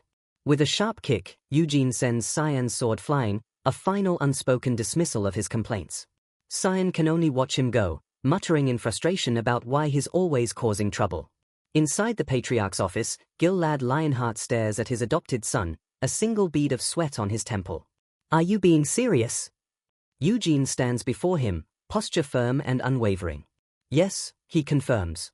I want to go to Aroth and learn magic. Gilad leans forward, baffled. He reminds Eugene that no one has ever reached the 3rd star at such a young age. If he keeps this up, he could reach the 4th before he's even an adult. But Eugene explains that reaching the 3rd star is exactly what sparked this decision. He feels that if he stays here just repeating the same training, his growth will stagnate. He wants to broaden his horizons. Even if he has no talent for magic, learning it will give him an entirely new perspective on mana itself. His eyes burn with conviction. He's certain that learning a completely new discipline will be a priceless experience that will help him in the long run. He bows deeply. His voice steady. Please grant my request, Lord Patriarch. Gilead sighs, a complex mix of shock and admiration on his face. This boy is truly on another level. He looks at Eugene and sees not just a talented child, but a true warrior with an unquenchable thirst for power. Raise your head, Gilad commands. Eugene straightens, his gaze unwavering. A rare smile finally breaks through Gilad's stern facade. As the head of this family, how could I deny such a burning desire to grow stronger? He tells Eugene he understands, but his expression turns deadly serious. He has one condition. Promise me this one thing, he says, his voice low and firm. Do not get involved with black magic. He explains that in Aroth, the Black Tower of Magic exists, and the art is no longer as taboo as it once was. However, he declares, his voice heavy with the weight of his lineage. The Lionhearts are descendants of the Great Vermouth. We have an unwritten duty to oppose black magic. Eugene's gaze darkens. Demon kings, demons, black magicians. The horrors they unleashed 300 years ago are still burned into his soul. He looks Gilad straight in the eye. You don't have to worry about that. A cold, genuine smile spreads across his face. I hate black magic more than anyone. With permission granted, Eugene walks through the grand halls of the mansion, his mind already racing towards his journey. He stops outside a large set of doors and knocks. A voice calls from within. Talk with me for a bit, the voice says. It's Seal, leaning against the wall. Eugene tells her to come out as she wants to talk. He's just been training and smells of sweat. The door cracks open and Sile's quiet voice drifts out from the shadows. Are you really going to a roof? Eugene isn't surprised. He figures Sion told her and she confirms it, adding that she also heard he reached the 3rd star. Sile asks why he has to go. She points out that they have spirit magic right here in the family. He could just summon a tutor instead of leaving. Then her true worry slips out, her voice barely a whisper, but her eyes gleaming with a competitive fire. While you're away, Sion and I might just catch up to you. Eugene just smiles, looking genuinely pleased. That's good, he says. It'll make our spars more entertaining when I get back. A nostalgic look crosses his face. It's been a while since I've sparred with you, actually. Sile's cheeks flush as she looks down, hesitating before making a desperate bargain. If I spar with you from now on, will you stay? Eugene is surprised for a moment, but his resolve doesn't waver. No, I'm still going. Her shoulders slump as she whispers, You're awful. Her face is now hidden in the shadows, her voice trembling slightly. How long will you be gone? He tells her he won't know for sure until he gets there, but at least a few years. But why so many years? She asks, her hands fidgeting. She adds that it must be hard to be away from home for so long. Eugene tries to lighten the mood, bringing up his father, Gard. My father will be fine, he says with a confident smile, explaining that Gard has settled into the main house perfectly and even lost weight from all the hunting. Seal presses on, her tone laced with sadness. Uncle John will be sad. Eugene quietly agrees that he probably will be. What about my brother? She asks, her eyes pleading. When he told me, I could tell he didn't want you to go. Eugene pauses, leaning against the door frame with a knowing smirk. Really? That's too bad because I'm still going. His expression turns serious for a moment as he looks at her. Train diligently, he says. His words seem to hit her with unexpected force. With that, he turns and walks away, the sound of his boots echoing down the hall. As he retreats down the long corridor, Chil peeks out from behind the door, watching him leave. Are you really going? She asks on. Last time, her voice cracking with emotion. Eugene doesn't turn back. He just raises a hand in a simple final wave. Goodbye. Seal bites her lip, tears welling in her eyes as she glares at his back. You're awful, she mutters again, the words now heavy with sorrow. The heavy doors swing shut, leaving her alone in the quiet hallway. And in the silence, she whispers the words she couldn't bring herself to say to his face. I don't want you to go either. Saying goodbye is never easy. Before leaving for the warp gate, Eugene stands before his birth father, Gart, for one last conversation. With a warm smile, Gart gives him some classic fatherly advice. Don't get mixed up with the wrong crowd in Aroth and make sure to study hard. Eugene shoots back a teasing grin. And you, father, don't slack off on your exercising just because I'm gone. It's his own rough way of showing he cares. Gard laughs and rises to his feet, a look of proud surprise on his face. Eugene, he says, his voice thick with emotion. You're taller than me now. Eugene just smirks. In 4 years, he hasn't just grown in power, he's grown into the body of a true Lionheart. Gard's expression turns serious, his eyes full of concern. Take care of yourself, he says. The simple words carrying the heavy weight of a long goodbye. At the warp gate, the family is assembled to see him off. The patriarch Gilead, his mentor, John, Anicilia, Cyan, Sile, and even his maid, Nina, are all present. Gilead asks if he's sure he doesn't need guards. It's a practical question, but it's layered with concern for the family's rising star, but Eugene is brimming with confidence. Yes, don't worry, he replies with a familiar cocky grin. He can more than handle himself. A sense of pride fills Gilead. He thinks to himself that Eugene, already at 3 stars, is nothing like his other son, Ide. The family's future feels a little brighter. The goodbyes are mostly silent. Anicilia watches with a cold, calculating gaze. Seal with quiet sadness, and Sion just stares, a storm of rivalry and reluctant respect in his eyes. And then the moment finally hits Guard. He breaks down completely, tears streaming down his face. Eugene sigh, exasperated. Father, stop crying. He scolds gently. You were fine just a moment ago. Why are you doing this now? But Guard just wails his son's name. Eugene holds up a hand, telling him that crying won't make him stay. Can't you at least send your son off with a smile? Guard struggles to pull himself together, wiping at his tears with his fists. He manages a shaky tear-streaked smile. It's a heartbreaking and funny sight. A father trying his best to be strong for his son. Eugene gives a small fond smile in return. The time for farewells is over. With one last look back at his family, he turns and walks toward the shimmering blue portal. As he steps into the swirling vortex of mana, he offers one last parting word. I'll see you. And just like that, he vanishes. In an instant, he arrives in another world. The magic kingdom of Arotha's capital, Pentagon. The sight is breathtaking. Towers scrape the clouds. Islands of Earth float peacefully in the air, and magical vehicles weave between them. The entire city is laid out in the shape of a star. Eugene finds himself in a flying carriage, a marvel of magical engineering soaring high above the city. He gazes out at the view, lost in thought. He'd been to Aroth in his past life, but it was nothing like this. It's so much more advanced. Aroth is the only kingdom with a warp gate in the sky, a symbol of its magical supremacy. These floating stations are not only convenient, but a massive commercial success. Isn't it awesome? A cheerful voice pipes up beside him. It's his tour guide, a young man buzzing with energy. The guide proudly declares that this magnificent view is the pinnacle of Arotha's culture. He explains that Pentagon has 15 of these floating stations, all of them created by the great archmage Sienna the Wise. Eugene plays along, feigning surprise. Wow! Tapping the side of the carriage, Eugene probes for more information. Was this carriage also made by her? Of course, the guide chirps quickly, adding that there's no need to worry. He explains that even though the technology is centuries old, it's maintained regularly, so the accident rate is very low. Eugene mutters under his breath. But it's not zero. As the guide starts rambling about other tour spots, Eugene cuts him off. Wait, first, he says, his gaze fixed on the city ahead. I want to visit Sienna the Wise's mansion. The guide beams. A great choice, he says. There are 3 things you have to see in Pentagon. Sienna's mansion, the magic towers, and the city at night. As their carriage flies through the skyways, the guide begins to tell the story of the legendary archmage. He explains that 300 years ago, Sienna became the youngest magic tower master in history. There's even a statue of her in the green magic tower square.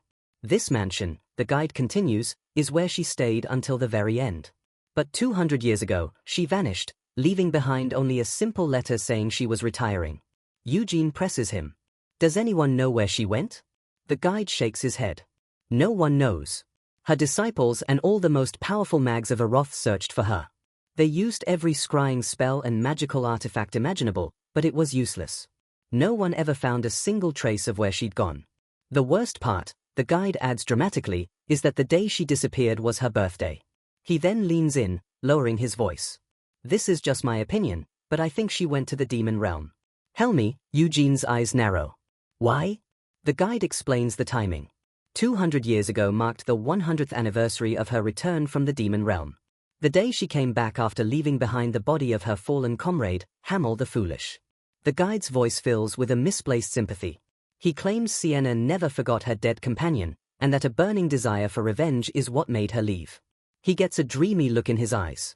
Getting to the heart of the popular romanticized story. You know the tale, don't you? They say Lord Hamel had a crush on Madame Sienna and confessed his love as he died. Something inside Eugene snaps. His face twists into a mask of pure demonic rage as he snarls, his voice a low growl. Don't you dare spout such ___. The tour guide freezes, his eyes wide with terror.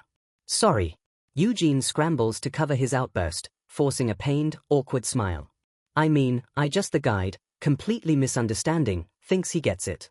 Ah, you must be one of those who detest the romance between Madame Sienna and Hamel, he says, relieved. Eugene can only grit his teeth and agree. Trying to change the subject, Eugene asks if there are any other theories about where Sienna went. The guide mentions that it's well known Sienna hated dark magic and demons. She fought against the construction of the Black Magic Tower until the very day she left. This leads to another theory that a group of violent dark mags, the ones who wanted the tower built, assassinated her. Eugene clenches his fist, his composure returning. There's no way someone as lowly as a dark mage could kill Madame Sienna. The guide nods enthusiastically. Yeah, I agree. He confirms the theory was rejected for that very reason. Eugene thinks to himself, a dark mage isn't strong enough to kill Sienna. But what about a demon king? The pieces begin to click into place. He knows the demon realm still sponsors a wrath through the Black Magic Tower. Sienna's very existence, her unyielding opposition, would have been a thorn in their side. His gaze turns cold and sharp, a big enough thorn to want her dead.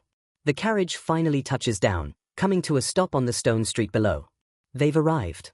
As Eugene steps out, he looks up at the grand mansion, his mind racing. Sienna, a huge crowd is gathered outside, staring at the home where his old friend once lived. A single heavy question hangs in the air. Are you really dead? People are praying toward the building, practically begging. One man pleads, please let me pass the exam. And get into the magic tower. I've been rejected 11 times. Eugene notes the size of the crowd. The guide explains they're all students preparing for the Magic Tower recruitment test, but the guide smirks, adding that most of them won't get in anyway because they are too poor. It costs thousands just to see the garden and far more to go inside. Eugene asks why it's so expensive. As they walk to the entrance, the guide gives a simple, cynical answer, because there are plenty of people who will pay. He then shares the source of all this desperation, a myth that if you pray to Sienna's portrait in the center hall, you're guaranteed to pass the recruitment exam. As they reach the gate, the guy presents a card to the armored guard. The guard's eyes go wide. The card bears the unmistakable crest of the Lionheart family. The guard snaps to attention, his voice shaking. Sir Eugene Lionheart checked. He practically trips over himself to open the gates. Eugene tells the guide to wait outside. The guide bows respectfully, wishing him a good tour. The grand doors crack open, revealing the opulent interior. Eugene takes a deep breath, a grimly determined smile on his face. Well then, he stands at the bottom of the grand staircase, looking up at the chandelier-lit hall. The friendly tourist act is over. This isn't a tour. It's an investigation. All right, wench. Let's see how you lived. A house is more than just a building. It's a vessel for memories. And as Eugene steps into Sienna's mansion, he feels like he's walking through a beautiful empty tomb of forgotten dreams. He looks around at the sheer size of it all. She once told him she lived here for 100 years, a whole century, all alone. A voice from 300 years ago whispers in his memory. Hey, Hamel, it's Sienna. Her head resting on her arms during a rare moment of peace in the war. She's looking right at him, asking what he plans to do with his future.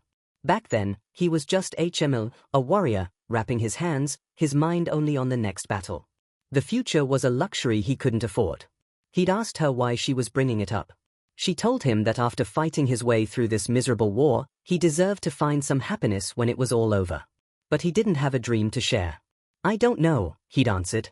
Honestly, never really thought about it. Just surviving to the next day was enough of a plan. Sienna then glanced over at their friend Malone, who was passed out and snoring on the floor. She mentioned that the big oaf wanted to become a king. HL couldn't help but scoff at that. A king? What a crazy idea, as if you could just decide to become one. But Sienna just smiled softly. Leave him be, she said gently. It's what he wants. People are allowed to dream. Hamel physically recoiled from her sentimental tone. Are you drunk? He asked, completely thrown off. Her words, people are allowed to dream, made his skin crawl. He held up his hands dramatically. Do you see this? My hands are shaking from the cringe. That snapped her right out of it. You piece of garbage, she yelled, her gentle mood vanishing. I'm trying to be serious here. She then turned the question back on herself. Then what are my plans for the future? She seemed caught off guard by her own question, stammering for a second. Me? I want. A faint blush appeared on her cheeks as her eyes softened. In that moment, she wasn't the great and powerful archmage, just a young woman sharing a quiet hope. She wanted a normal life, to meet someone, get married, and maybe have a child. The memory fades, leaving Eugene standing in the present, looking up at her portrait. The sienna in the painting seems to finish the thought from all those years ago. And after that, I want to become a grandma. A wave of sadness and frustration hits Eugene. You should have met a good man, he thinks. You should have gotten married and had that peaceful life. Why did you spend 100 years here all by yourself? Sienna, he whispers, reaching a hand toward the painting as if he could somehow break through time and ask her himself. You are not allowed to touch that. A sharp voice cuts him off. A guard has appeared, his arms crossed and a stern look on his face. Eugene yanks his hand back, annoyed. Damn you, he mutters quietly.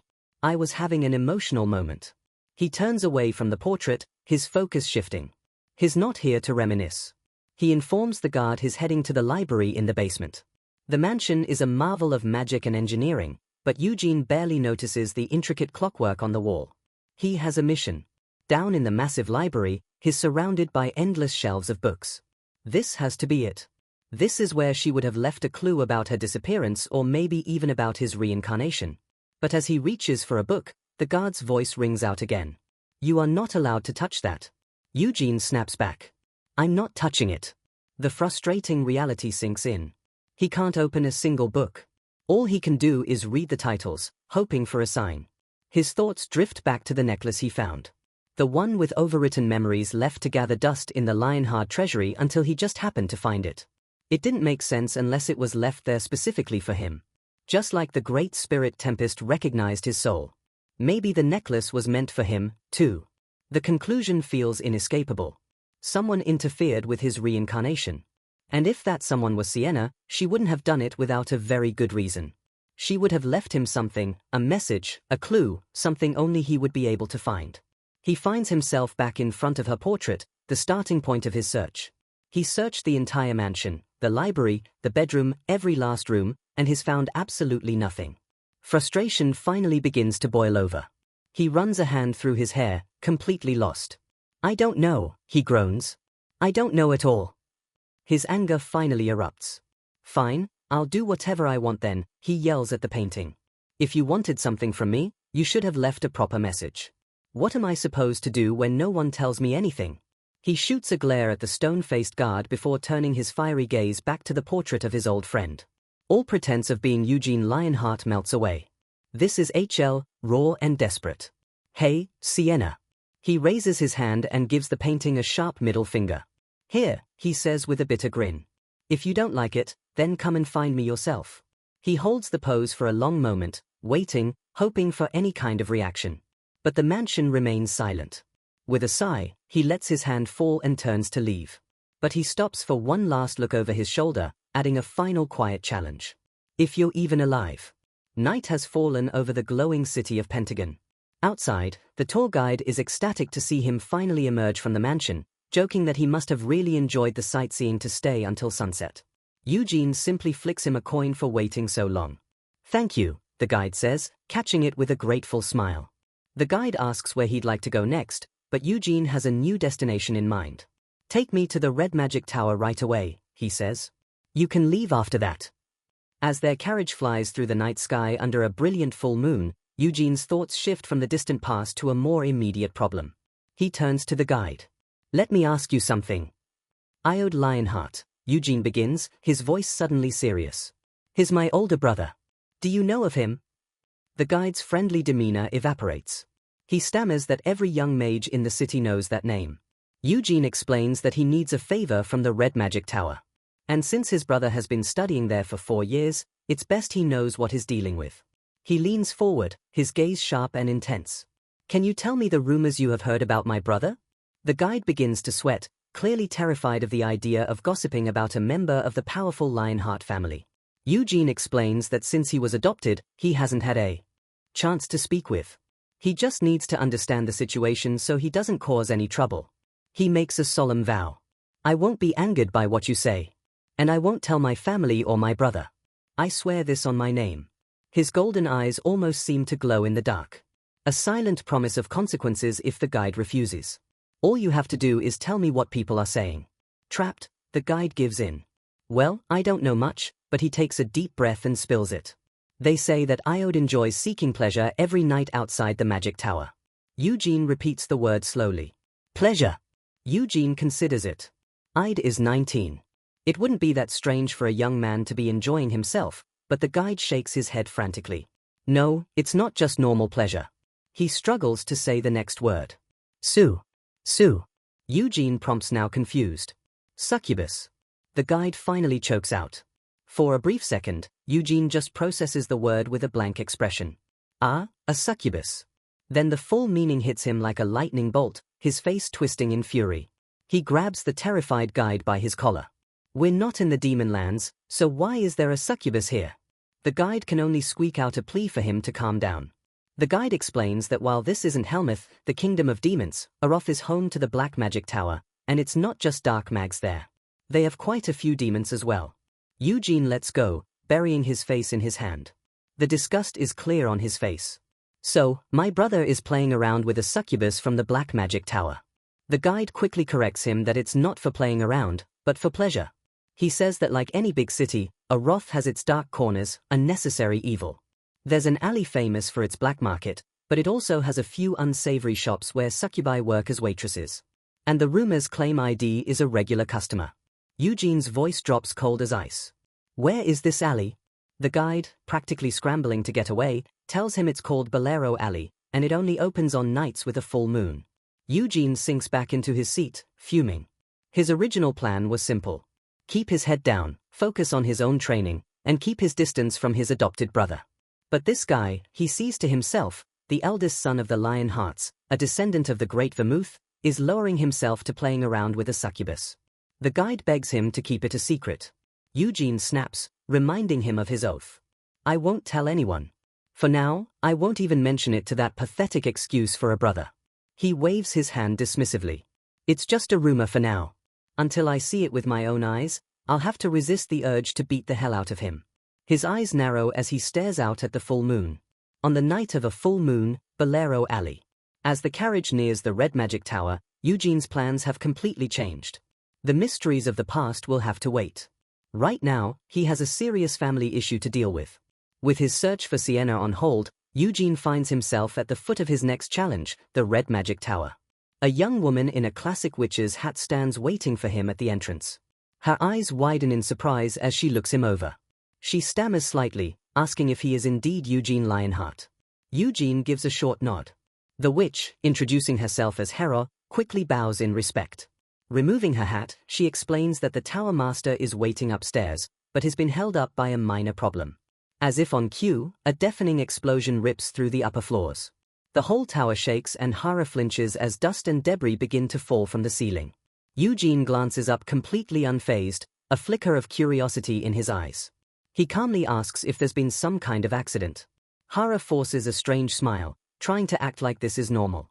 She explains that the Red Magic Tower specializes in summoning magic, a field where failure is not just possible, but frequent.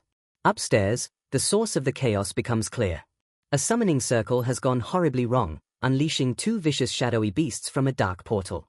Before the creatures can wreak havoc, a figure flashes into view, grabbing both shadow beasts by their necks in a display of incredible speed and power. With a grunt of pure fury, he crushes their forms in his hands, and they dissipate with a pained shriek, their dark energy vanishing into the air. It's the Tower Master. Long blonde hair floats around him as he hovers in the air, radiating an immense magical aura. His face is a mask of absolute rage. He lands softly before the terrified students. His voice drips with sarcasm as he asks how on earth they managed to summon shadow beasts from a circle meant for something else entirely. He points a shaking finger at them. His anger boiling over. He yells, demanding to know if they realize what would have happened if those things escaped. A shadow beast has no mind, only a thirst for destruction, and would have started a massacre in the capital. The students can only tremble in terror, offering weak apologies. His patience gone, he roars at them to pack their bags and get out of his tower immediately. He takes a deep breath, trying to compose himself, but the anger still smolders in his eyes. Then, with impossible grace, he leaps from the balcony, floating down to the main floor. He lands without a sound in front of Eugene. The so-called minor problem now resolved. The fury on his face vanishes in an instant, replaced by a bright, welcoming smile. He greets Eugene warmly, remarking that it's been a while and that he's grown a lot. The man, Riberian, laughs, admitting he almost didn't recognize him. With a faint smirk, Eugene replies that Riberian at least looks exactly the same. Riberian touches his own cheek with a sly grin, admitting that it takes a fair bit of magic to maintain his youthful appearance. Eugene sizes him up. This man is far more powerful than the one he met 4 years ago. Now that he can sense mana, he understands Riberian is strong. He's no Sienna, of course, but he is without a doubt worthy of his title as a master of one of the 5 magic towers. Getting straight to business, Riberian mentions that he heard Eugene was interested in learning magic. Eugene confirms this is true. Riberian agrees that magic is a fascinating subject, but warns that it's also very difficult. Still, he says is confident a Lionheart will do just fine. Then his friendly expression vanishes. His eyes flash with a sudden sharp intensity. He turns his head, his gaze fixed on a nearby door. Without a word, he unleashes a powerful wave of telekinetic force. The door is blasted open, revealing a figure cowering behind it, who lets out a pathetic shriek. It's Iode Lionheart. He's a complete mess, gaunt, terrified, and radiating weakness. Eugene can barely hide his disgust. So, the rumors were true. His brother, the heir to the Lionheart clan, was bragging about his encounters with succubi. Riberian gestures towards the pathetic figure. He tells Iode to come out and greet his younger brother. Iode shuffles forward, trembling like a cornered animal, unable to meet Eugene's gaze. Eugene's eyes glow with a cold, intimidating light. He speaks, his voice flat and empty of any warmth. "Nice to see you, brother. I look forward to our time here." An incredibly awkward silence hangs between them, broken only by Iode stammering out a feint. Yeah." Riberian, clearly fed up, snaps at Iode. He tells him to go back upstairs and read a book if he has nothing else to say. Iode meekly agrees and scurries away, glancing back just once before vanishing behind the door. Once he's gone, Royan turns back to Eugene with his arms crossed. With a heavy sigh, he apologizes for the sorry sight Eugene had to witness. Eugene simply says, "It's all right." Riberian notes that Eugene expressed a desire to study on his own rather than learn directly from him. Eugene politely explains that he didn't want to be a bother, but he adds his real reason. If a Lionheart prodigy were to learn directly from the Red Tower Master, it would cause an uproar and accusations of favoritism. His eyes gleam with quiet determination. "That's why," he says. "I wish to study magic on my own for now." Riberian smiles, impressed by the boy's foresight. He agrees, saying he will have no expectations of Eugene, but will also not interfere in any way. He gestures to Hyra, telling Eugene that if he needs anything at all, he should ask her. Eugene thanks him for the consideration. As a final gesture, Riberian offers him a room in the tower. He admits it's not as grand as the Lionheart estate, but it's more than decent. A small smile touches Eugene's lips. He asks if he can visit the tower's library first, and so a month flies by. Eugene falls into a relentless, punishing routine. He was in the library every single day without fail. To the other mags, he just looked like another hard-working student. He'd arrive first thing in the morning to pore over magic theory and leave late at night surrounded by towering stacks of books. But that wasn't the full picture. Long before the library opened, he was up training his mana. And late at night, long after he returned to his room, he trained his body until he was drenched in sweat. He was running on far less sleep than anyone else. But his body, honed by the white flame method, could handle the strain, recovering from extreme fatigue in just a few short hours. After 1 month, he finally looks up from a book. A satisfied smile on his face. He'd read every magic book in the library. It was time to get started. He now understood the foundation of all modern magic. A system created 300 years ago by his old comrade Sienna. What started as her personal technique became the standard across the entire Magic Kingdom after she became the master of the Green Magic Tower. The method was known as Circle. It worked by forming mana within the body into a circle, then rotating it to generate and manifest magic. When a mage's power grows beyond the limits of their current circle, the circle itself expands, allowing for stronger spells. This is how mags are ranked from the first circle all the way to the legendary 9th. Even now, 3 centuries later, The circle system remains the universal starting point for almost every mage. With his theoretical knowledge complete, Eugene heads to a training room to finally put it all into practice. Hero is waiting there for him, ready to observe his first spell. Eugene asks for confirmation, wanting to know if they were starting with the standard circle method. Ha nods, explaining that while other formulas exist, circle has proven itself to be the most stable and effective for the past 300 years. But Eugene has his own ideas. He tells her he wants to change it up a little. Hara seems skeptical, warning that altering the original formula is never a good idea, but asks him to explain. A revolutionary fire burns in Eugene's eyes. I want to incorporate the Lionheart style of mana management. Kira's expression immediately turns serious. She recognizes just how dangerous his proposal is. She lectures him like a professor, explaining that the mana control used by warriors and the kind used for magic are fundamentally different. Magic requires specific formulas and chants to take shape. She warns him of the catastrophic risk. If he tries to force them together, the mana could backlash and explode, leaving him severely injured or even dead. Eugene just stands there with his hands on his hips, a confident, almost arrogant grin spreading across his face. That's why I have to try it. He knows the risks, but he spent a month absorbing every theory in the library for this exact moment. He has to see if it's possible, Harris sighs, seeing the determination in his eyes. She figures his youthful arrogance won't be swayed by words alone. All right, she concedes. Go ahead and try. However, she adds as a brilliant magic circle materializes around her staff. She holds her staff at the ready, her expression now deadly serious. The moment I sense any danger, I will intervene immediately. She reminds him that if he gets hurt, she's not the only one who will be in trouble. It would put the Tower Master in a very difficult position. Eugene simply agrees with a calm yes. He closes his eyes and takes a deep breath. I'll start now. A familiar blue aura, the energy of the white flame method begins to swirl around his hands. Hara can only watch, her eyes wide with a mix of awe and terror. She realizes she's about to witness something that has never been attempted before. This is it. As Hara watches, her staff ready, a torrent of raw, blue, flamed mana erupts around Eugene. He's attempting something 100 times more dangerous than any failed summoning. He closes his eyes, his focus turning inward. He knows that on the surface, the white flame method and the circle system seem like opposites, but at their core, they are the same. Two different ways to control mana. The white flame method uses stars, condensed points of power in the heart that act as a core, while the circle system uses rings, which cycle that energy to cast spells. His theory is as simple as it is insane. If he can replace the rings with his stars, he can rewrite the laws of magic. He won't guess what happens next. He'll feel it and adjust as he goes. Hara can only watch, clutching her staff, her mind struggling to keep up. Amazing, she whispers. She can't believe it. He's perfectly controlling a massive unstable storm of mana. It should be tearing itself apart, but it's completely stable. How is that even possible for someone his age? Sweat forms on Eugene's brow as he forces the raw power in his palm to condense, shaping it into a small, flickering orb of light. In an instant, the orb explodes into a raging fireball, swirling with an incredible amount of heat and power. But just as quickly, he wills the flames to die, converting the spell on the fly. The fireball seamlessly transforms into a stable, pulsing magic missile. All of this without a single spoken word, without a single chant. Hero is completely speechless. A fireball to a magic missile cast only through calculation, converted midair without being dispelled first. It's simply unheard of.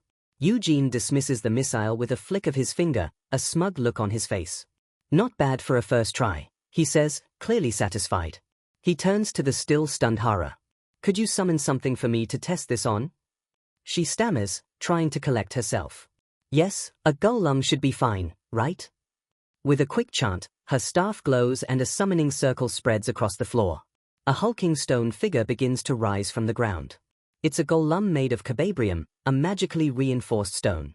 She explains that while it has no defensive spells, its hide is so tough that most attacks can't even scratch it. Perfect. Eugene grins, and as he points a finger, a new magic missile begins to form at its tip. He fires. A brilliant beam of blue energy, far larger and more destructive than any normal magic missile, streaks across the room. The beam slams into the golem's chest with a deafening crash. When the smoke clears, the golem is nothing but rubble. A massive smoldering hole blown clean through where its torso used to be. And just in time to see it, the Tower Master Robian has arrived. Roian turns to Hara, his mind reeling. He asks her to confirm what he thinks he just saw. Did Eugene really just create circles using the white flame method and cast magic? Hara nods, her voice filled with awe. She explains that the density and purity of his mana were unbelievable. The sheer power of that one attack was greater than what a third circle mage could produce. The words hit Roiberian hard. Such monstrous talent. Replacing the fundamental system of magic with a warrior's technique. It wasn't just impressive, it was downright frightening. He knows Eugene has reached 3 stars in the white flame method. If his 3 stars are already equal to 3 circles of magic, then the potential of this new technique is staggering. Later in his office, Roiberian asks Hera if Eugene has already left for the day. She confirms he had to be somewhere this morning. Hara, Roiberian says, "Hi." S expression deeply thoughtful. He looks at her and asks a very pointed question. Would it be unfair if he wrote Eugene a letter of recommendation for the Acreon? Hara gasps. The Royal Library, Acreon? She knows that place is forbidden to all but the most elite mags and nobles in the kingdom. But Roian is decided. I think Eugene is perfectly suited for it. He says, already summoning a magical quill to his hand. He thinks back on what he witnessed. Eugene read only entry-level books for a single month and from that invented a brand new way to cast magic.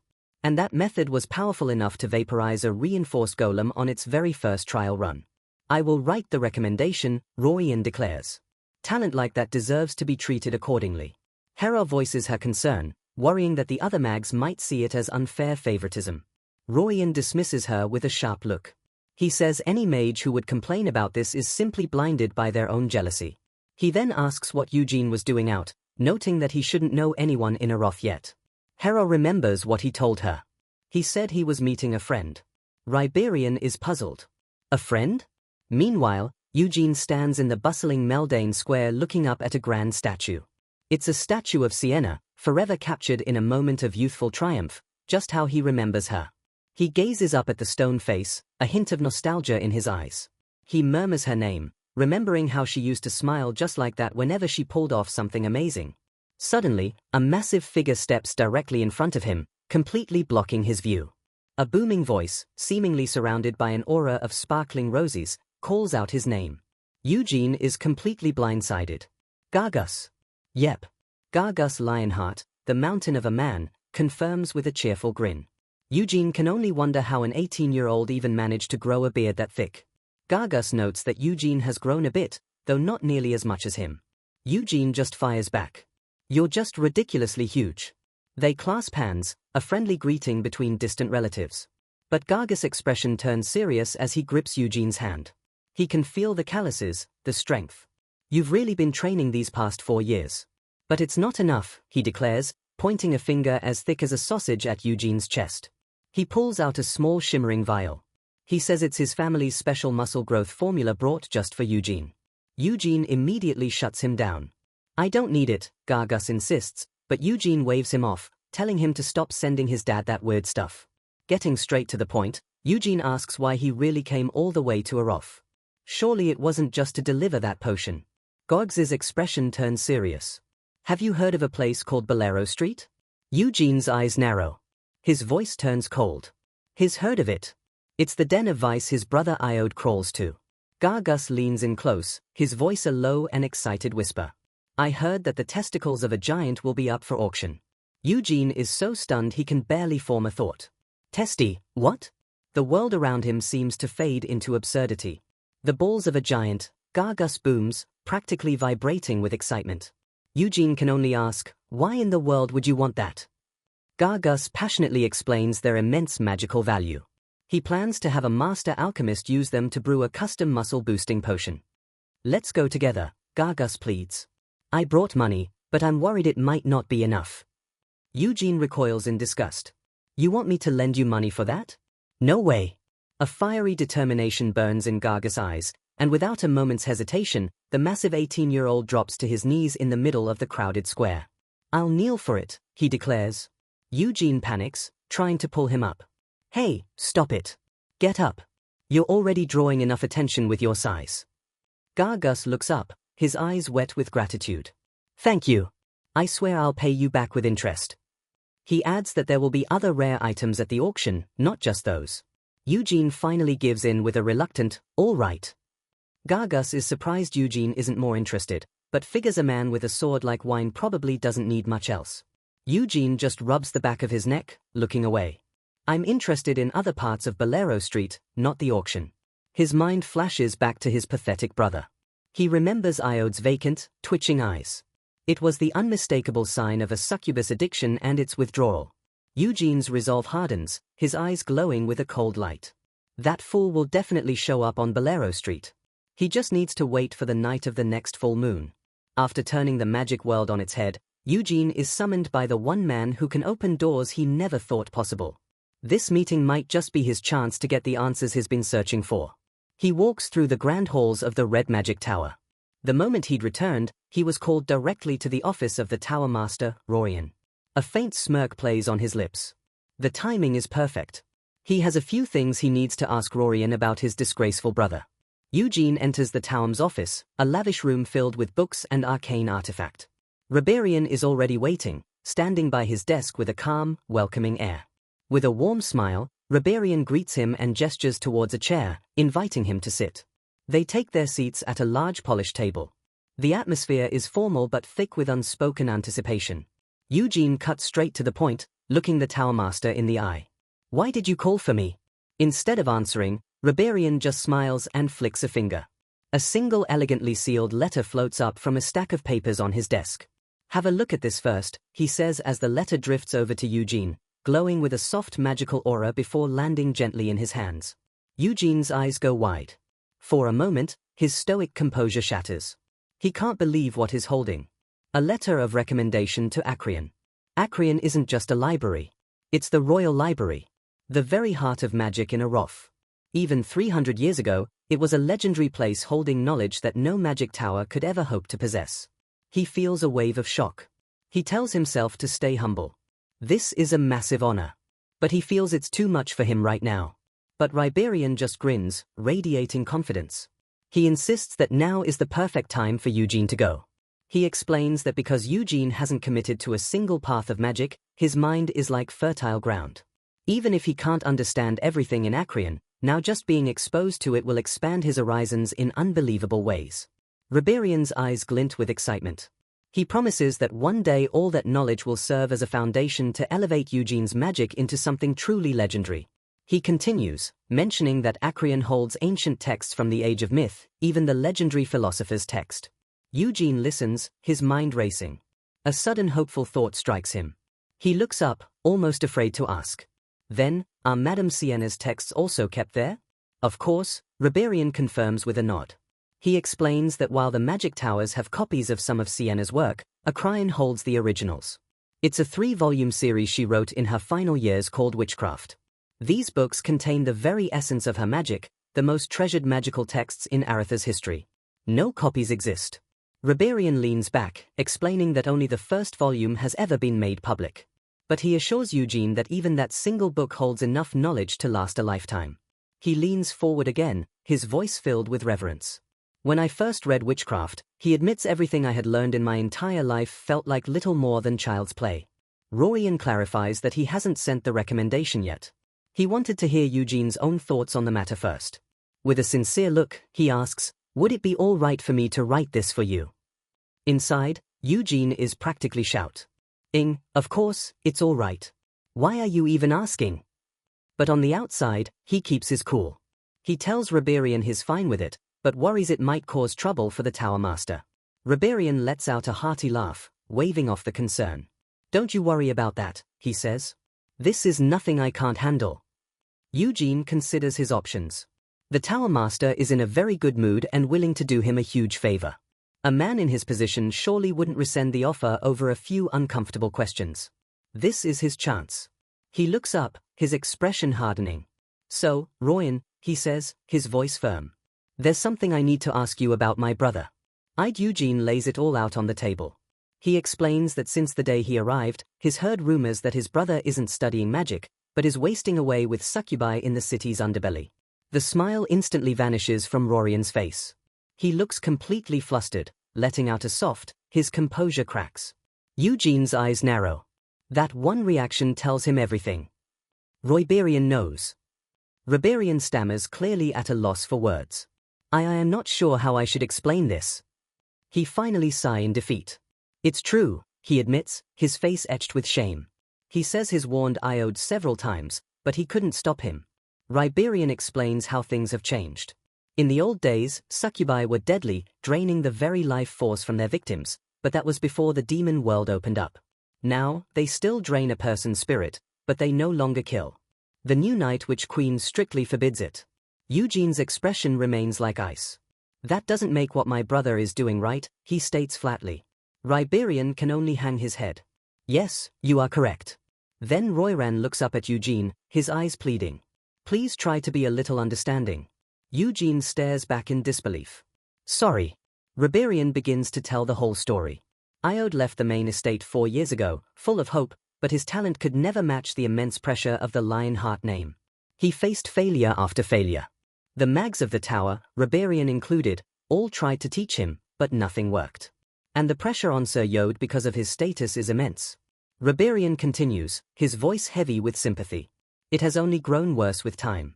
He admits that he thought letting Iode find some kind of release might be for the best. He warned him not to overdo it, but he was afraid that without an escape, I might have broken down completely. Eugene listens silently. He has to admit he understands. He lived in the main family's residence for 4 years. He knows firsthand how crushing that pressure can be. He thinks of his own family, his parents, his prodigy siblings, Cyan and Seal. Iode was always caught in the middle, always feeling inadequate. He realizes that Yode probably stays here enduring the criticism because it's still better than the suffocating judgment waiting for him back home. He clenches his fists under the table. He can pity his brother's situation. He can even sympathize. But fooling around with succubi is still crossing a line that should never be crossed. As far as he's concerned, a change in attitude doesn't change what they are. Demons are still demons. There can never be true coexistence. His face hardens with resolve. He has to see for himself exactly what his brother is up to. The scene shifts to the night of the full moon. The narrow, crowded Bolero alley is teeming with shadowy figures. Garcus and Eugene move through the crowd, their faces hidden by deep hoods. They've used transformation magic to disguise themselves, with Eugene now sporting brown hair to avoid recognition. Gargus, clearly unhappy with his own disguised form, grumbles. But why do we have to do this? Eugene turns, his voice a low hiss. We are children of the main family. If we're spotted in an illegal alley, do you have any idea the rumors that would spread? Gargus blinks as the simple logic finally sinks in. Oh, you're right, he says, nodding as they press forward. Eugene pulls out a small circular communication device. It beeps as he makes the call. Are you in position? He asks. The voice on the other end replies. How did you know? We see the informant, a man watching the street from a balcony above. He explains the device only works within the alley. He tells Eugene he'll send a signal the moment he spots. Eugene asks the most important question. Are you sure you can find him? The informant lets out a smug laugh. Sir Iode doesn't use transformation magic. He says he always wears the same robe. It should be easy to find him. Eugene's jaw clenches in fury. Does he actually enjoy the attention he gets from flaunting his identity? He adds under his breath. If he were my son, I'd beat this habit out of him. Gargus looks over at him. Didn't you say you had other business here? I'll handle it on my own, Eugene replies dismissively, his eyes are already scanning the crowd, the communication device held tight in his hand. With everything in place, Eugene pulls his hood down further. Let's go to the auction for now, he says, his voice low and determined as they disappear deeper into the notorious alley. In the shadowy corners of Aroth, an illegal auction is set to begin. For most here, it's a place to buy forbidden power. For Eugene, it's just a waiting room. A man in an ornate mask steps onto the stage, welcoming his hidden guests to this beautiful full moon night. The auctioneer explains their specialty, precious magical materials, especially the rare and exotic kind, sourced directly from the demon world itself. As proof, an attendant brings out the first item, the massive curved horn of a Balarex. The bidding kicks off at a staggering 10 million sell. A stream of rare ingredients follows. Each one a prize that would fetch a fortune anywhere else in the world. From their private viewing room, Eugene watches with a bored expression.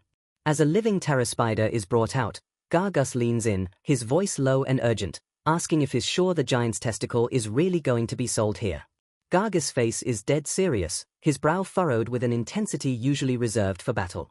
Yes, he says with absolute certainty. I heard it's definitely on the list. Suddenly, Eugene lurches forward, his hand slamming down on one of the glowing bid buttons. Gargus jumps completely startled. Eugene. On stage, the auctioneer pauses, surprised by the immediate, decisive bid on an item he'd barely introduced. Eugene's eyes are wide, his focus locked on the object now on display. The starting bid is just 1 million sell. He can't believe it.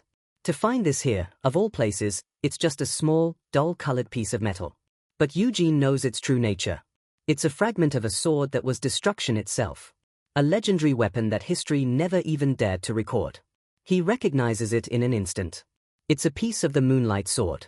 After winning the bid, he holds the cool metal fragment in his hand. He'd hoped to feel some trace of its immense, terrifying power, but there's nothing. It no longer gives off that ominous, soul-chilling energy he remembers so vividly from 300 years ago. Now, the fragment is just silent, completely dead.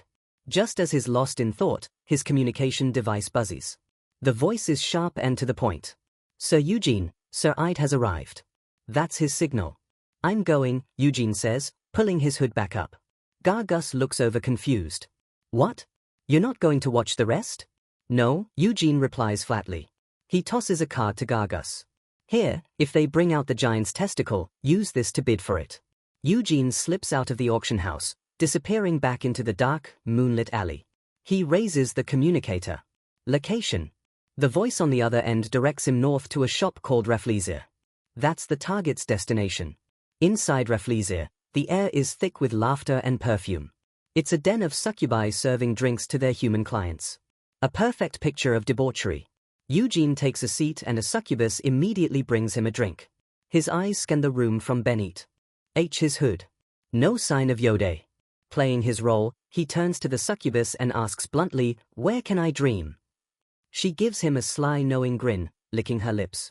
"You must be in a hurry," she purrs, leaning in close. Her voice is a predatory whisper. What an adorable customer. First time. She tells him the private rooms for dreaming are in the basement. But try this first, she insists, pouring a golden liquor into his mug. She promises it will help him be more honest with his desires. Eugene pushes the bottle away. I don't need alcohol, he says coldly.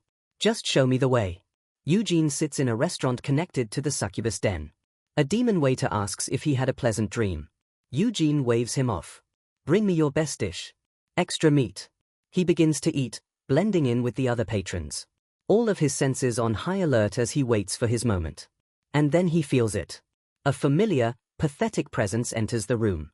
His eyes snap up. His chewing stops. He's here. Across the hall, he sees him. A hooded figure flanked by two goblin-like demons is being escorted through the dining area. The hood falls back, revealing a pale, haggard face with sunken eyes. There's no mistaking him. The heir to the legendary Lionheart name. A pathetic wreck being propped up by demons. For Eugene, this sight is more than a disgrace. It's a betrayal. A sharp, hot rage boils inside him. How could the eldest son of the Lionheart family not only consort with succubi, but now accept the support of common demons?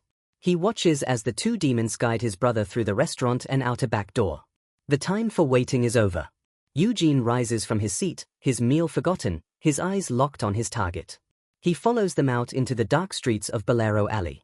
Under the pale moonlight, the trio makes their way up a flight of stairs, completely unaware they are being watched. Eugene keeps his distance, his eyes narrowed. Where are they taking him? He melts into the shadows, tailing them silently through the twisting empty alleyways. They finally stop, leading the stumbling up the steps of a nondescript, unmarked building. With a burst of speed, Eugene moves to head them off, his cloak whipping behind him.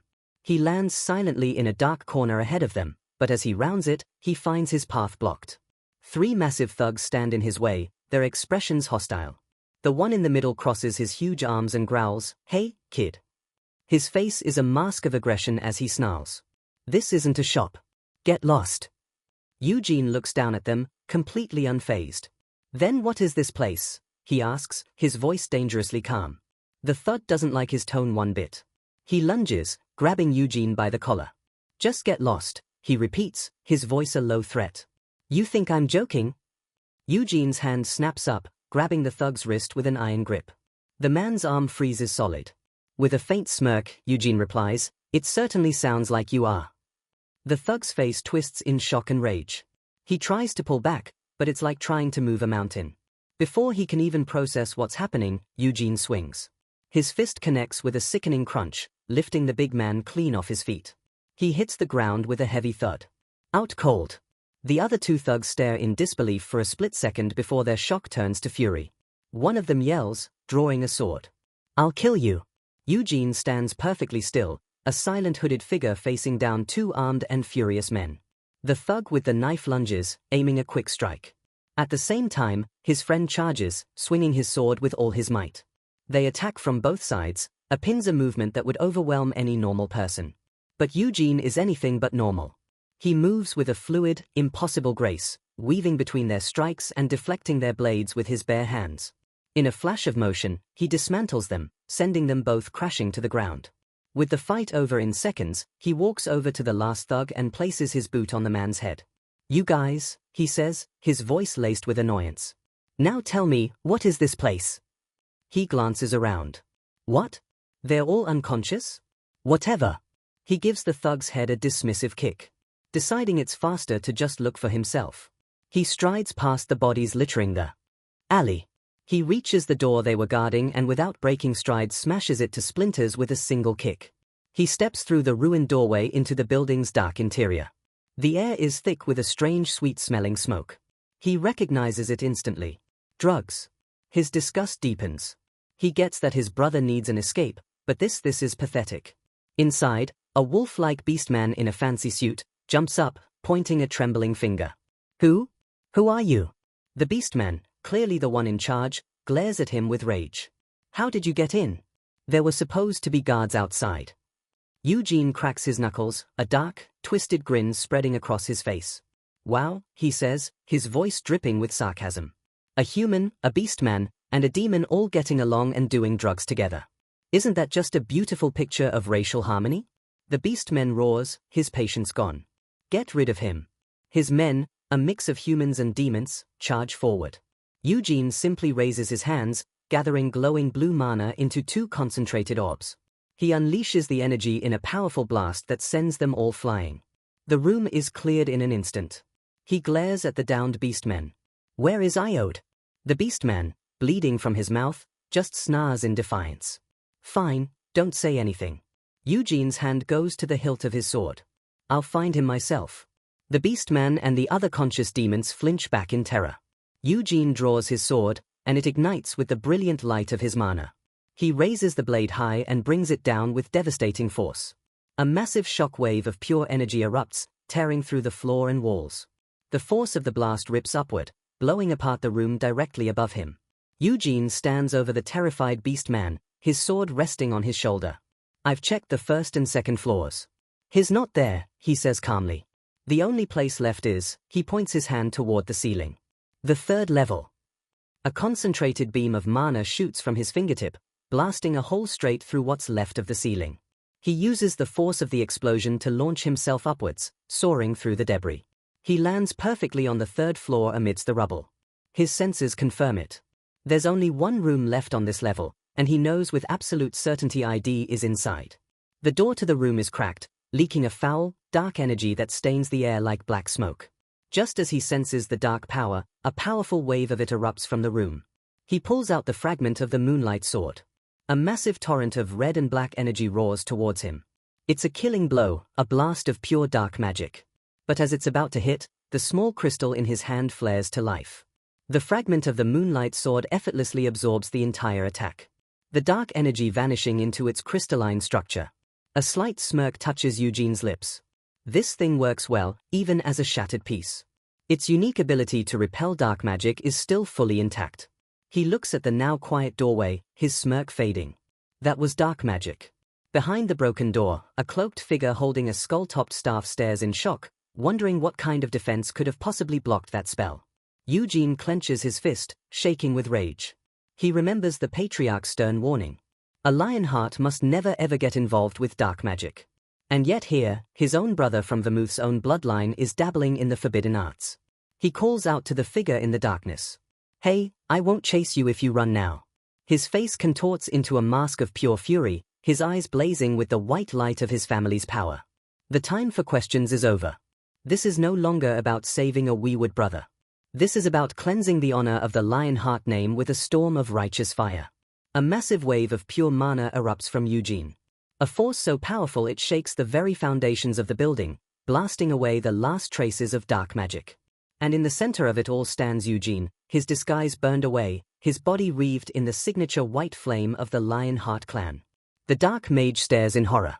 That power, the white flames dancing like a lion's menere.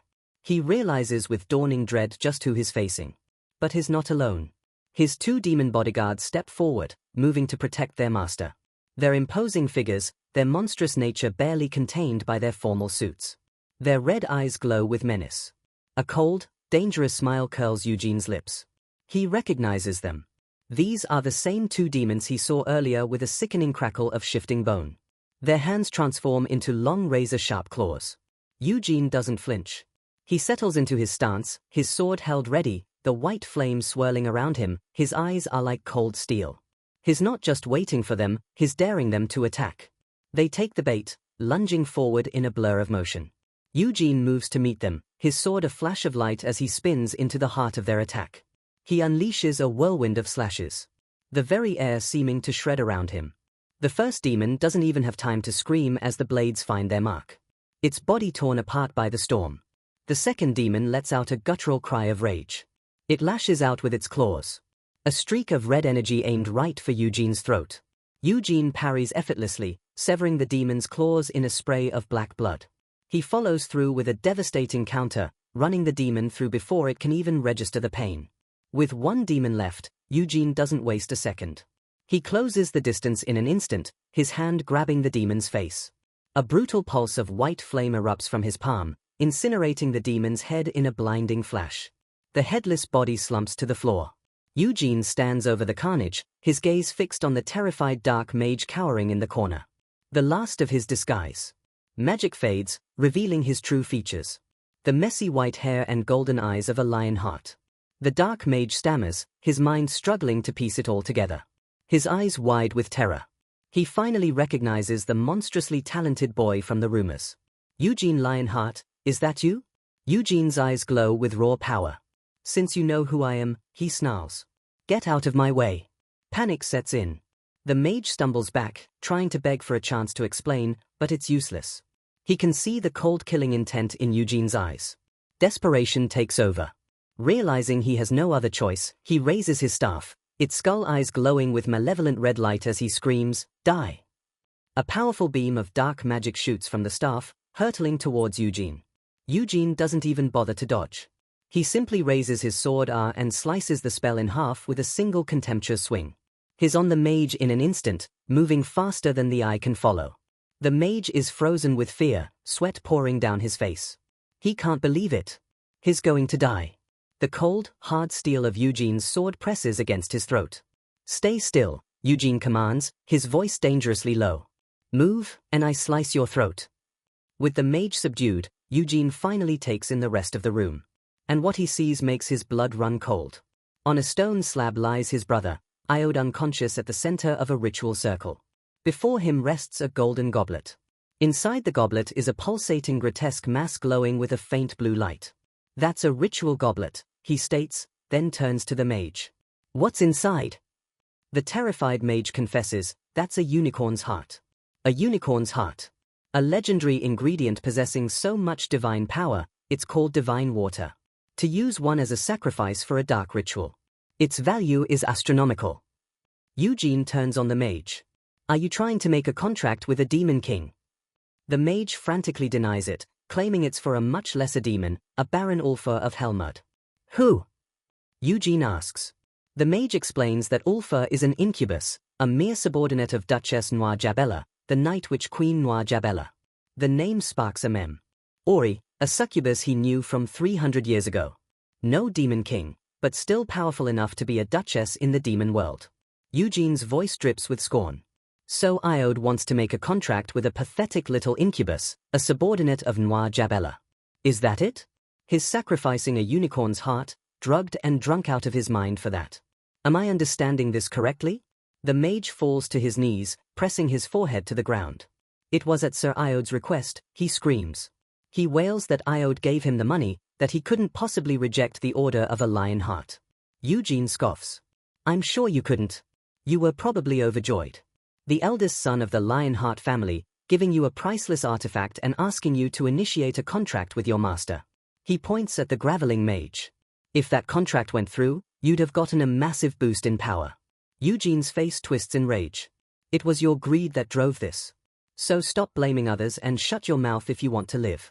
The mage trembles, silenced by the sheer force of Eugene's fury. His business with the mage finished.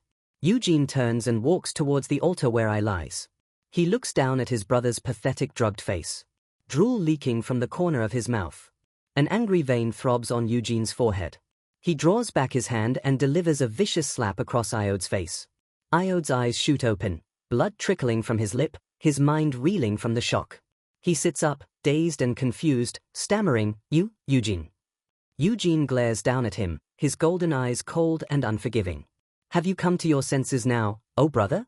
The word is a curse filled with nothing but disgust.